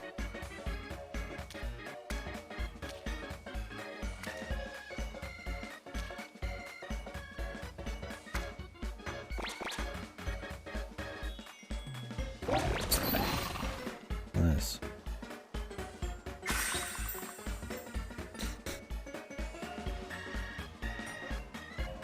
Yeah, I mean, it's kind of neat, but this problem is, like, the difficulty of the game. You don't need the buffs. You sure as hell don't need the XP. This also affects town exploration, because most of the towns are for ingredients or food, and you don't really need, like I said, the buffs at all. So that makes 90% of the shops in town feel fucking pointless. Like, if at least it was like Yakuza where you'd actually want to go to the shops and you actually had to do it to like cash in XP, not that I'm saying they should do that, but you know, then you going to towns and shopping would be okay, right? But it makes something that's a really bad part of the game to the cities already worse. A Jimbo Aniki original. So yeah, it takes this long to make a fucking sandwich. Then you gotta pack up and go. And when there's barely any reward for doing it, and it's not like a slow enough paced game where that like immersive hangout with your... If the Pokemon were animated better, and you actually needed to stop more and you couldn't just warp back to towns quickly, there's like a journey, then it'd be fine, right? I mean, some games do that. But this game's not like that. You could just fucking warp, you could just use items, you can just say fuck it. So it doesn't, it's not incentivized like at all. So, I feel like it's one of the features that's probably got the most work put into it, but it's like totally lame. Anyway, shit. There's so many juicy topics I'm not even done talking about visuals. I keep jumping other shit.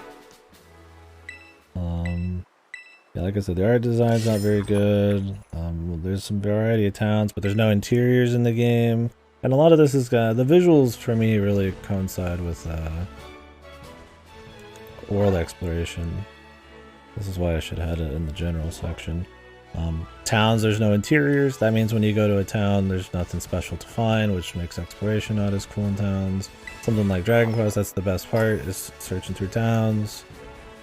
You can get different kinds of Pokemon in a town, you know, in old games like a garbage guy or something, or you could have like a power plant or something like that. This game, there's nothing like that. I could just, I mean, I don't know, give some life. If Pokemon were actually interacting with, like, civilized society, like in a Detective Pikachu or some shit, then it would look, you know, that'd be kind of neat to see. It'd be neat to adventure and find a new place to go to, so that sucks. The shops, yeah, there's no interiors for shops either, it's just menus. There's way too many shops, and a lot of them aren't even like, you don't even know what you're getting into till you get in there. So them just being menus just makes it feel so much more just like methodical, just kind of gamey, just not very immersive at all. And like I said, since you don't care about buffs in this, it's like, who really gives a shit about them?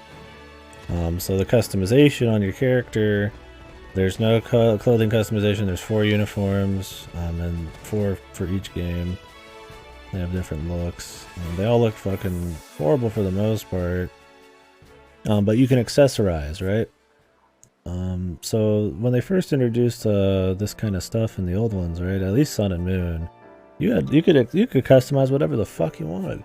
And there's a pretty good amount of shit. The menus were always bad, and they're still bad. It really should be like you just pick the item and then drop down the textures you want and the coloring, but there's at least a lot of options and you could play around with it. In this, there's less options. So when you go to a town, you know there's not even going to be that many cool things to mess with because the core of your fashion is like, you can't touch it.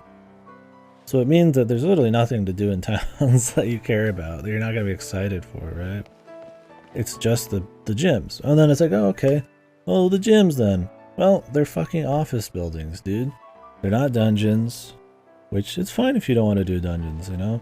Instead it's a task, which the idea is fine. The meshing of open world stuff with the gyms, I think it's fine. They're executed horribly. Most of them are like ultra boring, like Simon Says that you get 10 seconds for every like Simon Says thing you have to do and you have to wait for it the whole time. Olive racing has like super jank. So okay, so that means, you know, that activity's boring. The town, while maybe has some variety, is not that exciting to like run around and do these activities in. When you run into a town, you're like, oh, okay, you know, what would you rather see when you go into a town? An office building or some kind of really cool, well-placed gym that looks really flavorful, and you know you're gonna get into some stuff. But yeah, I think not having like, you know, good trainer battles or even just like a cool building or like a costume they wear, not having like the gym leaders even out for more than a few minutes at a time. They just show up after their fucking cleric tells them to and you just fight them. It just makes the discovery of anything suck, right? Like it's not, you know you're gonna go to a town and you're gonna go to a fucking office building and you know all the other buildings are gonna be fucking pointless. So it hurts the world exploration. Okay, so I guess we're just talking about world exploration now. So then what else do you got, right? Yeah, well, you got, you know, you got a few different biomes. That's cool. They're a bit more densely packed. It's not like Arceus where they're just giant open fields or anything. There's little things to find, like items and stuff, but, well, the game's not very difficult. You don't really need the items. The TMs tend to get, you know, you don't find many new ones after a while. They get reused a lot. Okay, so what else is there really? Well, there's the stakes, but you need to get a shitload of those to even get the legendaries. So then what else is there after that? There's towers, but those towers are copy-pasted and they're only used for one evolution. So what really is there? There's nothing. There's nothing to actually fucking do other than catch Pokemon, which is fun. But like we said earlier, since the catching's not as interesting, the Pokemon don't interact with the world in as interesting a fucking way, it gets old after a bit. It's purely running on the incentive to catch Pokemon and the new Pokemon designs, which I think are good. So it does stay fun for a bit. But really the main fun of the game is to do things in whatever order you want, which there's a lot of systems working against you, like the level scaling not being a thing, your ability to actually just travel to some areas, which isn't a huge deal, but I mean being able to jump and swim definitely helps on some of it. The level of some of these, like, you know, there's a lot of things. So it's like fun choosing where you want to go, but the actual things you're doing, just, they're not terribly fucking interesting. So once that novelty, like, oh, once you've kind of got over the new Pokemon, once you've kind of gotten, you know, you've kind of gone everywhere, you've kind of, you jump to the different things in the order you want, so now you're just cleaning up house. It's just devoid of anything, right? Like, I mean, like, I don't know if they just needed to go harder on the addiction incentive stuff for catching shit, or what. I mean, I'd rather have something probably a bit more, you know, meaningful. I don't want it to just be like a literal Ubisoft, like, checklist sim, but... here I just ignored everything that was in the gym or center, switched to a pretty good customization. Yeah, here I didn't change anything after the first hour. The only challenge that was remotely fun was snowboarding. Forgot the grass gym even existed. That was the one where you have to find the 3 FPS plants, right? Like around town. It's like the idea of throwing in little mini games, I'm all for it. But yeah, they just don't. Like, that's my thing. It's like, you know, you could say it's a step because it's got a bit more like density to, like, you know, and there's a bit more variety of how just the literal layout of the levels look, right? Like, there's different biomes, they've got little, you know, there's little mazes. It's not just big open fields always.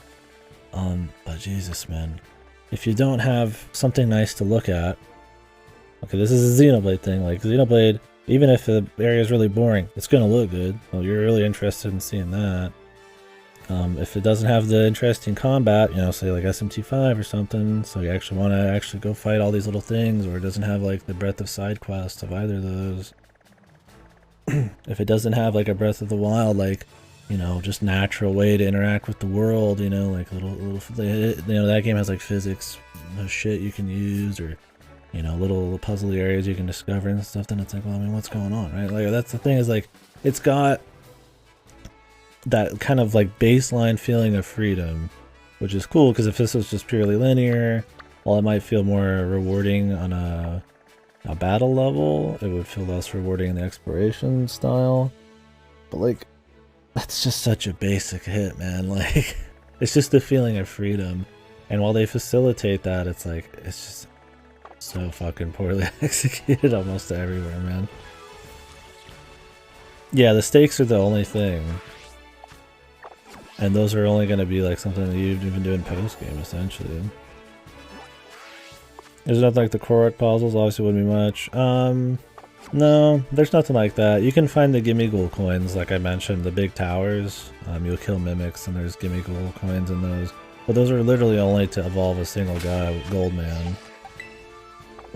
Which I had fun doing. I had a lot of fun finding all those. I was like, ooh, you know, here's a tower. I had a map, but I didn't use it. And I was like, you know, that was fun. But if you don't care about Gimme Ghoul, then who cares? It doesn't matter, man. They're copy-pasted towers. You're literally just finding things in an environment. So I was like, ooh, this will be really fun if I get this guy super early, like nobody really ever bothers to do. And I go get all the movement mechanics right away and cheese bosses. And I'm like, the game lets you do that, but it's not really designed to that. That's the fun, right? They're not literally sitting there like, oh yeah, you know, every player's going to want to get the Gimme Ghoul evolution. They're all going to want to go do this out of order. They're not really thinking about that, right? And like, yeah, a lot of these games that have maybe, you know, Breath of the Wild has like a, you know, compounding system of like different shit going on. They might not expect you to be able to do things, but they you know, they figure somebody might. But like, that doesn't feel how it is in this. Like, the fun I got from this was very like fringe, me doing bizarro shit. And while I'll give it to him that it lets me do that, it is not within, I feel like, the realms of like any of the game design. And you could have just a slightly tweaked playthrough. You could just have slightly different interests than me and then have a super boring time. Like me trying to go for like some like giga level guy with like super low level dudes just to get the ability to glide. Like, most people aren't gonna do that, man. They're gonna follow a fucking level guide. And then that means they're going to interface directly with what's going on, which is just Pokemon catching, and what's around them, which is just items. I mean, like, oh yeah, there's an item. It feels good to grab it. But I mean, I go play Xenoblade. I grab one of these every 2 seconds. But then I also have real shit to do. And I don't even think the new Xenoblade's like godly, man. Like, that's still like miles better. Like, I mean, even SMT5 had fucking like little dudes you could find, right? But it still has quests and has art design and has music and it has combat, right? It's like my thing, man. You get these like props for having a step, but it's like every other game that's come out, even on the Switch, is doing the same shit, but way better. It's just not even close, man. Yeah, play crosscut. You gotta work for those. That'd be the thing too, just the journey of it. Anyways, I'm jumping into world design. I'm trying to go through visuals, but they're kind of interlinked, right? I mean, how satisfying a move is in combat is going to be based on its animation. It's going to be based on, obviously, like, I mean, mechanical stat shit, but like, you know, how interesting the place is to find and move through. Like that last area, super boring to move through, but damn, it looked cool, kinda, and it sounded cool, so it was interesting, right? I mean, it was the most boring area to probably go through, period. You just walk. There ain't nothing to fucking do. There's literally nothing happening. You just walk for long periods of time. And honestly, that part got a bit boring, but it kind of had, you know, that's the comparison, right? You're up here, you get better movement mechanics and shit, but it's more boring than that area just because of visuals and music. Like, just, it's in the game. You can just compare the two things. It's like, that's the importance of visuals. And I don't even think that area looked that great. Like, it was cool, but it's like, it's just kind of like a, like, Made in Abyss Light with neat music that they, like, under fucking balance for some reason. This looks rough, but dude, the Mario Kart castle in the background.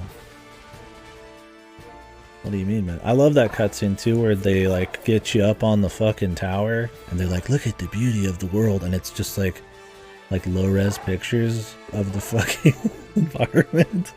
I'm like, how out of fucking touch are you with your own game? So anyways, that's kind of what I mean on visuals. Yeah, it's so funny. Everybody I've seen play it, which not that many people, I've laughed at it. It's just like, how fucking out there are you, man? Let me mark some more of these. That was right, but I just have a very focused... I'm always just focused on it. Hard for me to split myself when we have to be like looking through menus and shit. So yeah, that's just kind of the importance of visuals. So when people talk shit about the visuals, and then they say it's not that big a deal, it is a big deal. I think it is a very big deal. It's just you don't know it as much as you think.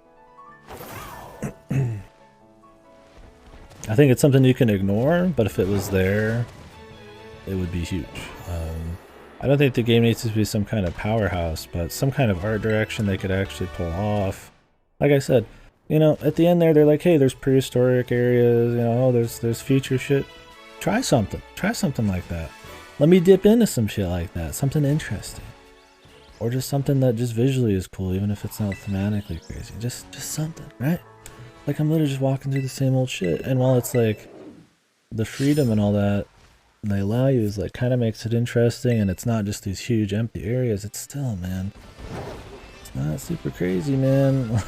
like put some detail in here, man, you know, some actual sights to see where Pokemon are actually doing real things. Like, the potential of Pokemon to do, like, world, like, to have like a lived in world where Pokemon are interacting with it is so high, man. The designs, the amount of money they got, the history they already have with the amount of Pokemon shit, there's so much they can do, and it's just, come on, man. The bargaining stuff. So yeah, I guess we could stop talking about visuals unless you guys have some more you want to say on it. Bring up anything you want. It doesn't. I don't have to go in order of my notes. I don't. Like I said, I didn't write down the generals as much as I did just granular details. So I'm gonna be all over the place. But the discussion's more important than me just blabbering. But yeah. So visuals matter a lot. I mean, when you're gliding through here, you're not like, whoa. You're like, hey, look at that fucking repeating texture and that lack of fucking, you know, like blended fucking, you know, like ooh, there's no blended fucking textures. It draws attention to itself and away from the immersion and the interaction you have with the world. That's just bad. So I guess that kind of feeds into the technical problems. Everybody know, even then, dude. I mean, that's the thing is like. Well, yeah, this is like GameCube tier, but I mean, even on the GameCube, you have games that know not to have shitty repeating textures, know to maybe have like cool art design or direction, right? Like, this game has high resolution, technically. It has modern things, but the actual like human like attention to detail or effort put into it is like bargain bin PS2, right? You know? Like, I mean, like how many fucking good, like was Wind Waker doing that? Were they doing that? You see the fucking textures? No, they aren't doing that shit. They know what they can pull off, man. Like a Mario Galaxy or something. Like, I'm not saying this needs to be like cutting edge for Nintendo, but like, they have the money if they wanted. It should just at least be passing, right? Maybe feel some kind of soul from the art direction, right? But instead, this is like one of the shittiest looking games on the system from a first party fucking dev. Yeah, I mean, I'm always a art direction over fidelity kind of person. There's a level of fidelity you need to hit though, right? It can't look too fucking horrible. Like, this brings attention to itself. It looks so bad, right? But the actual art direction is much more important, and that's why games on like a Switch can still look really awesome, because it's they do what they can with it. Or games on old, you know, on the SNES or something, right? They pull off, you know, something that works with the limitations of their style. So yeah, exactly. I mean, Coliseum has like, yeah, an actual like aesthetic it's going for. And those games just had better animations too. It was fun seeing them. I started this game called Hasta Libra since it seemed pretty good. 15 years in the making, but goddamn the translation shit. What's the original language? It's funny because they should have had the Xenoblade guys on speed dial and they figured out how to do this kind of stuff since the Wii. Well, those guys are on speed dial for Breath of the Wild. They make the map essentially for Breath of the Wild. Monolith does. I don't know what's with Game Freak, man. I feel like they have something where they just are the only ones who touch the game and nobody's allowed to say anything. Yeah, Monolith was on deck for the map design. Breath of the Wild. I mean, I doubt they did all of it. The principles and the idea of the world design is probably more on the Nintendo side of things, but yeah, they were there for the, from what I understand, the map design. For good reason. They're one of the few devs that do big ass open areas that actually look cool and are fun to move through. So the Pokemon Company is an umbrella company that Nintendo is a part of, Game Freak is a part of, that essentially manages the merch, the advertising, and all that kind of bullshit. Game Freak makes the games, and Nintendo, I imagine it's publishing, and then they handle the marketing parts of the Pokemon Company shit. I don't know exactly. But I mean, for the most part, Game Freak just does their own shit, right? Like, Nintendo doesn't just own Pokemon. They own part of Pokemon, I think, is how it works. There's some reason they made the Pokemon Company. I can't remember what it was. Some kind of advertisement thing, or there's some kind of drama, so they had to, like, create this own entity or some shit. I don't know the full history on it. The thing is, they still have access to probably Nintendo's resources, and you'd imagine manpower. And if they don't, they at least have the fucking money. Right? It's not like Game Freak's probably hurting. This thing sold 10 million copies in 3 days. So whatever which way about it, man, like, they could surely get enough talent or have enough budget to, like, at least be passing, right? I mean, I'm not even saying they need to be the fucking top dogs, man. But you could at least have it be like, you know, okay. Like, if a game released like this and it wasn't Pokemon, you'd be like, what the fuck? This? Right? Like, I mean, it wouldn't pass, man. Not exactly, right? Or it wouldn't be big. It wouldn't be 10 million in 3 days, man. People make fun of it and drop it, right? This game, people make fun of it, they'll still keep going.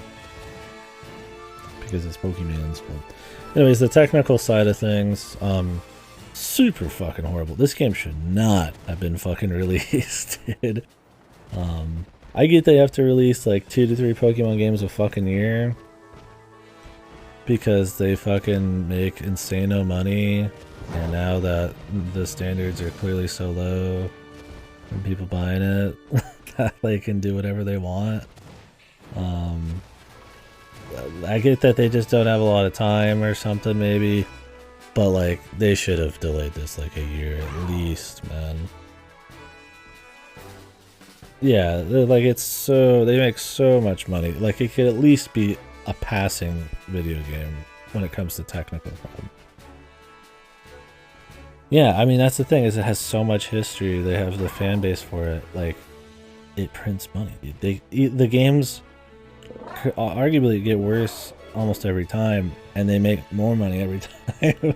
It's like as quality goes down, sales go up. Oh yeah, the emo, dude.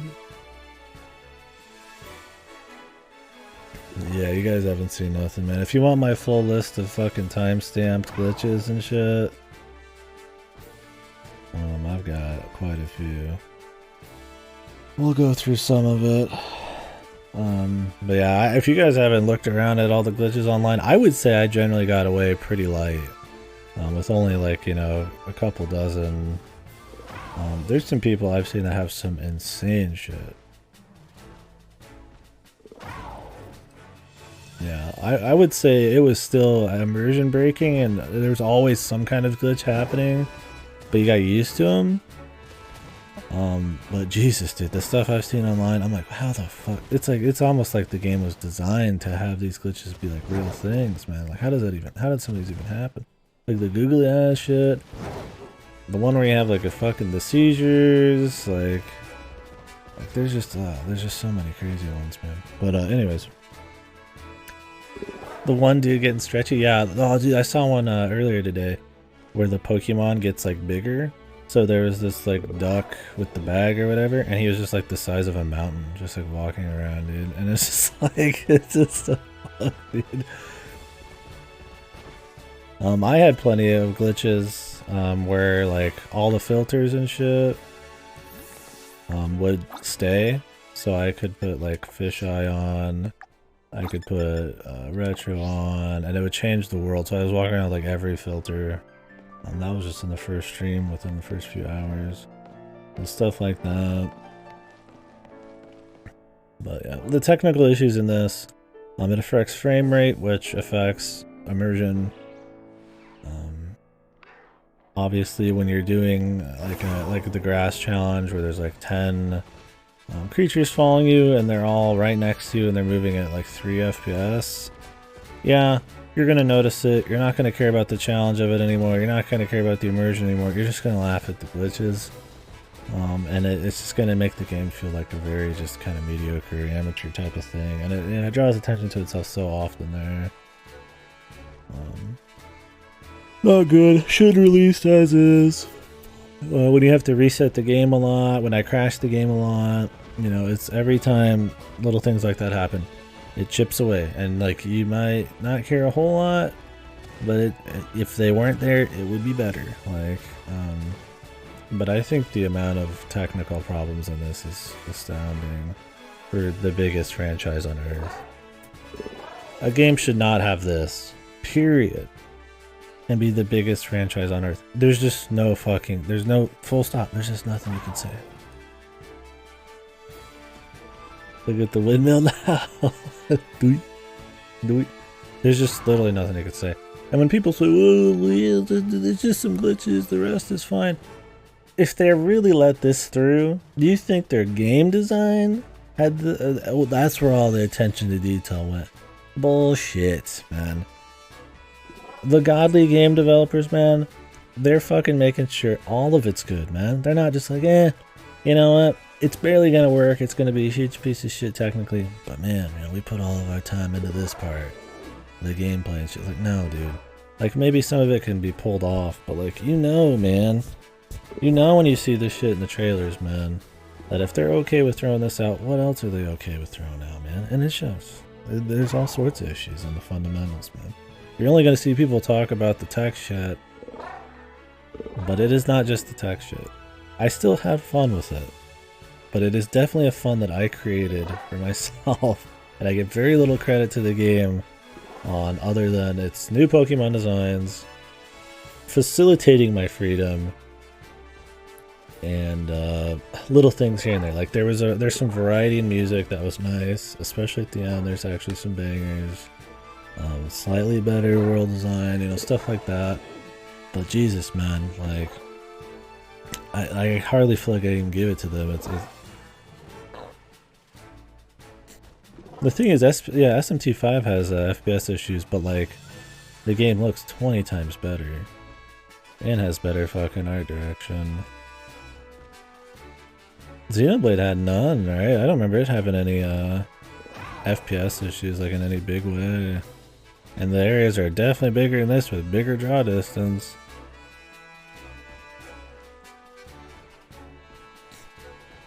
That's how I felt in the last zone, dude. I was like, this just feels like a shittier SMT5 area, man. Not that it was bad and the, you know, for this game, but like in the grand scheme of things. Yeah, the pop-in is fucking unholy in this. And I think I would have noticed it more if I hadn't just played Sonic Frontiers, which was the pop-in king. Yeah, the pop-in's bad, and the pop-in, like I said in Sonic Frontiers, has an issue. Yeah, go. It's fucking ridiculous. So you're like, oh, what's over there? I want to go explore that. You don't know what's fucking over there. You can't see the fucking Pokemon. You can't see the people. You can't see a lot of shit. And it's worse in Sonic because you literally can't see any fucking platforming, right? So you're walking around. How do you decide where to fucking go, right? Well, you're gonna decide based on what the fuck's on the goddamn screen. And if nothing's on the fucking screen until you're 5 fucking feet away, well then it's gonna affect the actual core fucking gameplay experience of the pathfinding and the movement and all that. If I'm running at full fucking tilt, like I do all the time in this, and then all of a sudden there's a dude that fucking spawns in front of me and I run into him and I start a battle I don't want to do, and it happens all the fucking time, well that's gonna get a little fucking annoying, right? Like, ooh yeah, the world's really immersive, and then the bush appears as I'm running past it. Well, at that point the bush isn't even immersive.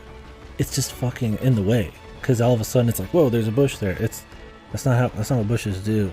They don't just fucking appear when you walk past them, right? So it's actually a negative to immersion to have the pop-in. I'd rather have no bush here. Just fucking get rid of it. So it's like, it's just, the tech issues it cuts into the world design, it cuts into the battle, it cuts into everything. The game still plays, sure, but Jesus, man. Did I say fuck 10 times? Look, dude. I'm just talking, alright? I just think it's ridiculous, man. Yeah, we're in the mood, dude. Get your fucking stakes, but... Look, man. Talk about the game. Don't call me out for my language. Yeah, the thing is, lowering textures on background things in FPS is common. That's what you do in games. You can't have everything be maxed at all times, even on the best rigs, man. It's just a bad idea. But there's usually a limit to what they allow you to see, so that the human eye doesn't really pick it up, right? Like in the background, if there's no good textures on a mountain, I can't tell because I'm 20 miles away from it. There's fog in the way. But in this game, I can see it right here and it looks like a fucking, it looks like a PNG, man. Like, it's just done poorly. In my eyes, you need to do something else then. If you just literally can't pull it off, well, maybe it's time to switch to some other thing, right? Like, Jesus, maybe we go 2.5D, man. I think Pokemon in 3D is absolutely the way it should be. I just don't. That's why you see people saying, well, maybe Game Freak should just do 2D. I mean, goddamn, man. That's gotta be pathetic. It should feel pathetic for Game Freak. People just want them to go back to 2D, dude. Like they just can't pull it off. Like, I mean, Pokemon should be 3D. It should be the future of it, right? The innovation behind it, what you could do in a 3D world and all that. But it's so bad, people would rather just fucking go backwards, dude. Yeah, loading everything at all times. In Arceus it made a little bit more sense because you actually could fly freely through most of the area. I mean, it looked fucking horrible from the skies, but there was kind of like an actual flight thing going on. But Jesus, dude, this game you don't even do that. Like, why is the whole world fucking, like, yeah, why is most of the world loaded in at once when I can only really go through so much of it? Yeah, Game Freak used to be some of the best. I mean, some of those games were pushing it, man. This looks good, dude. Yeah, I mean, and then as soon as they hit, like, 3D, man, with X and Y and shit, it's like, I thought Sun and Moon, it looked alright. But man, Jesus, as soon as they fucking, boom, as soon as they jump onto the Switch, it's fucking over, dude. I mean, they kept doing the same thing for like 20 years. You'd hope at some point it looked pretty decent, but then yeah, as soon as they got a jump, it does not work out. I don't know if I got the one around here. I don't really care. I already have this one marked. I set the go over. Did I grab this one already?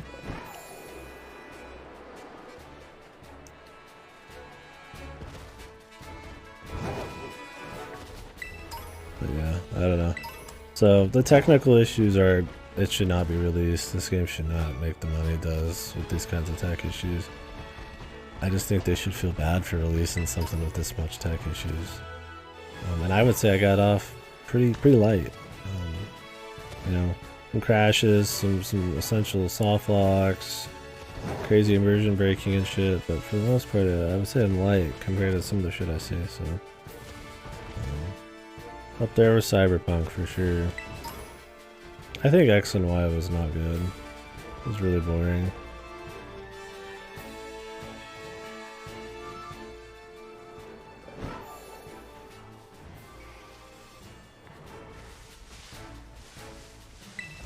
The idea of Mega Evolutions was really cool, but then they dropped that like they do every game.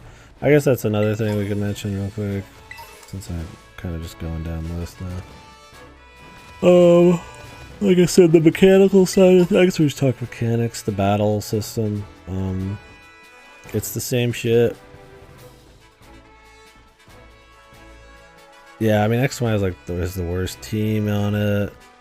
I don't even remember any of the new Pokemon. I barely remember the world design. Like, the Megas were cool, but it's their first foray into actual 3D, and it shows. It's just the most basic Pokemon bullshit. Like, there's nothing really fancy going on in it at all. It's just, it's very dry. Like I said, I barely even fucking remember what the fuck happened. X&Y, it's like Sun and Moon. I can remember some parts pretty clearly and how I felt about it. X&Y just kind of there. I don't know. Like, it was such a bland game. I think if you're gonna play a 3DS one, I'd probably just use Sun and Moon. It's probably the best showing. And this is the best Switch one, if that tells you anything. Although some people would say Arceus, but depends on which small gimmicks you like. Actually, cultivate a severe form player. You constantly have to use your imagination. Oh, this is a real thing, eh?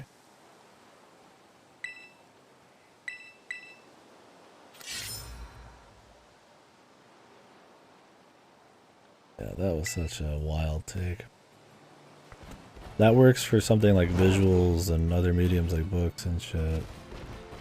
But when there's like a legitimate vision that's supposed to be getting told or delivered, and the glitches have absolutely nothing to do with how that's delivered, then it doesn't really work out.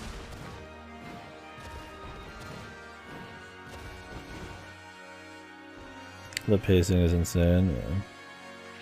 Yeah, I didn't play Alpha.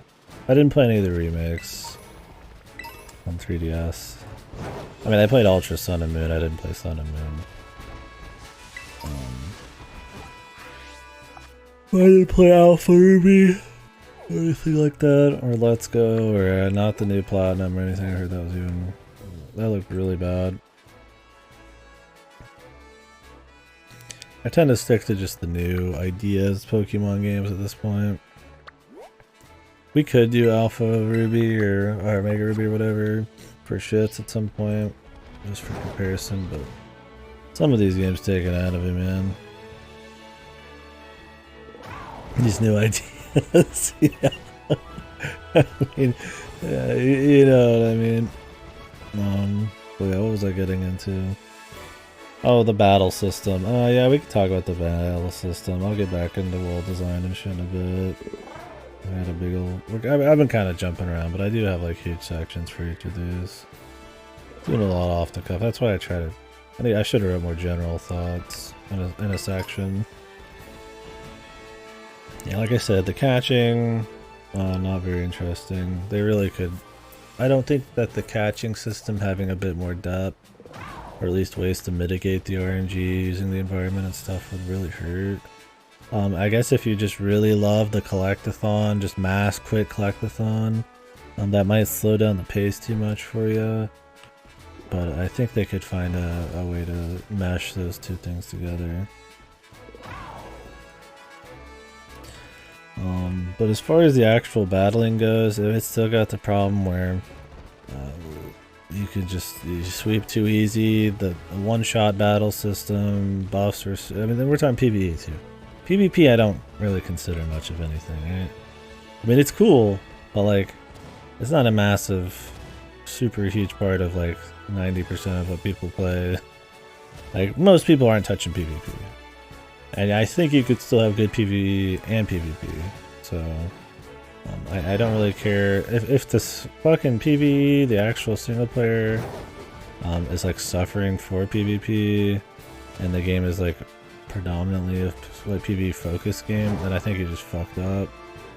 So I don't really care about your EVs and your IVs and your like your fucking natures and all that. I mean, that's cool. It adds a little bit of like depth for PvP, but it means almost nothing for casual play, man. Unless you're playing some super juiced hard mode, which this game doesn't facilitate. In fact, it's made it harder to do nuzlocks. there's no nuzlocke mode, there's no hard mode, they got rid of set. Can't skip fucking animations in this game.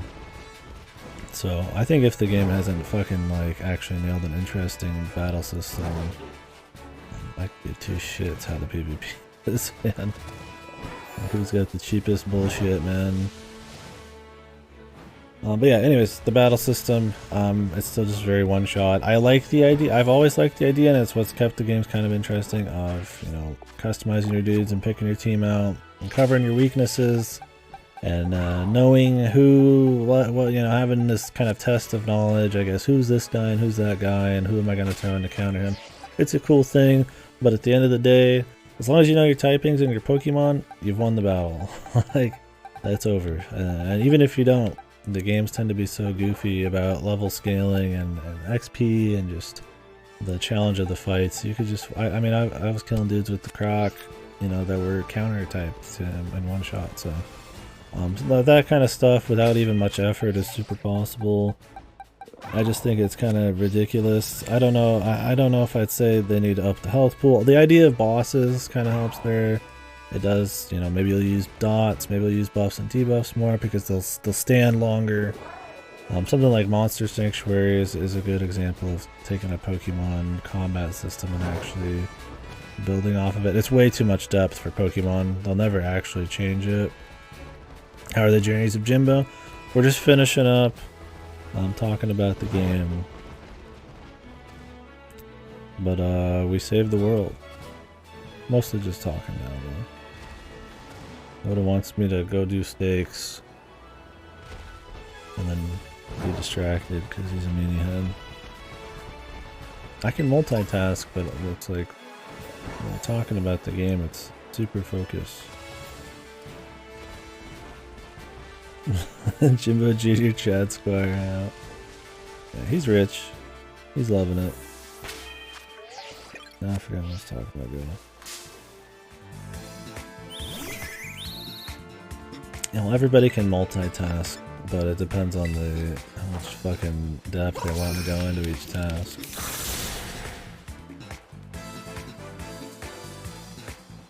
I'm like hyper focused on the chit chat.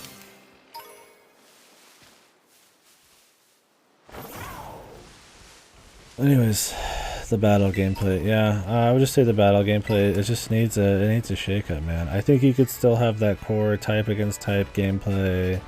You know, having it be really, you know, heavily swingy, based on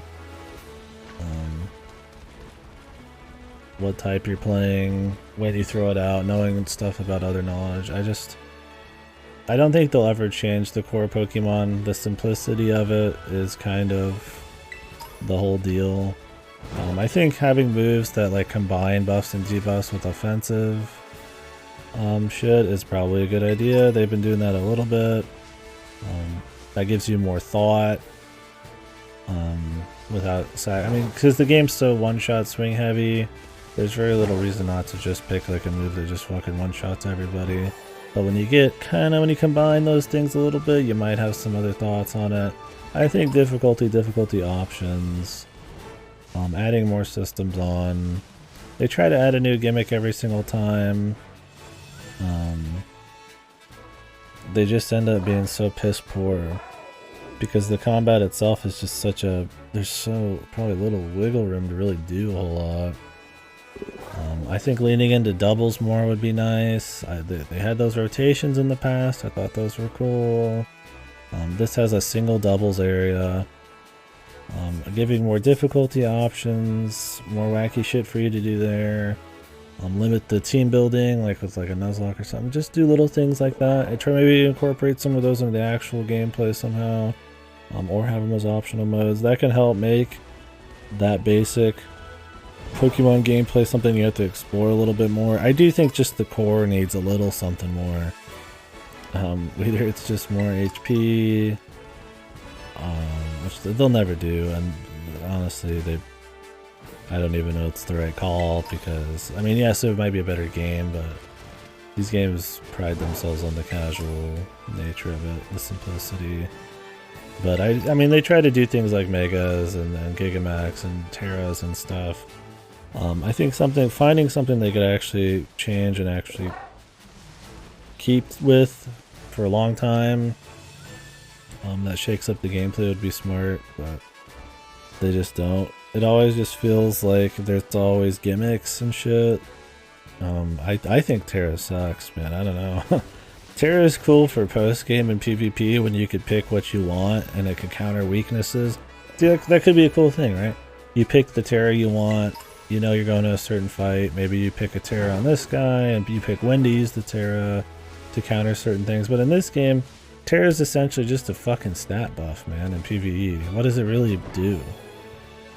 All it does is cut one of my weaknesses and just adds 1.5 damage on a fucking... Like, it goes from 1.5 to 2. Who cares? It's not even that fucking good. It's just stats. It's boring. And it looks like shit. It's the most lazy fucking dumb... You just wear a fucking giant oversized hat. So it's like, it's not even fun. At least Megas look cool, man. You're like, well, fucking... You know? You don't even get, like, special abilities or anything. I mean, Jesus, even the fucking Z move or Gigantamax had a special... I think Gigantamax is worse, but... At least some of those had like a unique thing going on there. I like the idea of the Terra if you actually got to play with it as you went through the game. You actually got to like adjust, like maybe in the middle of the fight, you could pick which Terra hat you wanted to throw on your guy. And maybe it only lasted like a little bit, so you just use it as more of like a special thing or a quick augment. In this, you turn it on right away, you do more damage, and you just fucking sweep the whole fucking thing. All it is just makes a system that's already way too sweep heavy and brainless, even more brainless. Gigantamax was horrible. It was cool that there's some... I mean, it was cool as a boss sometimes, because they had the bosses actually had unique models. But for the most part,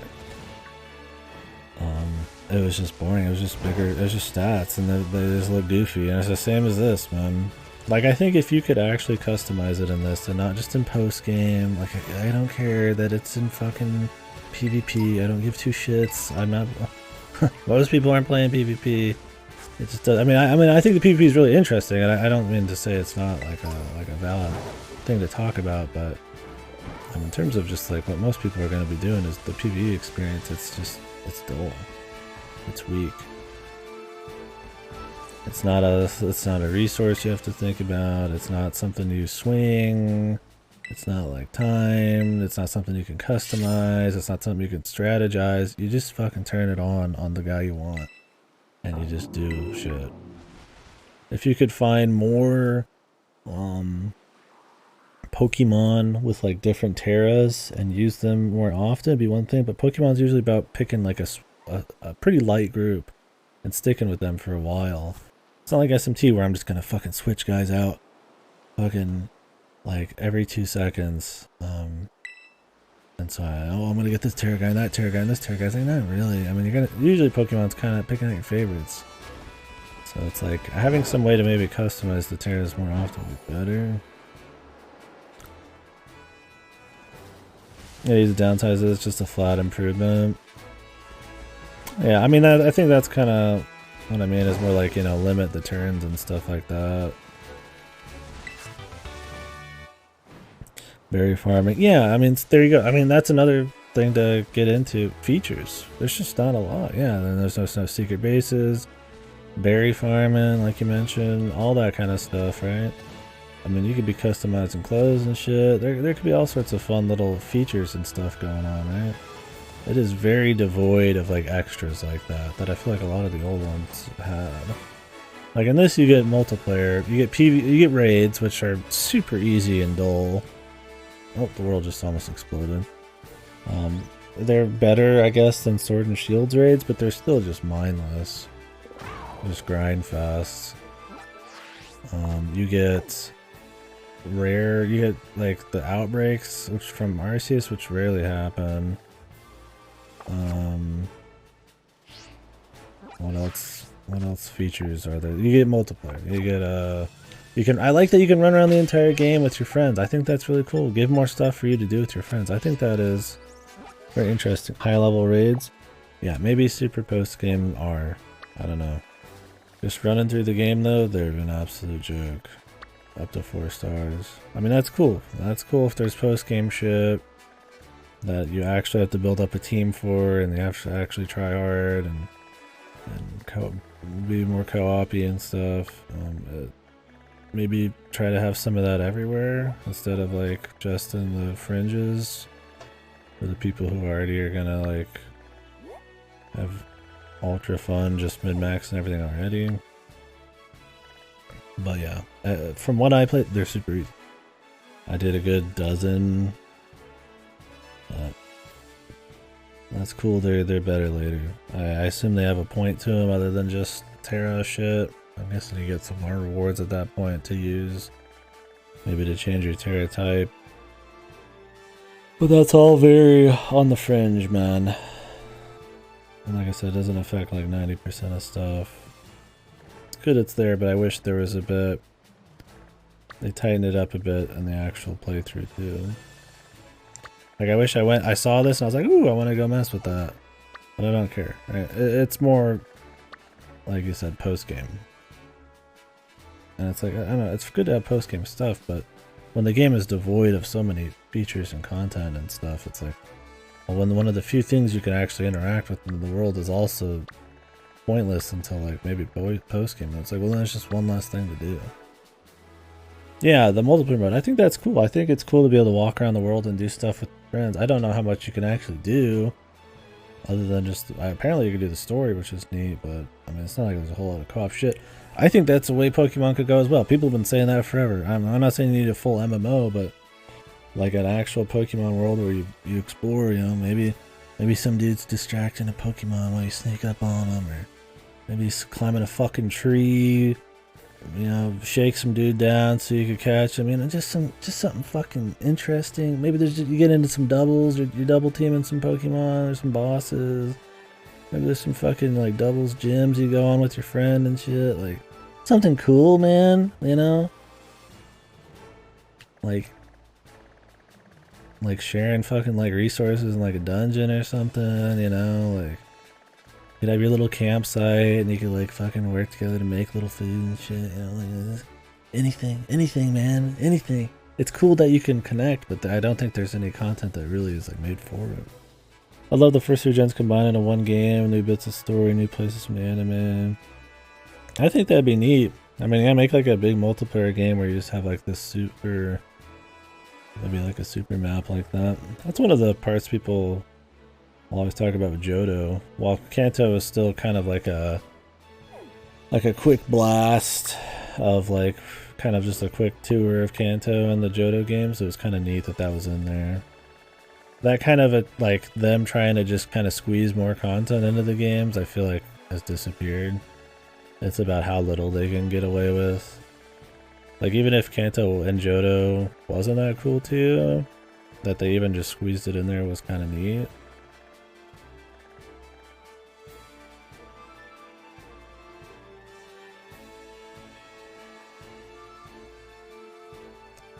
Even a double battle campaign would be nice, yeah, for sure.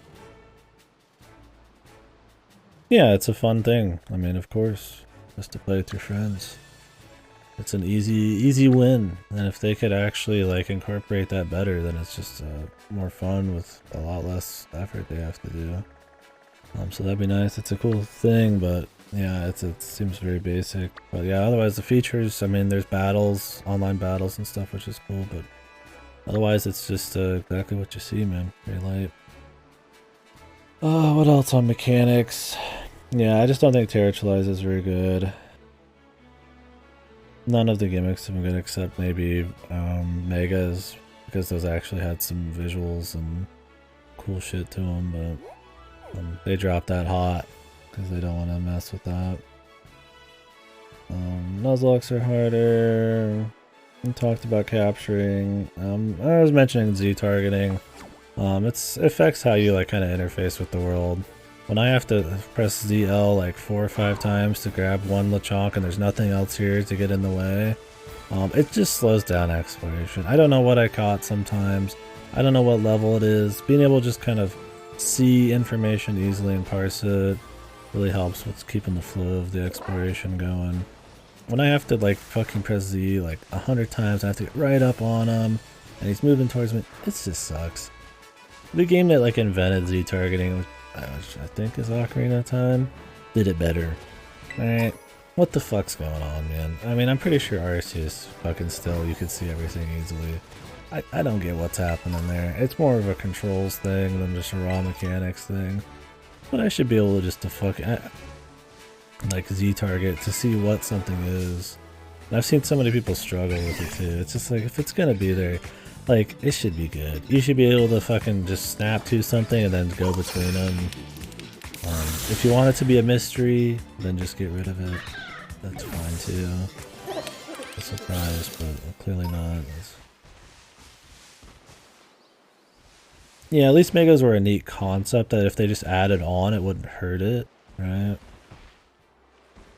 Like, Terra is this like all-encompassing thing that can like is a pretty big shift if you could actually customize it throughout the campaign. But instead it just is a gimmick because of how like half-dick they went on it. Add DLC each and after 3. Yeah, I mean, they would make bank. The thing is, though, you gotta think, this is how Nintendo does a lot of their All-Stars games, too. If you give people too good of a deal with too much of what they want, then how do you make a game every single year that makes 10 million copies sold, right? Like, if you're gonna do an All-Stars game, you can't put Mario Galaxy 2 in there, because that might be too good of a deal. You gotta save that for the next big thing, maybe. You know, you gotta drip feed. You can't set the expectations, the bar too high sometimes.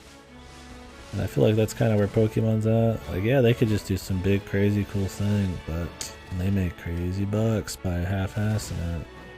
They made a game that lasted forever and just went on DLC, then I mean, I think it'd be awesome. And it'd still be profitable, but is it as profitable? So, it kind of goes against what they want, probably. Yeah, you could have a scatterman, like a Batman vision. You just press a button and it kind of shows you the info and everything, and then you just turn it off. I mean, that would work fine too. You wouldn't even have to stop. The Pokepass?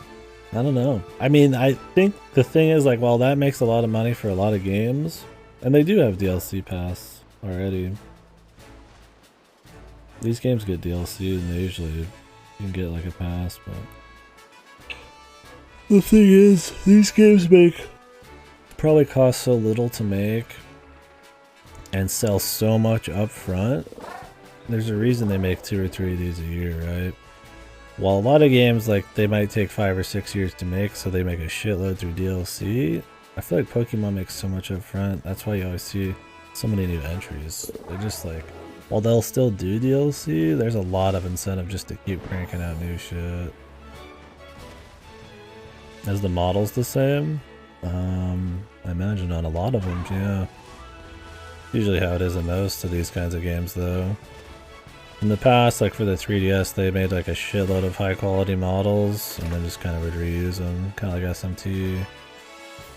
I mean, there's new guys and they might add new animations, but that was one of the things people bitched about, is they actually got rid of half of the Pokemon, essentially, when they made Sword and Shield. They didn't want to model and animate them all, which I think is totally fine if you're actually improving the quality of the Pokemon and how they interact with the world and their animations to a level where they just literally couldn't have the money or manpower to do it for 1,000 Pokemon. But they didn't do that, so they just kept Pokemon for no gain for the player. Yeah, Schlots, I think that could be the case. That's how some of, like I said, some of these devs do. They'll make like ultra high quality models and then kind of like upgrade or downgrade those depending on the attack and stuff like that. I think it's fine when you're gonna actually have a game like this where you reuse things a lot, but when the animations aren't getting any better or anything like that, or they're not adding like enough new shit in, then it's kind of bullshit. Oh yeah, the camera. I mean, you can't up the speed, it zooms. You can't zoom out in the fights. It clips into the ground. It doesn't keep the shot in battles very well. So the camera is pretty bad. We've mentioned food being bad. The story doesn't matter big in a game like this, but if it was good, wouldn't that be better? Why not, right? Even just a simple thing like Arrival, or you know, a journey to the Elite Four is something can, you know, just how they frame it can kind of flavor the adventure and stuff, right? In this, it was like you're in a school and you know you're gonna go find your treasure, whatever the fuck that is. The idea was more just to go explore, but how they frame shit and get you interested in stuff, it can absolutely help. Obviously, the story isn't the big thing in these, but to say that good story or something would just be bad is just bizarre. So that's what we're talking about a bit. Definitely not the make or break, but it's the same, essentially same story format as all the other games, where it's a legendary story, a Team Rocket story, and the gym badges. And while those are all kind of told in a more linear way, this is told in more Far Cry Camps kind of bits and pieces kind of way. So they'll have a little bit of flow between them. But they're not obviously like going to be flowing between the areas, and the journey is not going to be contextualized very well. It's mostly, you know, you do X area, it's going to show you cutscene 1, cutscene 2, cutscene 3, and whichever version you want. So they're a lot more compartmentalized, more like little anthologies, if you want to call them that, which is fine. But not too crazy overall though. The Titan story is pretty simple one, but I think it's probably the most compelling. It's just a guy's dog is sick, he wants to take care of it. If you don't want a lot of story, going for something just kind of low hanging fruit like that, just real simple, that people are going to be able to empathize with quickly, with an easy goal to understand, an easy thing to fight, giant bosses, it's the way to go. You could still call that a good story. A good story doesn't mean it has 10,000 billion pages of text. It's about, you know, the scope and what they're pulling off for the kind of project they're doing and how well they do it. So I think that one was fine. The Team Rocket one sucked. I mean, there's a few cool things. It was kind of novel, but they were trying to make it like they're not bad guys, they were just bullied or something, but for the most part, the characters just don't got any time to breathe. It's all about the twists and stuff that they've set up almost immediately. For that matter, oh, I guess that kind of, yeah, no one's evil at all. No, I don't think anybody was evil in this game except that one legendary at the end. He was an asshole. He was a wild animal, so even he gets a pass to a certain extent. I guess that kind of goes into, well, this is going to be getting into the open world aspect, the activities. So I guess we were talking about activities. We could talk about the story in tandem with that. So for the story of the Titans, I think the bosses were pretty cool. They're just big versions of other Pokemon, but they might have like a little bit of gameplay you have to do to get to them, like run through some rocks, and it's ghetto, but it's fine. It adds a little flavor to, you know, them being spooky or something. But since they have a bigger health pool, you could think about buffs, and you could think about, you know, status effects a little bit. They have doubles with an NPC that helps you a little bit. They have like multiple phases. I think that's a pretty fun thing that the Titan things do too. So that's kind of one of the better parts of the activities you do in the game. Yeah, and that's kind of what a lot of Arceus is. Although in Arceus you do Dark Souls action fighting instead on the bosses after you beat them up. But yeah, I think that's a cool thing. They should keep bringing bosses back. I think it works. It adds a lot more depth just by giving a Pokemon more health. It absolutely changes how you're playing the game. And obviously just the framing of it, it's kind of exciting. It's a big boss, right? It's different than just fighting another trainer for the millionth time, so there's novelty there. The Team Rocket thing, though, that sucked. All you do is walk into the same cut copy feeling area across 5 different fucking Team Rocket areas, and you just have your Pokemon auto battle 30 dudes on the ground. And then you fight a boss, which the boss is fine. It's a mix of the Titan and an actual trainer. Too bad it's the same car every time, but it has different typing. But yeah, the story of that, not too interesting. The Clive part was probably the best. But for the most part, it's just, you know, them kind of getting characterized, and then that's it. There's not really like a whole lot of story to get to. And the actual gameplay of it's not very good.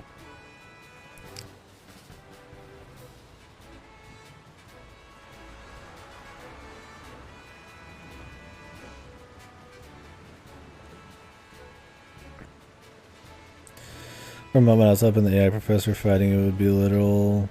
They would never do that. Yeah. Yeah.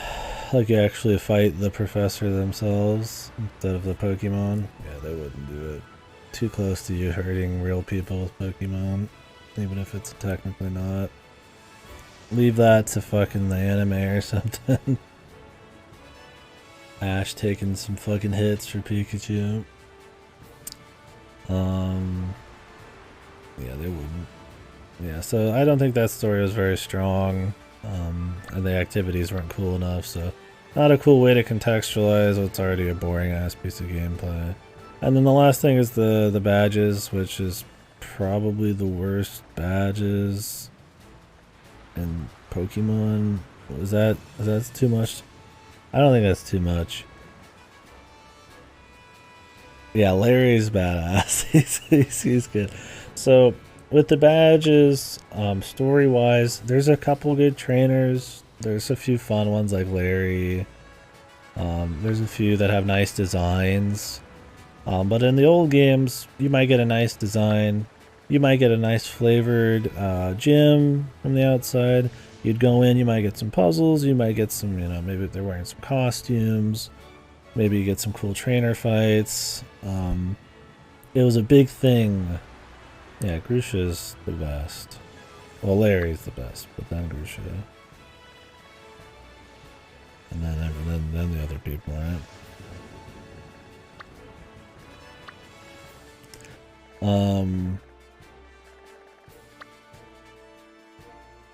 So yeah, and in this instead, you're getting like fucking gym activities, which I don't think are a bad idea. It's something where you actually use the world and the gym kind of in tandem.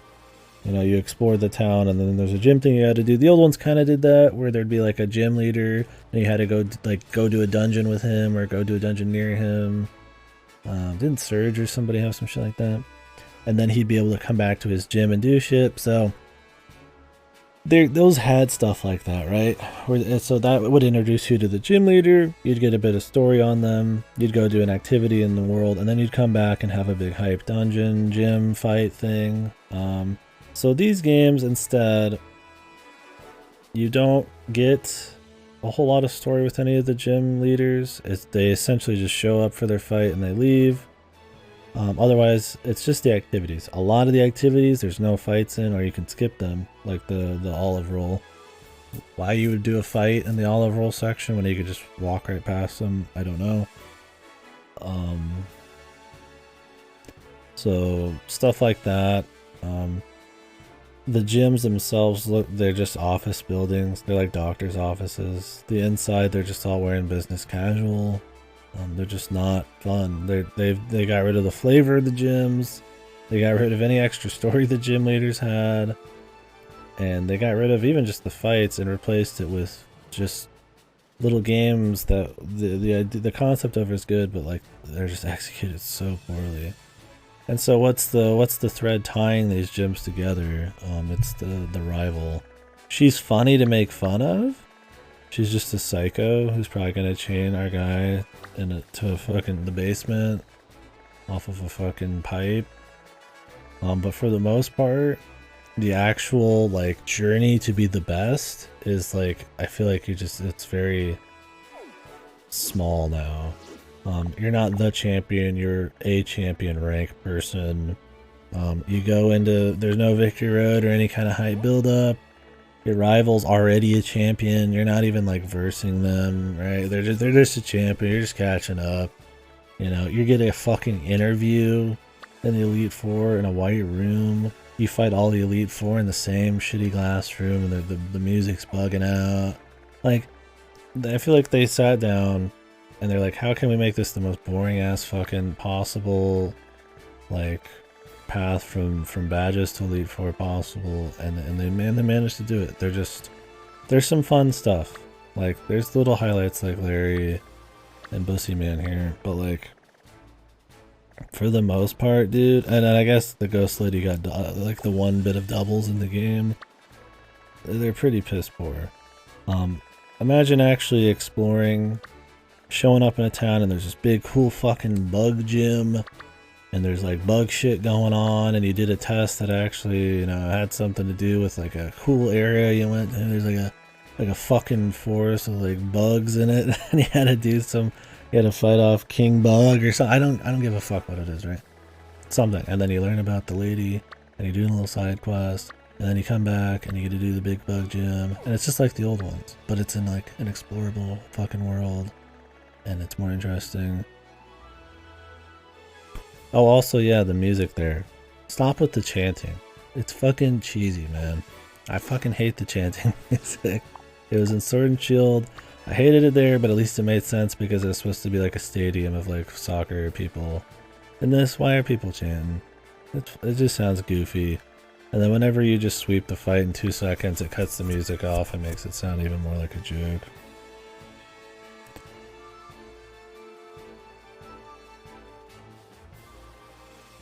All the different the old games, the presentation makes it all so lame. The activities are so dumb. They got rid of that dude who stands at the entrance and calls you the champ in the making. Yeah, I mean, just like little shit like that. So, yeah, I don't know. I don't mind the rival, I guess. At least she's like got something. She's not just, hey, I'm your friend and I'm really milquetoast and boring and I like water and just lame. She's just kind of a freak, but she's not as like fun of like, she's not like a fun like kind of antagonist kind of rival. She's just kind of there as a joke. I don't think it adds any like momentum to the actual badge gathering or Elite Four thing. You're just doing it. Yeah, we can enter the fight. This one, right? I guess we talk about music really quick too. I did like the variety in this. There's a lot of like there's like some funky shit here. There's some areas, like I said, that kind of like old western thing going on. I liked the variety. I don't think a lot of the songs are bangers. Like, I'd only probably get the soundtrack for some of the final bits of music. But I did like that they at least had some variety. Maybe I've got some crazy low bar because of Soul Hackers 2 and shit. But musically, it could have been a lot worse. Definitely cool there. I think the overworld probably could have more songs instead of just this song. The problem is you just kind of like hear the same music when you're riding around in a lot of areas, but for the most part, I think they do okay musically. Not a god soundtrack, but it's not too shabby. I think the variety of the wild battle themes was really cool. And then the last few battle ones are really good too. The Toby Fox shit. Yeah. Definitely they did a lot better on the music than most other parts. What else was there story-wise? The last area, yeah, my Elite Four bugged out. Same with the La Prima lady as well. I'll listen to those songs off stream. But I guess the final bit of story to go over that, and the last bit of content was probably the best part, right? That last area there, the dude's mother's dead.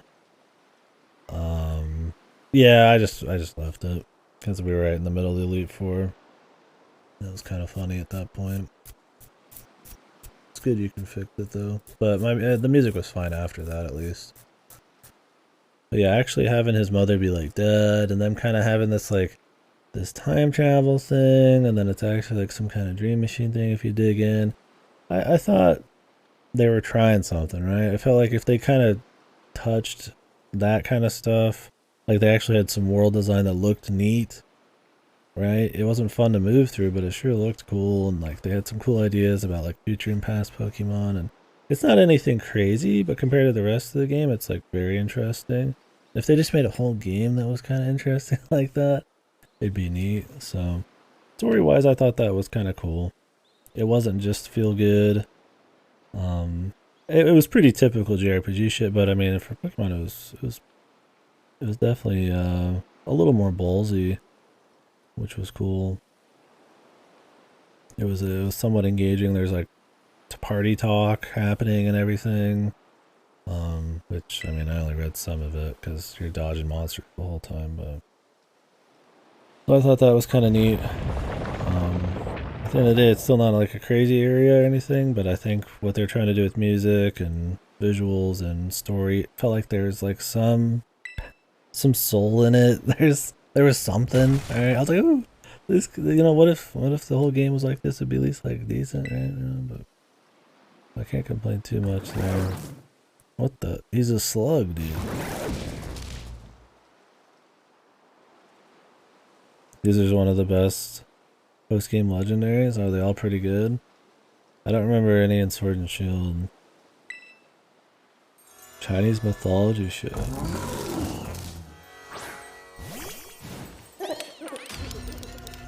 Wo Chen.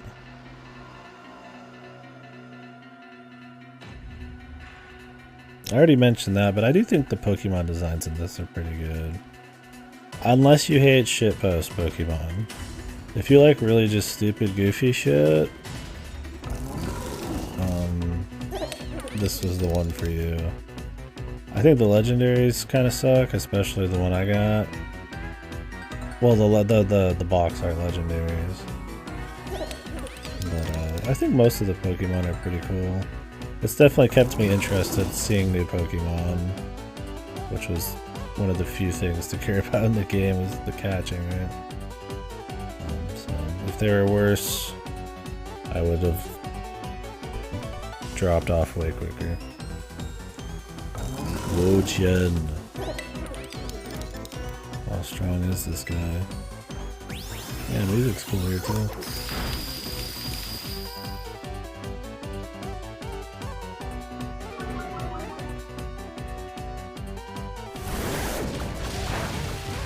He's smacking me, dude.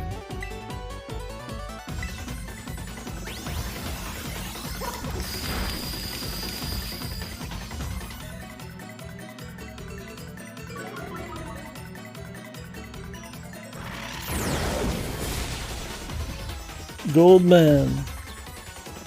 He's dead. You'll have to see the other ones. I don't know if we're gonna get them all. I'm sitting here blabbering forever. I might look up the others. But I've already pretty much said that I like the Pokemon in this one. Like I said, one of the few feelings of fun in this game is actually just running around and catching dudes, which is incentivized through a better Pokédex, the Battle Pass, and good designs. Definitely not through the catching mechanics or anything else, but blabber as you move. It'd be one thing if I was just moving, but I'm talking. I'm getting tired. I think I want to mess with it for too long.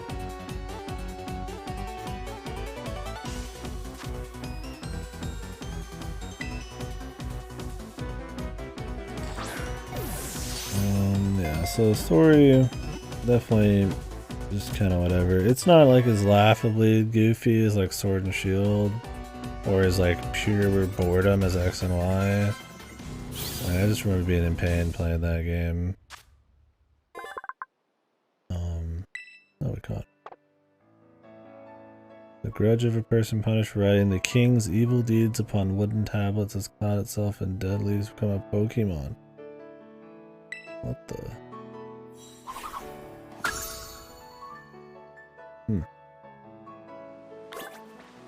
Got anything in here, dude?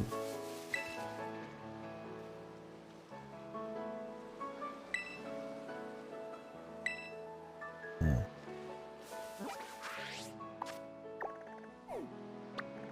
Yeah, nice little bro.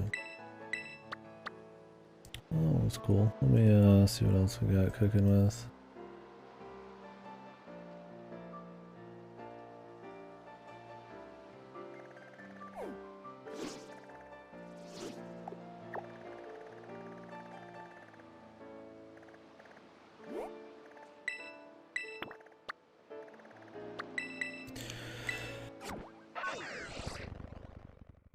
But yeah. A lot of miscellaneous shit. Needed VA and cutscenes. It looked bizarre. It's fine. Or voice blips, like good voice blips. When characters aren't moving or their lips aren't flapping, it's fine. You just fill in the blanks. But when you're seeing like all this movement and everything's really quiet, it's like not having something there. It's just bizarre. That hurts the story bit. The judge function? Huh? Give a fuck, lady. I have a bunch of small shit on here, like AI pathing and the auto battle and then being able to follow you. No mini-map rotation, camera speed, set's gone. Explanations of the food buff. Pokemon sitting on top of you after fights. Just a bunch of shit like that, yeah. We don't need to get into the granular shit more unless it calls for it, but... I mean, it's got a few glimmers of decent shit, you know, like the last area, giving you more freedom, but like I said, so many of the systems are just like at odds with each other, or things just aren't working together. The levels scaling not really being as much of a thing, or how that works. Being able to not capture people as easily or have them listen to you kind of goes against the whole idea of freedom, because that means you have to go do the badges. It's cool unlocking movement tech and stuff, but you know, if you make it too open, that means everything has to be able to be gotten to essentially at once, which I mean can kind of affect the world design a bit. And there's just like little things like that. And, you know, like the shops and the fucking towns are all fucking like about food, but the food's kind of like barely explained and not interesting and useful, so it just doesn't work with that makes the towns even more shitty. And there's just like they add these little things in. And then there's just like a million other things that just don't work with it, or kind of cut against like the systems and shit. Sorry, I'm looking for this thing. I think I've already got this one. And it ends up just feeling really sloppy. I think the idea of having big freedom and stuff is cool. I mean, you could have it be a little bit less free if you want it to be maybe a bit tighter experience, but there's just a lack of content, like actual real like varied content to do. A lack of like immersion and engagement with the environments. Like I said, the way the Pokemon work, the way they live in the world, and how you interact with that world and those Pokemon. A battle system that just cannot iterate and improve at all. They'll never change it in any big way, but it's just another shitty gimmick that means very little for the PvE experience. Just no art direction, Which, I mean, once again, that doesn't help with the fucking exploration, because it's not that great to look at. I mean, the games are falling apart on a technical level even more. So there's just like, there's little things, man. Like, I still, you know, I'll have more fun than like Arceus or something, because I like to do things in bizarro orders and shit, and kind of just fuck around and see what I can do. But I mean, I don't know, man. They throw you into a sandbox with just a shovel, right? You don't got any fucking toys, man. You don't got any mold. You don't got anything, man. It's just it's just a rusty ass little shovel, dude. And you can have a little fun with it, but it's not a lot, man. Like, it wears off pretty quick. And it depends on the person on this one. You get at least probably a larger range of like possible fun depending on the person, or a more linear experience. It's going to be a bit more of a curated kind of thing, but yeah, I don't know, man. It's just rough. They have the DLC section clearly gated off. Yeah, they got this area just sitting there. If you try to, I don't even think you can climb. I'm sure somebody found a way, but it's just like an obelisk. Yeah, obelisk is just like a giant chunk of rock. I'm a little tired. Well past me bedtime. Yeah, if you guys got some stuff you want to say on it though, I know I've been kind of just blabbing, but if there's some big stuff if you wanted to mention or discuss, to chat, whatever about.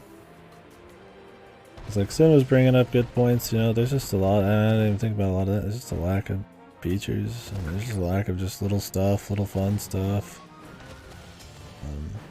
Obviously, like I said, I think the big things are, I mean, the visuals, the technical, the content, kind of kind of a dead-end combat sometimes, and a lack of really being willing to stick with anything that mixes it up. But on the flip side, it's a more colorful game with a bit more of an interesting world to explore than, say, Arceus. The Pokemon designs are pretty cool, and them facilitating you being able to go do whatever you want is nice, even if there's nothing really to do. The freedom to go do what little you can do and what order you want is cool. It's not flawless, like I said, they're always working against you, like with badges, but there's something there. So, I mean, there's little things, right? Yeah, I would say it's like there's guilty pleasures more than I would say it's truly got fun things going on. Like when I was fighting Titans way before I was supposed to, it felt like I was kind of just gaming it, right? It felt like I was kind of like it was definitely more of like a guilty pleasure. Like I was just fucking with it, and it just kind of worked out.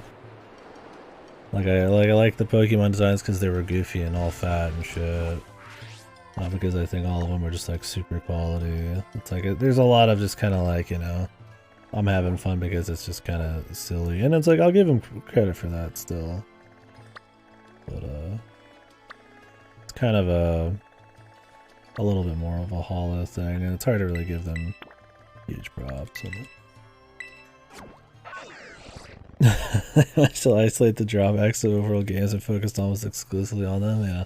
All you needed now is the super ultra checklist of Arceus to make it completely soulless. Maybe an Ubisoft tower. Yeah. I mean, I'm glad that, you know, there's a lot of open world games that won't use movement mechanics. I'm glad this has movement tech, even if it feels pretty stiff sometimes. It isn't super freeing, but there's at least something there, right? You can just kind of climb shit and move around. I would much prefer, instead of some goofy legendary, that you add more shit onto, if it was maybe more of a system where you could kind of just catch your Pokemon and get them to help you kind of move around the world and stuff. And while that might be a little bit too freeing and rely too much on, you know, too many weird types of Pokemon, Monster Sanctuary tries to do it, it kind of fails. Maybe you could bring back the Sun and Moon, like, key Pokemon, or maybe you could just, like, augment Pokemon, or certain types let you do certain things, and you could swap between them more. I think it'd be more cool to have like, well, okay, Arceus does kind of do this, I guess, where you have like a bunch of different Pokemon that let you interact with the world in different ways or climb in different ways. Having it, I guess, be on one Pokemon, like I get it. It feels more like you're upgrading something, but in a game about all these different Pokemon, just having like one dude, right? That's kind of goofy, but the idea of having movement shit is good. There's too many open world games where you're supposed to run through all these areas and explore all this shit. And I think this is something that you could levy against some of the Xenoblades, not X, because technically in X you do get the mech. You just walk. I think when you spend 90% of your time moving, unless it's extremely interesting to look at or you're stopping all the time for a story or combat or something, it should be really fun to move through an area. So I do like that they try to actually have movement in this, like the glide and all that, and the climb. It's not really super fun. I think they could make it better, but I think that's a cool thing. If the movement was much more stifling and kind of like limited, this game would be much worse. So definitely some props for that. I don't think you'll probably see a lot of people mention that part, but I think it's kind of important. Being able just to climb this mountain and not have to like run around like an asshole.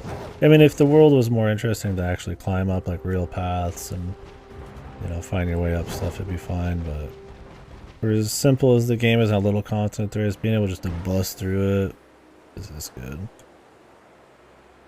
I've said it all. I only think so on these legendary designs. Yeah. I mean, we'll do this one, but I don't think I'm gonna do them all. I am tired. I don't know, there's a bunch of little things, but you can watch the playthrough if you want more little shit. I mean, like, the trainers are boring in this. Everybody's fucking butt ugly and has no flavor.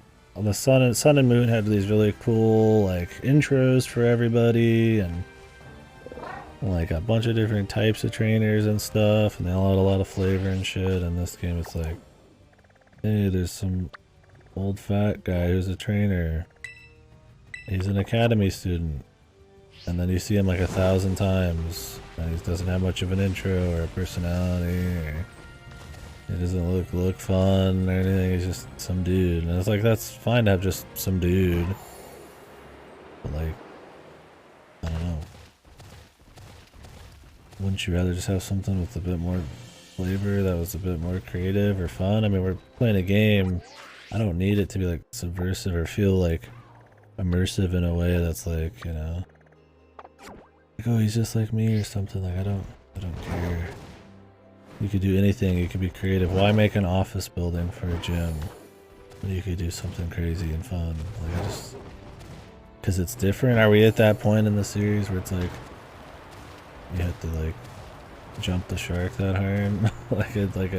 Like making the Elite Four a fucking interview for a job is somehow novel at this point because you've done the creative stuff so much. I think there's still plenty of ideas left in like fun trainers and stuff that does not involve subverting expectations with like boring designs as a gag or some shit, but whatever.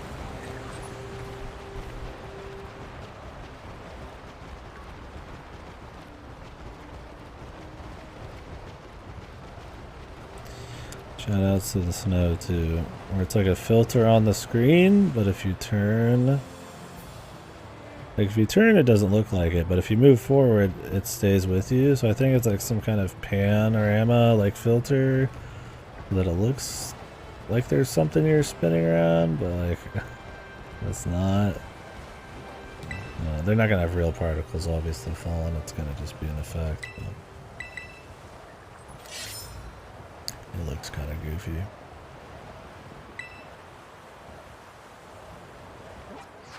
How many more of these are there?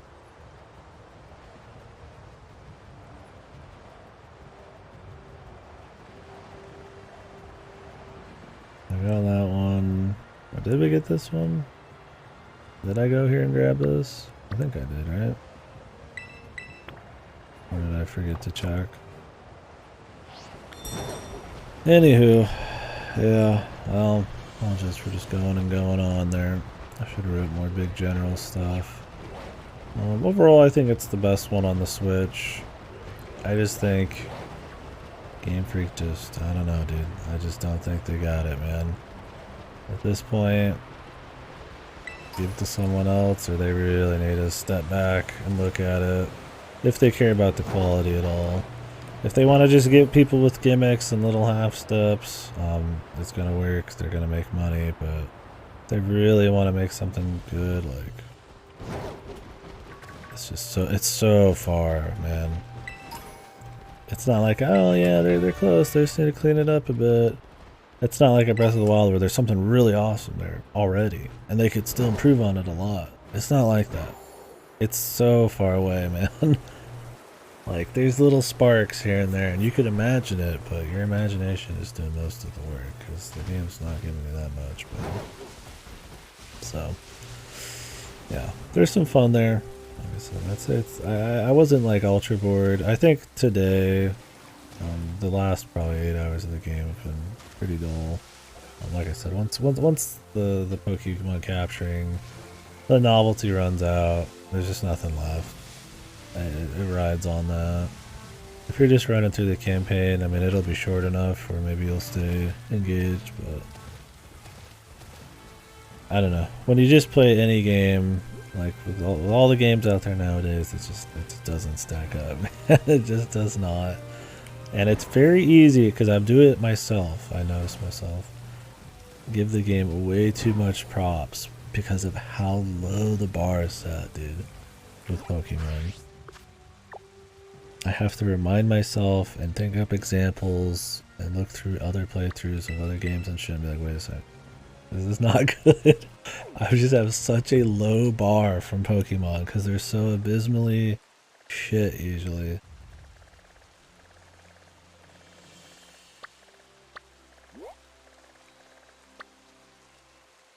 Did I get all these? Yeah, like some of this just seems better than it is, man.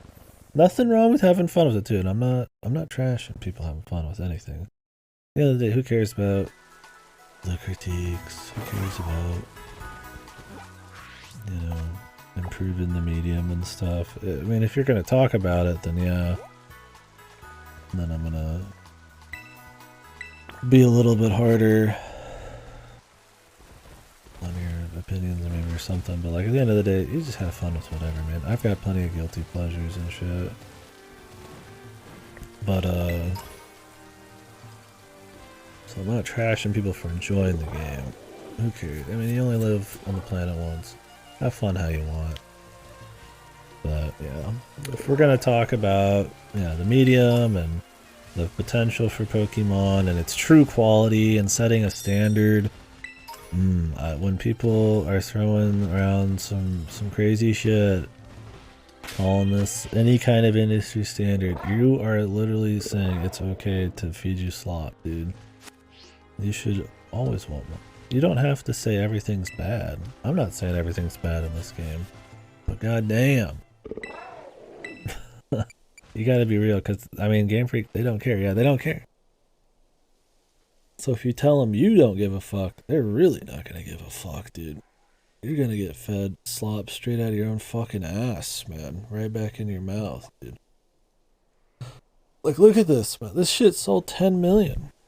Even if you weren't like some malicious, and I don't think Game Freak is like malicious or anything, but even if, you know, you were just some benevolent soul, if everybody told you everything you did was great, and it really wasn't, I mean, unless you had a very introspective, you're just looking in and you had a really good, you're very hard on yourself, how would you even know, man? like if this is the standard and 10 million people tell you this is it, man, it's like you might realize some things aren't quite true and there's definitely some bullshit there you have to fix, but you might not recognize it on as big of a scale as you should because of how much success you've had. And so when people throw their fucking weight around, I'm really tired right now, so maybe I'm talking out my ass, but and saying like any of this is like a standard that should be thrown down into The medium, I think you're crazy, man. I don't know. People are afraid to be critical of shit these days, man. Bad feelings. Did we get the one in the top left? I don't actually remember. I feel like we did, but I didn't hear the thing open up.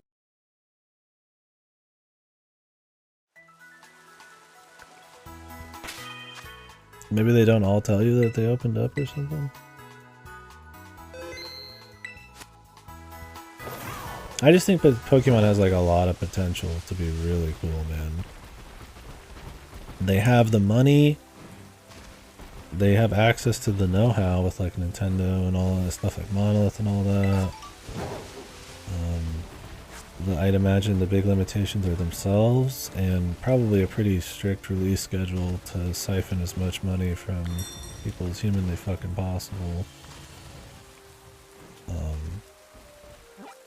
But damn, there's just a lot of potential for the idea of a series, as far as like an immersive, just kind of like monster, living, breathing world could be, as a multiplayer thing, as all sorts of stuff. There's a lot of potential. So I don't know, man. I want to be hard on it because I think it could be cool. Oh, there's one right on top of the fucking thing, dude. No wonder.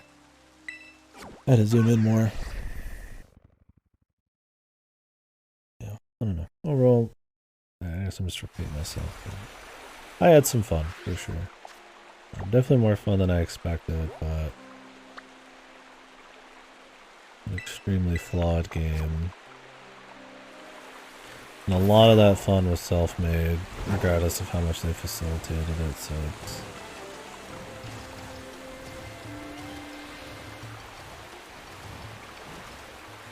it's a very me, bizarro kind of fun, so.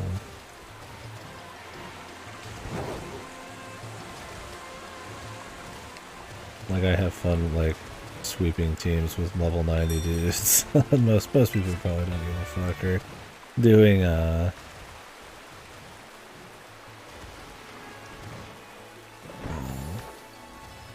know, bosses really early when I shouldn't, with, like, trying to devise, like, weird cheese and shit. Like, that's not something they really planned out, you know, that's just something I kind of did. The game more pushes you towards actually following everything in a, like, order. And a lot of people play it that way, so that's what the game almost wants you to do. Think you just hate video games? Yeah. It's true. Especially popular things. That's why I like Stray so much. I hate popular shit. Just hate people too, for sure. I stream and talk to them. Gotta keep what you hate close, folks.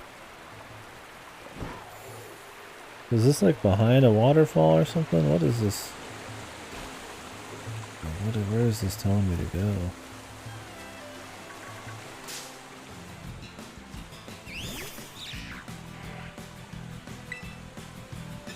You know what's really good in this game? That Goldman. Can I get a shout out for fucking Goldman, dude? One of the goofiest fucking Pokemon designs. I just say fuck it, man. Just go full jackass mode. But I'm like a Buzzwole fan, you know? I'm all in on the fucking bullshit, dude. Goldman.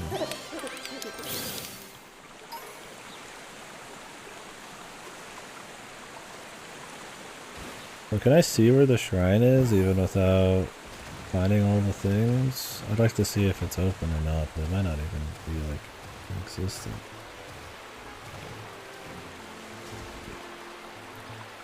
Oh, I hate the fucking non-fixed mini-map. Okay, it's actually up here. I was trying to go like south, but that's the south I thought it was because of the rotational mini-map bullshit.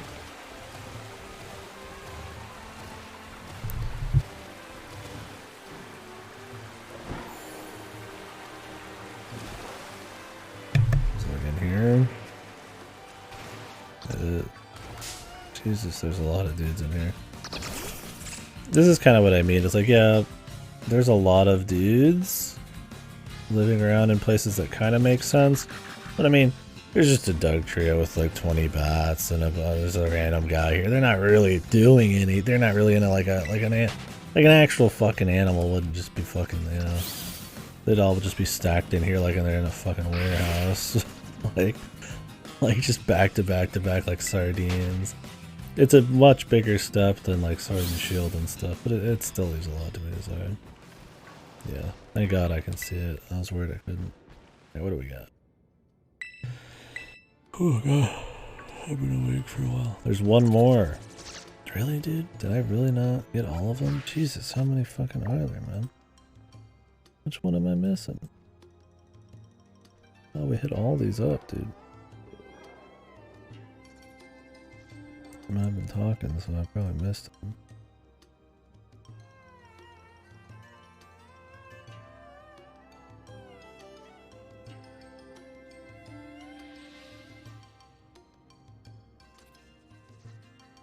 Is there supposed to be 8 per? This one only has 7 on this map, dude. Where's the 8th?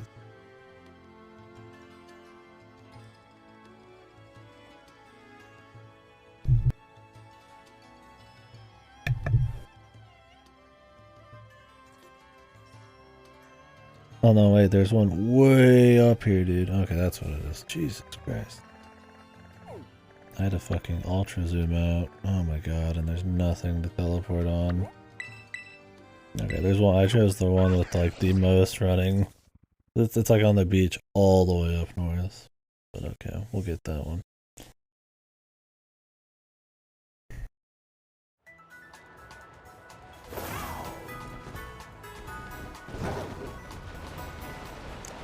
I just wonder what it would take for Game Freak.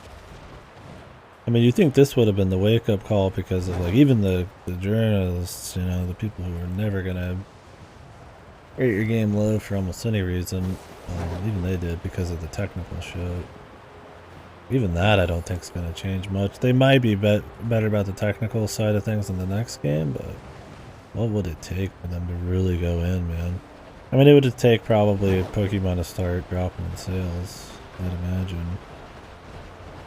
Where they have to focus back in on quality and innovation to get people interested in the series. But that's not gonna happen anytime soon. I don't see Pokemon losing steam, man.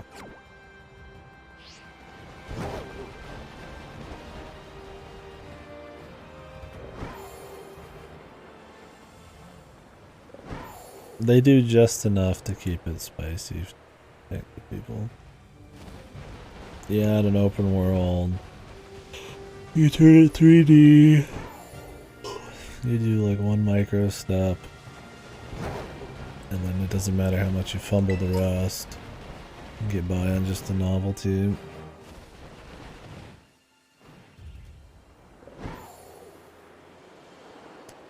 Oof.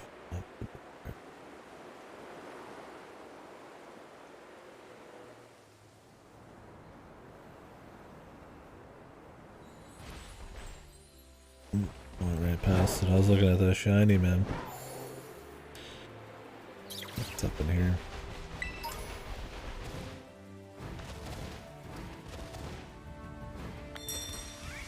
There we go. Finally. Yeah, and it's like, on an individual level, enjoy what you want. But yeah, Jesus. I wish people just enjoyed what they wanted a little bit more. You know, want a little bit more. I think you can enjoy something and be like, hey, it's still ass, and there's a lot of potential for improvement. I'm gonna scream it to the world, but still had fun, right?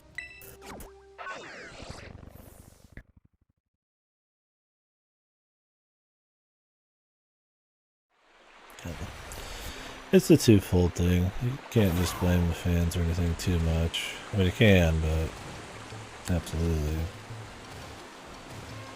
That Game Freak has seemingly no integrity. I mean, I play Giga Wrecker, man. We play Giga Wrecker and 10 build badass elephant, dude. I tell you right now, it ain't just Pokemon, dude. It's every fucking game they make, man.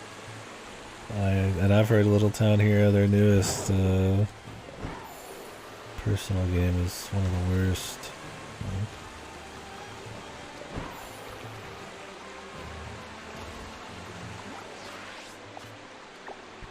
Where's this out? Right next to me.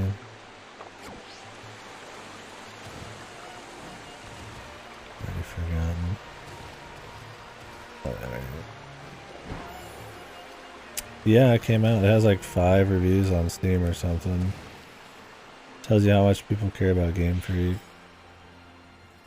What the? Oh, it's back.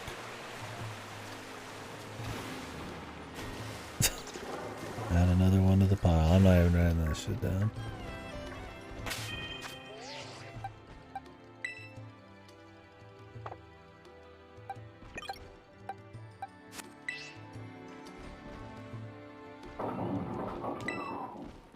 Touch it. Yeah, but nobody liked it. Nobody talks about it. It's not like a platinum. They've fallen a bit, but like, you know, people like Pokemon, man. They don't care about the devs, dude. What the? It's a firefish. This guy looks unique. Why are they all these like Chinese inspired things in Spain? Or in Pokemon Spain? For that matter, I do wish they kind of would just cut the ties to reality. I don't know what kind of Spanish culture they were actually trying to pull in this, but I imagine it barely pulled off any of it. I didn't get a feeling of any kind of like Spanish culture, unless the Spanish really like sandwiches or something. I don't think that's a big part of Spanish culture, but good music, yeah, awesome. Yeah, I think they should just stop trying to do it, because it's either something like that's probably like offensive, like rolling a fucking olive around as a mini game, or it's just nothing. Just do something creative, man. I always feel like when somebody has to like pull from reality for like an entire fucking world and like a made up fun land like Pokemon, that you're just creatively like not bankrupt, but you're, it's kind of a cop out. Do something unique. We like Lamalana right here. Look at this guy, man. I don't want to just kill him. Where is he, man? He's bouncing, dude. What if I kill him? I mean, he's like a fish, but is he like a firefish? Dude, I'm confused and paralyzed, man. I'm never gonna attack again.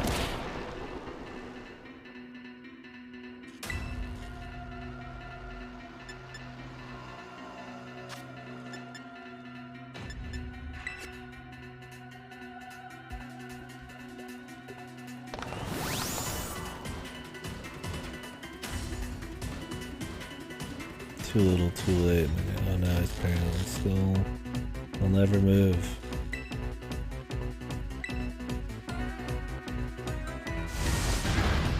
Yeah, soccer, curry, and this, I don't even know. Oh shit, what the? I just hit him with some fucking curry, or some sushi.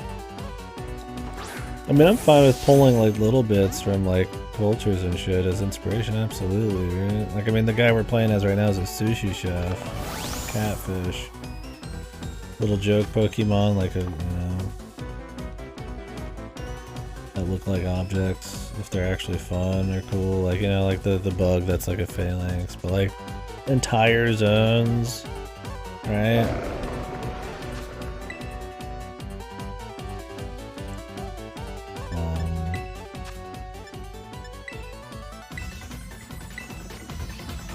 based off of like some kind of like Gen 5's like America or some shit. It's like, I don't know, man. That shit to me is just kind of boring, man.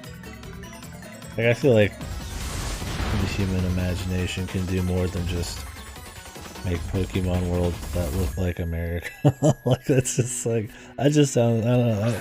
Surely you could do something imaginative, right? Like, I don't know, that just seems always kind of lame to me, but maybe there's like a nod there that they want people to notice. Ooh, it's kind of like America. I know America. I clapped. Oh, that's cool. He's like a little fire, dark. So are they all part dark?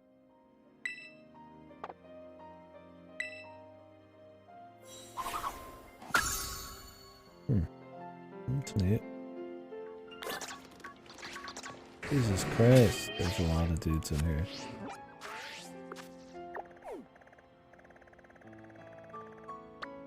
Should have played the Gen 2 remakes to get into multiverse bullshit. No, they do that in Ultra Sun and Moon, dude. As well. Giovanni, Team Rainbow Rocket, he's traveling between the multiverses, dude. Gathering all of the team leaders and shit. They do it again in those games. I mean, I'll play them at some point. They're the only remakes other than maybe like Let's Go I'm kind of interested in. I just want to have like a good conversation about them. Believe it or not, I don't want to just play Pokemon to shit on them. I do think the series has potential, and I've had a lot of fun with it as a young lad, and I think there's a lot of potential for it to be that way again. But they end up, a lot of the enjoyment does come from kind of talking about them and not always the most positive light, because they're just fucking, they just bring in that kind of conversation, because that Game Freaks just suck.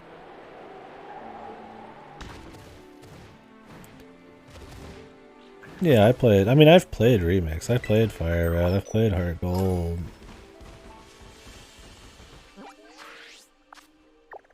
I just started losing steam around Heart Gold with the whole series. I just haven't wanted to do remakes since. Because, I mean, once I got back into the series, I had like 3 or 4 main installments to do. I'm playing a Pokemon game within like a year of another one is torturous, so. Will they remake Gen 5 anytime soon? They have to make a bunch of new models, man. Gen 5 has like a whole new list of Pokemon.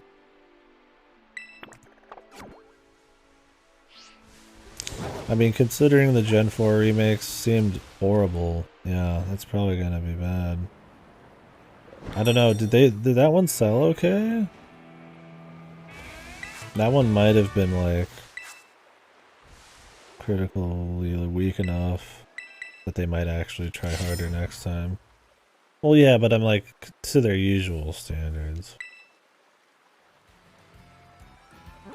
Because, I mean, those looked bad. I would rather play the old one, right? It looked better on the DS. I mean, obviously it's not 3D, but the style and shit, like, was much better done.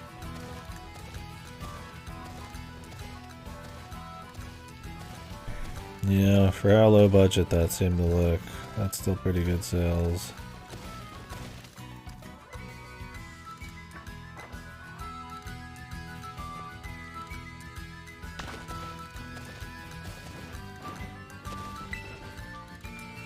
Granted, it's not like another like next gen type of remake or anything like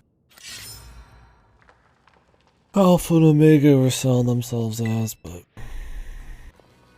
for as cheap as it looked, that's pretty good, yeah.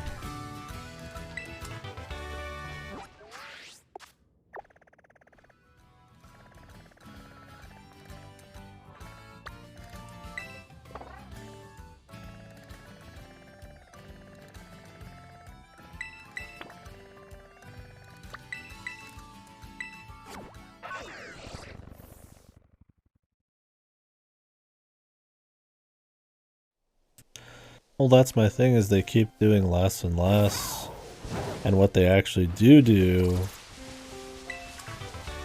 they do more poorly.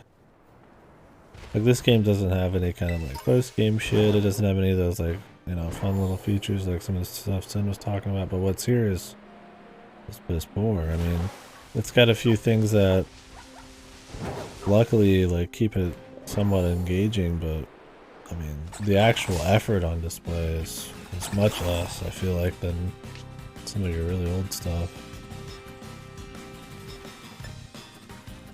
And yeah, you gotta wonder if like maybe they're not remaking Platinum or something so that they can remake it way down the line. Like some 20 steps ahead shit. If they do a big Platinum remake, and you know, technology nowadays maybe isn't, game tech isn't leaping as forward as it was, you know, 10-20 years ago. Well, maybe they're like hedging their bets, like, oh well, we could, you know, we'll remake maybe we'll do Heart Gold or something on 3D, but you know, we're gonna save the Crystal or some shit for Platinum for another remake down the line. That way people can't just say, ooh, it's just Diamond and Pearl again. Oh, it's Platinum. It's Emerald. 3D Emerald, right? I feel like that could be it. Or it's just like P3P, where they're just like, eh, we're lazy. We could make the best version of Persona 3 and combine everything together, or we could just half-ass it and charge a premium. Because that's gaming nowadays.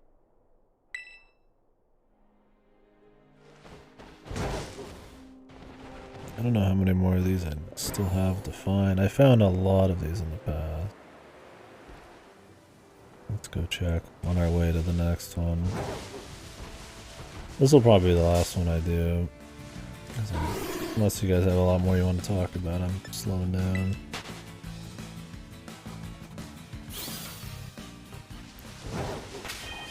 Unless you get something for doing all of them, like another legendary or some shit.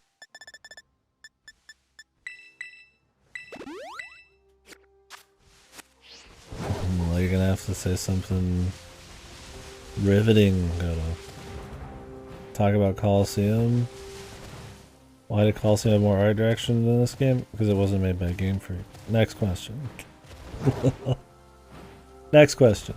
Why are all the Pokemon spin-offs better than the main line? Because they're not made by Game Freak. Next question. An easy answer every time. Oh, we're missing one, dude.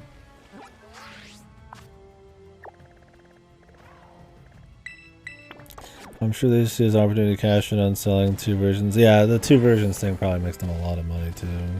There's plenty of fucking fanboys who just grab 2 for shits.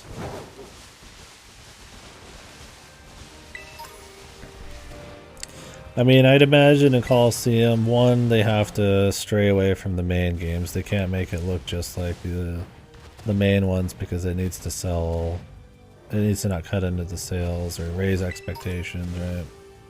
Like their handheld series, if they make it so that, oh, now it's a console staple, then people are going to look at the handheld ones like, ah, what the fuck, you know? So I imagine that means they had to make an art style that looked distinct. For 1. 2, it's one of the first 3D single-player campaigns in Pokemon. They probably actually had some passion thrown into it. Especially as a developer that has not ever touched Pokemon, which is the biggest IP ever, so I imagine they had a lot of investment. I did not play Pokemon Rangers. I'd like to, though. I want to play the Mystery Dungeon games and then Rangers and all that. I've not. I'd like to.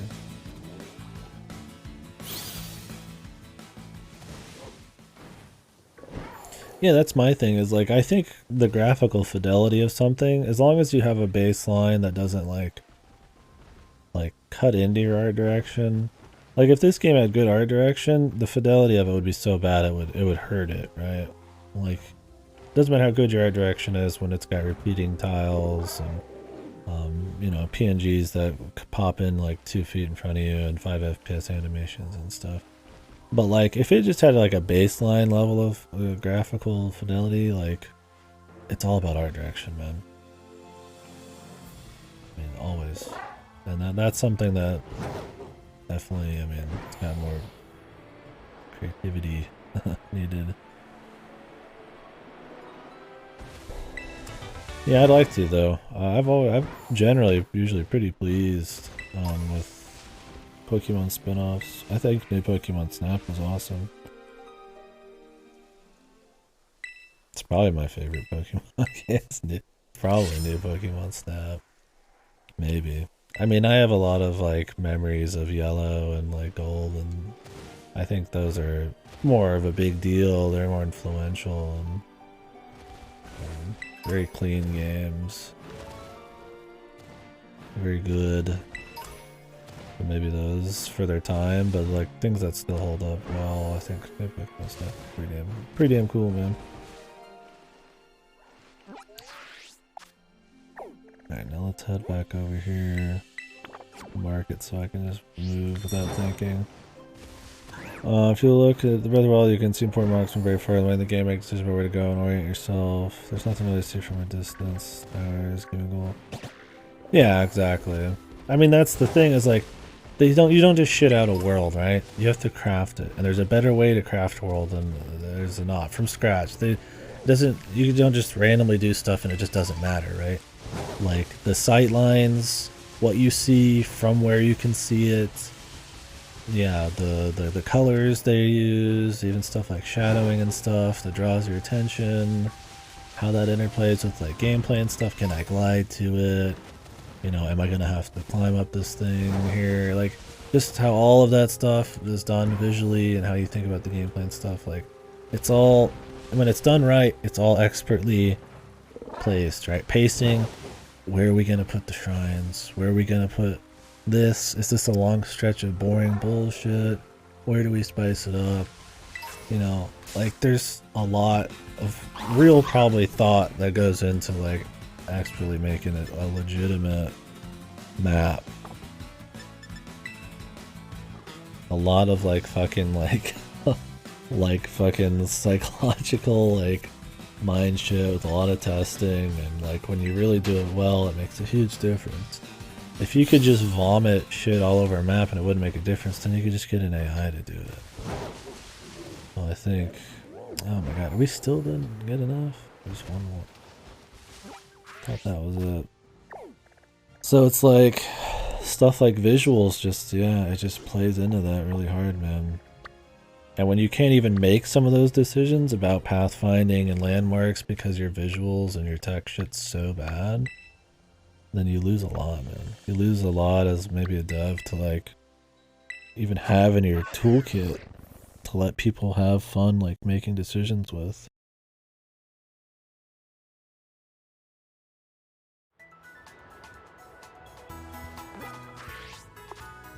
I'm sure even that's about regular geometry just always being loaded. Yeah.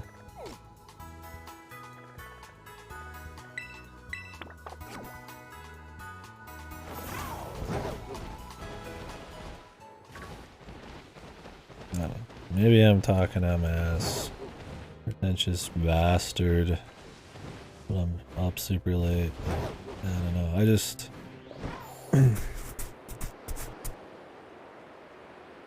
There's just a lot of potential, man. Not even just for Pokemon, just for open world stuff. Got through shit like making a quick buck and low standards and all this bullshit. Just there's just too many things that just stifle it, man. Where is this at, actually? That's like south of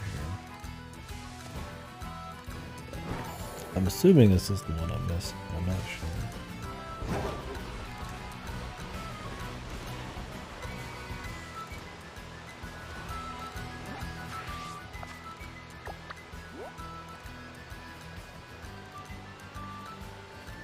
It'd be like right next to me, man.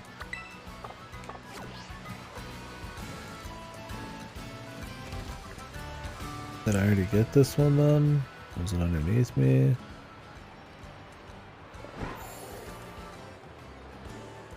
I mean, crazy Halo 2 77 is fine, it's just so cool. There's landscape you look at. Yeah, that's my thing. It's like, I mean, with Pokemon, it's not even that. Yeah, like I need it to be like, what the?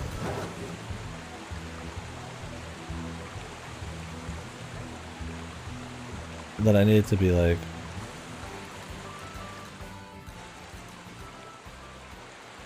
godly. It's that there's just not even a baseline of quality, man.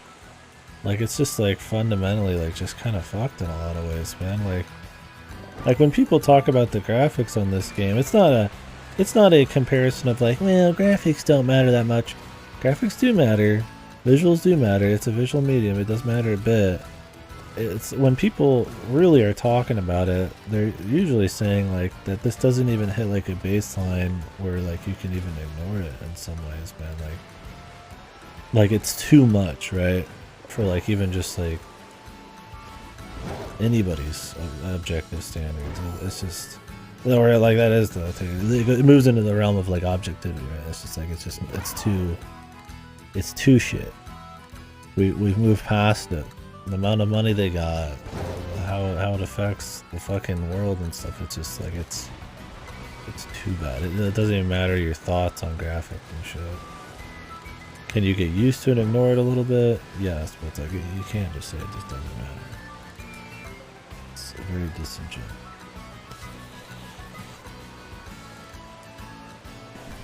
Not nearly as large as it could be. It's fairly big, but I feel like there could have been a bit more and gradual change between ecosystems. I mean, yeah, the actual blending of environments and the ecosystems could have been better. The size, I think it could be bigger for sure, but I don't want it to run into Arceus issues. I think I'd be more worried about them actually filling it with like detailed content. If you had a map that was bigger, but they filled it with, even if it was sparingly, way more interesting things going on. It doesn't need to be like, you know, Breath of the Wild big or anything, but like, it'd be fine. I would definitely prefer them just to start with filling it with like really fun to do shit and interesting stuff. Especially in terms of like I said, immersive Pokemon and interactive environments to kind of mess with this Pokemon in. Arceus kind of tried, but it executed it very poorly. But taking those ideas, and I feel like, and then seeing if you need to make the map bigger.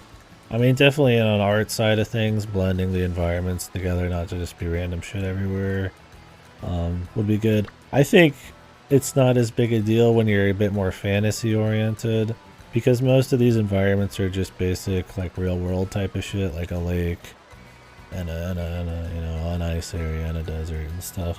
It's not natural, so you're gonna be a bit more hard on it. Like, you know, there's like a jungle in between a desert and between an ice thing. I don't care too much, but if you have it be more fantasy or creative, right? Like there's a fucking mushroom forest or some shit, or some magical weird forest or something. You're not gonna give as many shits about how it like blends in with something else. So, I think they can get away with not having as clever blending of environments if they're more creative. But the closer you get to reality, the more those kinds of critiques are stronger. I do remember that. Problem with Sword and Shield is every fucking environment was just like a flat route with like a couple like assets for like it looked kind of neat, but it was just a small like room essentially for like the forest, right? It didn't feel very special or big. It was like, it felt like the bare minimum. And while it had some creative environments, much more than this or Arceus does, in a vacuum, it does so little, and it's in such a small scale that it barely feels like a thing. Like if you try to take maybe some of the creative stuff from Sword and Shield and then actually turn it into full environments in this, you know, that'd be kind of a cool mishmash. Not that Sword and Shield does any of it really well, but you know, I would prefer more creative stuff. Feeling like I'm just in the Alpines hanging out, right? Like there's a lot of games for that, dude. Like if I want to feel like I'm just in the Americas or some shit, you can go play like Red Dead or something. Like Red Dead's got a whole fucking boatload of issues. But looking like real world looking good is definitely not one of them. So you kind of throw your hat into that ring, man. People are gonna be hard on you.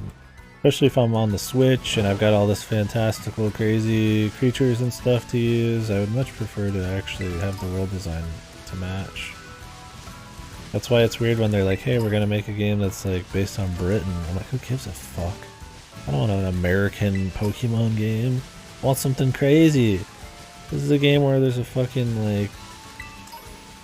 There's a man made out of gold on a surfboard flying around, and a guy bending spoons, like, melting my mind, right? I don't... Why the fuck would I want to be in Burgerland for any of that? It's stupid. It's like, hey, I want Mario, but like... He's in the Bronx or something, right? Like, like a kid. I mean, okay, that could be kind of funny. But like... It's just as stupid, man. Like, and that's kind of how Pokemon is with it. I mean, New Donk City is funny only because there's so much Mario shit that isn't like that it turns around and is kind of novel because it is once, right? But Pokemon isn't doing it once, they're doing it for like all of them.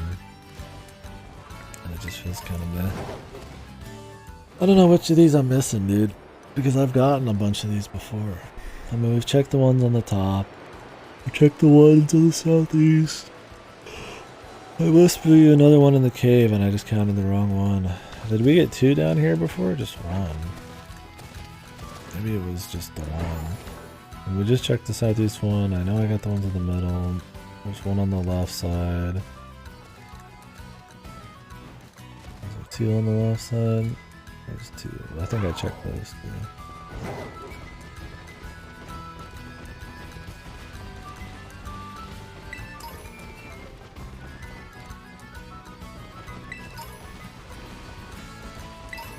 I mean, I have fun watching people play this one too, more than I did. I don't watch anybody play Pokemon usually. I'm watching somebody play through Nuzlocke of this, and I'm actually looking forward to going and watching the rest of that after this. Now that I've finished. Maybe it's underneath me. So, like, I mean, like I said, I don't loathe the game or anything like most Pokemon games I do. It's just cannot be ignored, man. The issues that are there. Far from a return to form or anything. Yeah, I'm not seeing it.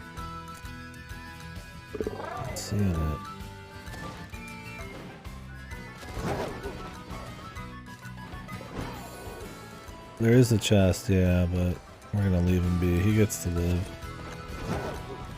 I've already evolved one of his kind.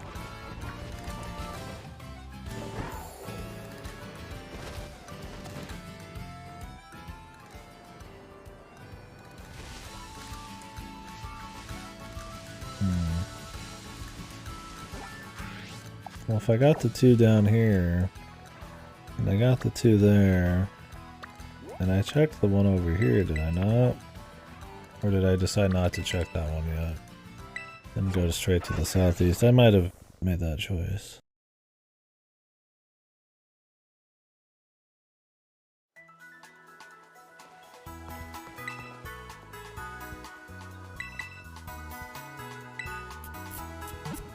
I kind of wish they would do a black and white one again. Or they just ditch all the old Pokemon and just make like a new set. Like I said, I like a lot of the Pokemon in this one. You'd have to have a lot less shit-posty Pokemon because you have to have your basics. And while there are some basic ones they've introduced in this, a lot of them are more just like full bullshit. Like Minecraft Man.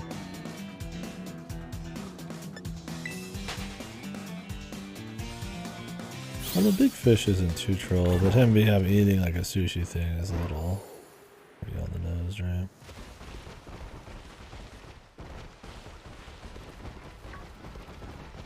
Yeah, I thought that was a cool thing. I think doing that in a new world that feels really fresh, it's like much more improved on, like, okay, this is what I mean. They'll never do it again because everybody already bitched so much about the national decks. I would prefer a Pokemon game where I just get 150 new ones, ultra polished, super high interactivity with the world. Obviously you would need the mechanics to match it. animations galore. Catching all of them is just really, each one of them, you know, just super fun to catch, super different.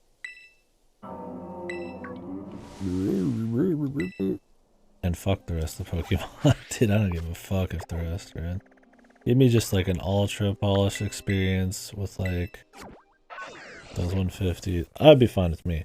Yeah, I get it in the grand scheme of things. People want the competitive or they want their favorites, you know. You do have to make sacrifices like that for quality. The thing is, Game Freak doesn't put out the quality part. They just make the sacrifices. Is where I get annoyed. I'd rather have all the Pokemon if the quality is just going to be dog shit, right? But if they're like, we want to go crazy. We want the most immersive, most interesting to engage with world and Pokemon. We want the dream, and we just can't do it with like 1,200 Pokemon. I'd be like, okay, dude, let's see it, man.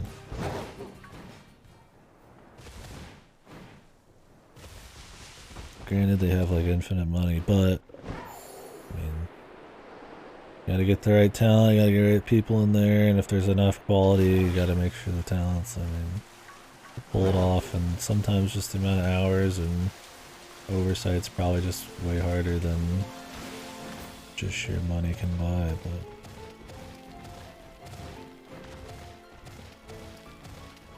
I don't know about everything. It's just not realistic to be able to bring everything. Unless it's like at a lower quality level.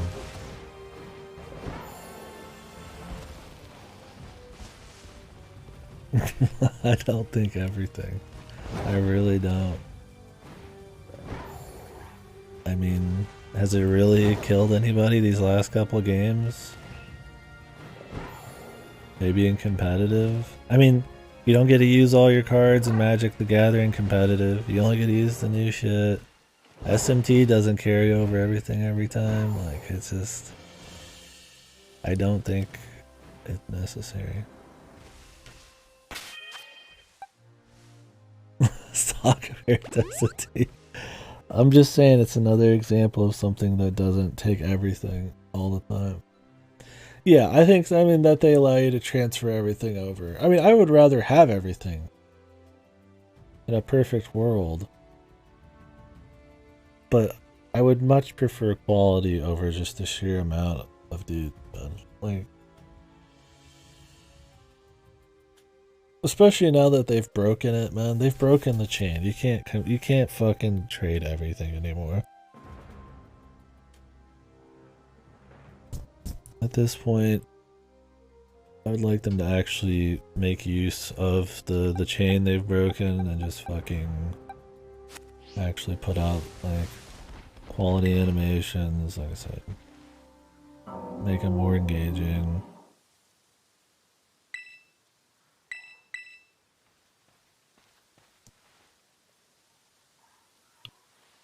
But I think if any series could have every single Pokemon and still have, or that many monsters and still have them have some kind of quality, this series has the money to do it. But they would definitely need to up the ante a bit. It's either their workers or budget allocation. I don't know what's stopping them, but something. And people went nuts, yeah.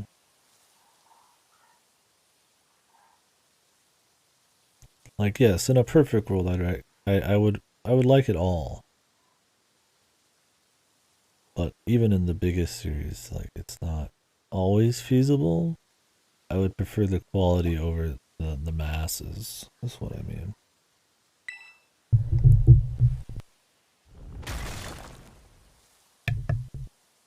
What do you mean they're too low? Maybe I haven't painted the picture that I want for Pokemon clear enough. I don't want just, oh, the Pokemon have 2 more animations. I'm talking like the effort of like 50 Pokemon into 1. I'm talking ultra high standards.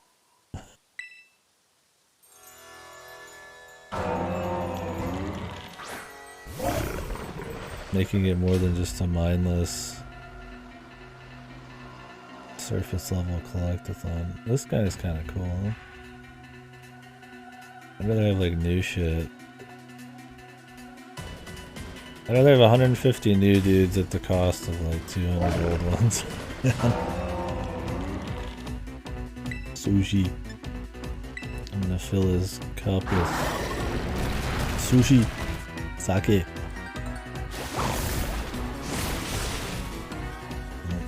Time to start throwing, I think. I could master ball him. But what if I want to play the DLC? I gotta save that master ball.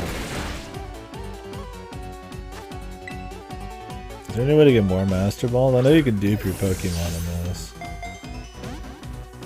He would tell me that even if he wasn't.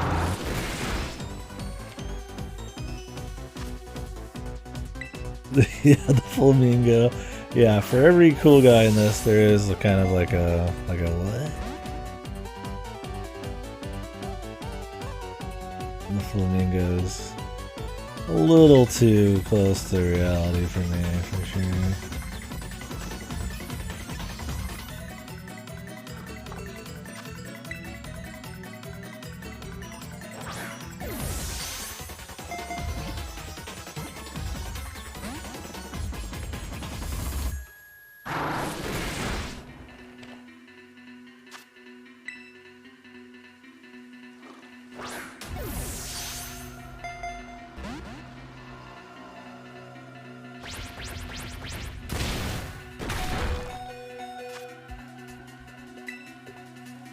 They throw Ultra.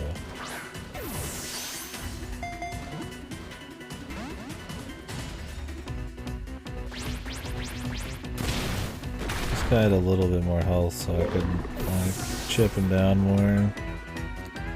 Kind of in a bad spot. Tinglu. Tinglu.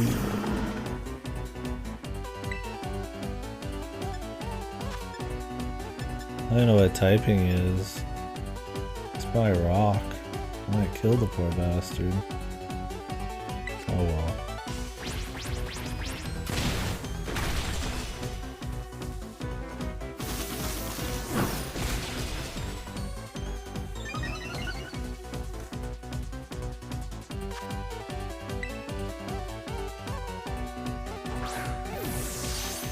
Imagine this. We had like an actual little quest and like a cool bunch of activities or some set piece for each of these instead of just fucking 8 stakes in the ground, dude.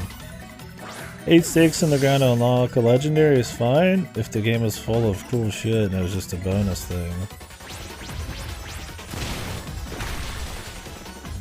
But instead this is like the most exciting thing to find in the world that isn't story, right? A little different.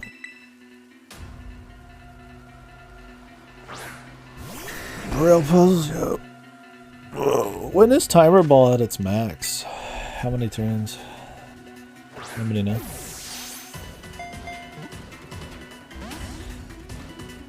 The Reggies.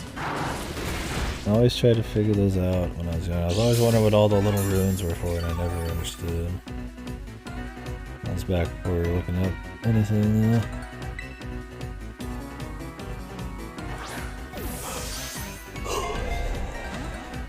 Or Reggie's post game though, that might have been it. Or some of them.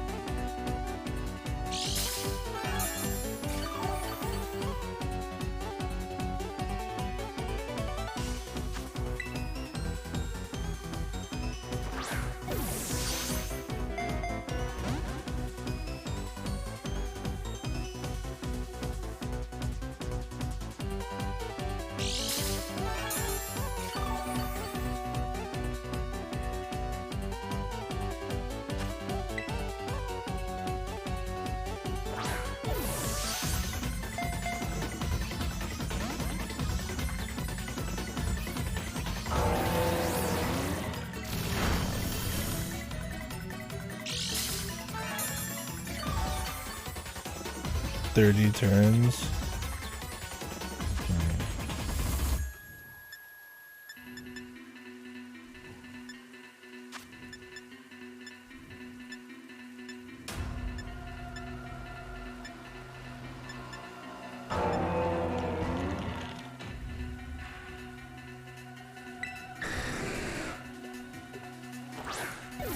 Trash talk. Hit him with the nest ball, man. I mean, he is 30-something levels below me. Right below the croc.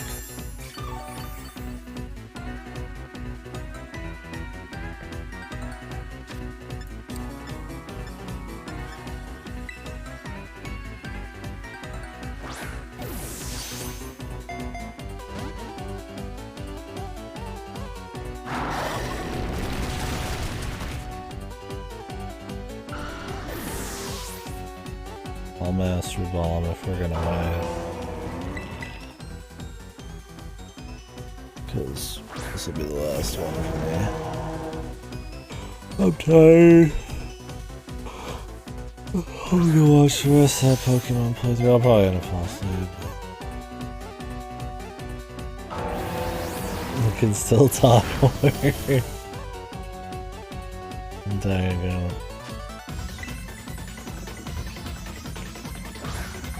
You can take the controller. If you're down here, I'd let you do it, man.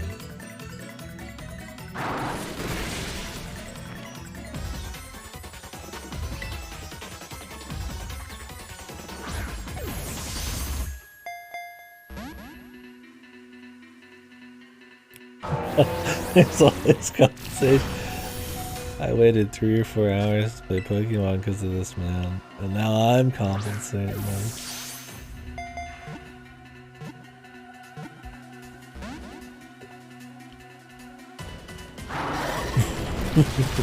Yes. Oh, bastard, man. Bitch bastard, man.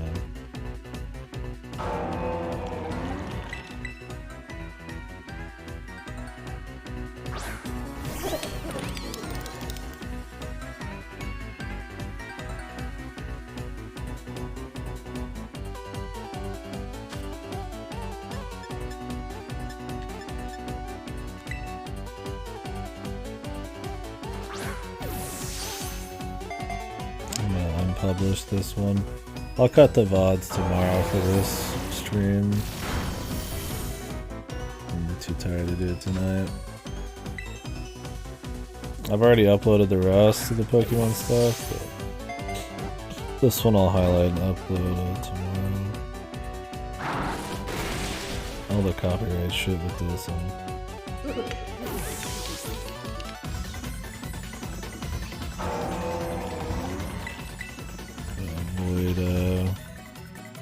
Having any of the VODs on Twitch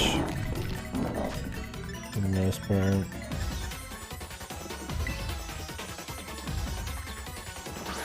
Congrats. You get the Master Ball because you're an asshole.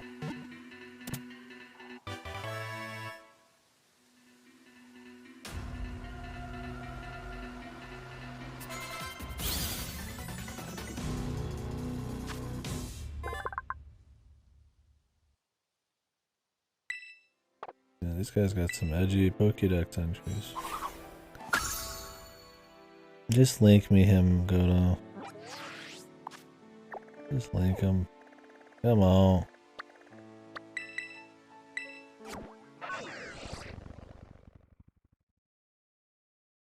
No, link me a picture of him, dude. We got the idea and the music on everything. So what does it look like, man?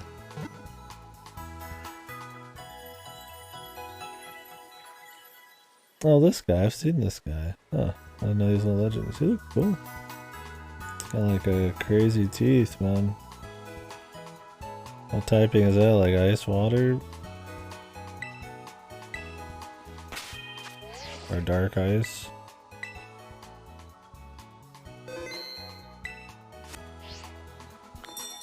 And then 5, the big 1K in this game. Is Goldman actually 1,000? Yeah, that's fucking sick, dude. Mr. 1000, man. I love his fucking noise, too. He's just like the goofiest bastard. I like the Pokemon in this one. Sword and Shields weren't very impressive. I like that one bug, the Phalanx guy. I don't remember any of the new shit from Arceus. These ones are pretty cool. It's what Pokemon does best. Is usually just the designs and making you want to collect different guys and making it fun. So when a Pokemon does that relatively well, unless you hate shitpost Pokemon, a lot of them are goofy in this. But I think it helps carry the game for a while. How do you not like a dude riding on a surfboard of money made of gold?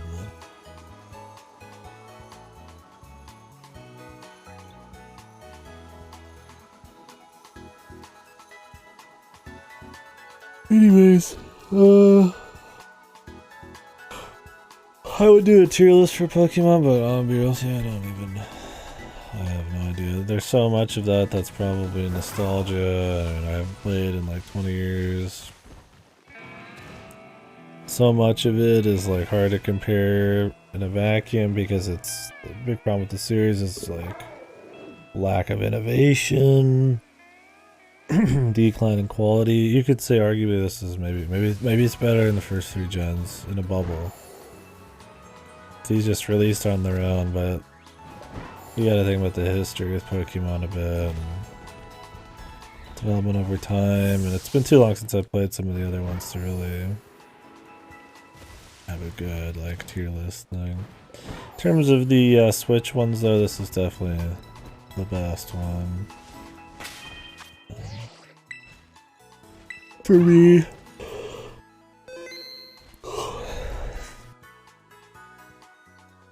I just opened the next one. They go big, man. I hope we're not just getting another micro installment where they half-ass it. But it probably will be, because it's big money. Why spend 5 years on one when you could spend 1 year or half a year and fucking whatever the fuck it is? I mean, they probably spend a couple years on each of these, but they have 2 teams, I think. Arceus team and this team or whatever. Why spend multiple years and do something that pushes the medium when you could just make 10 million sold in 3 days releasing a POS? So I don't expect anything. I just down with Game Freak. Their solo games are just as fucking bad. But this at least had something. There was lessons learned here. There's lots of steps back, but it's at least the kind of flawed you can have a little bit of fun with. Or something like Arceus was just truly mind-numbing. Unless you really just like seeing those Pokemon go in balls, man. And rapidly, just non-stop ball, and Pokemon in ball. Boom, boom, boom, bing, bing, boom. Every time, man. Alright. Anyways, you guys have a great night. Thank you for chit-chatting with me and listening to me blabber on. Super tired.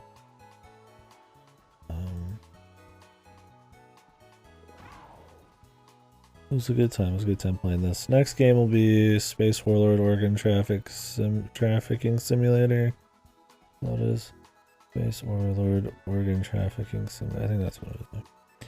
We'll do that tomorrow. That'll be short. I think a playthrough's like an hour or 2 max. But there's multiple endings, so we'll see. Maybe we'll do a couple. It's leaving Game Pass. After that, though, yeah. Love organ trafficking. Illegal organ trafficking. Looks like it has some pretty cool music. It's pretty stylish. So I'm looking forward to that. But I'll be playing that on keyboard and mouse. So I'm kicking my feet on switching my setup, but we'll have to do that. Then we'll be continuing Dragon Quest. I've been doing a bit of grinding off stream when I'm not streaming myself. While I'm going through music or watching stuff. I've actually got quite a good, another probably 10, maybe 8 to 10 levels since the last time we played Dragon Quest. I'm hoping that's just going to help us kind of keep a smooth just run through the rest of the game. I've got 120, almost 30 hours in that game now. I've almost started it 2 months ago, I think. The VODs are getting pretty close, so I think it's more like a month and a half. That's much longer than I like to do for any game. It's good. I think it's probably the best of the mainline Dragon Quest. It's fun. but I've been on it too long, so I'm gonna try to make sure that, you know, we're not gonna get like cock blocked or anything. Although the post game, because we're like right outside the final boss, the post game is essentially just the rest of the game, so we'll be doing that. But I've heard it's pretty fucking hardcore, especially by the very end. So I'm up for the challenge, but depending on how long and hard that's gonna be, we might tone it down. We'll see. We've just been on it too long for me to want to spend like another like week for just like a single boss. So we'll see how it looks. After Dragon Quest though, I'm really hoping just to kind of start knocking out stuff that came out this year. That's shorter, gifted stuff. Not a lot of big releases in December. Then we've got our end of the year chit chat, which will be a lot of fun. The stream and review. I'd like to get more stuff done for that. I think the last big thing that's coming out, technically big, is the Callisto Protocol. That's on the 2nd. If that turns out to be decent, I'll play it. But if they say it's kind of or shit, I'm just gonna pass on it. I like Dead Space a lot, the first two. I haven't played the third one, and I was thinking about doing it before Callisto just to kind of have the reference with the kind of, you know, those people, but I'll do it another time. But yeah. There's other stuff like Crisis Core remake coming out in December, and Dragon Quest Treasures, so there's still plenty of shit, so. But I'm willing to definitely cut a few of those or delay them. Anyways. Catch you guys later. Thank you very much for watching. Go watch your favorite people. I don't know who's on. I'm too tired to find out.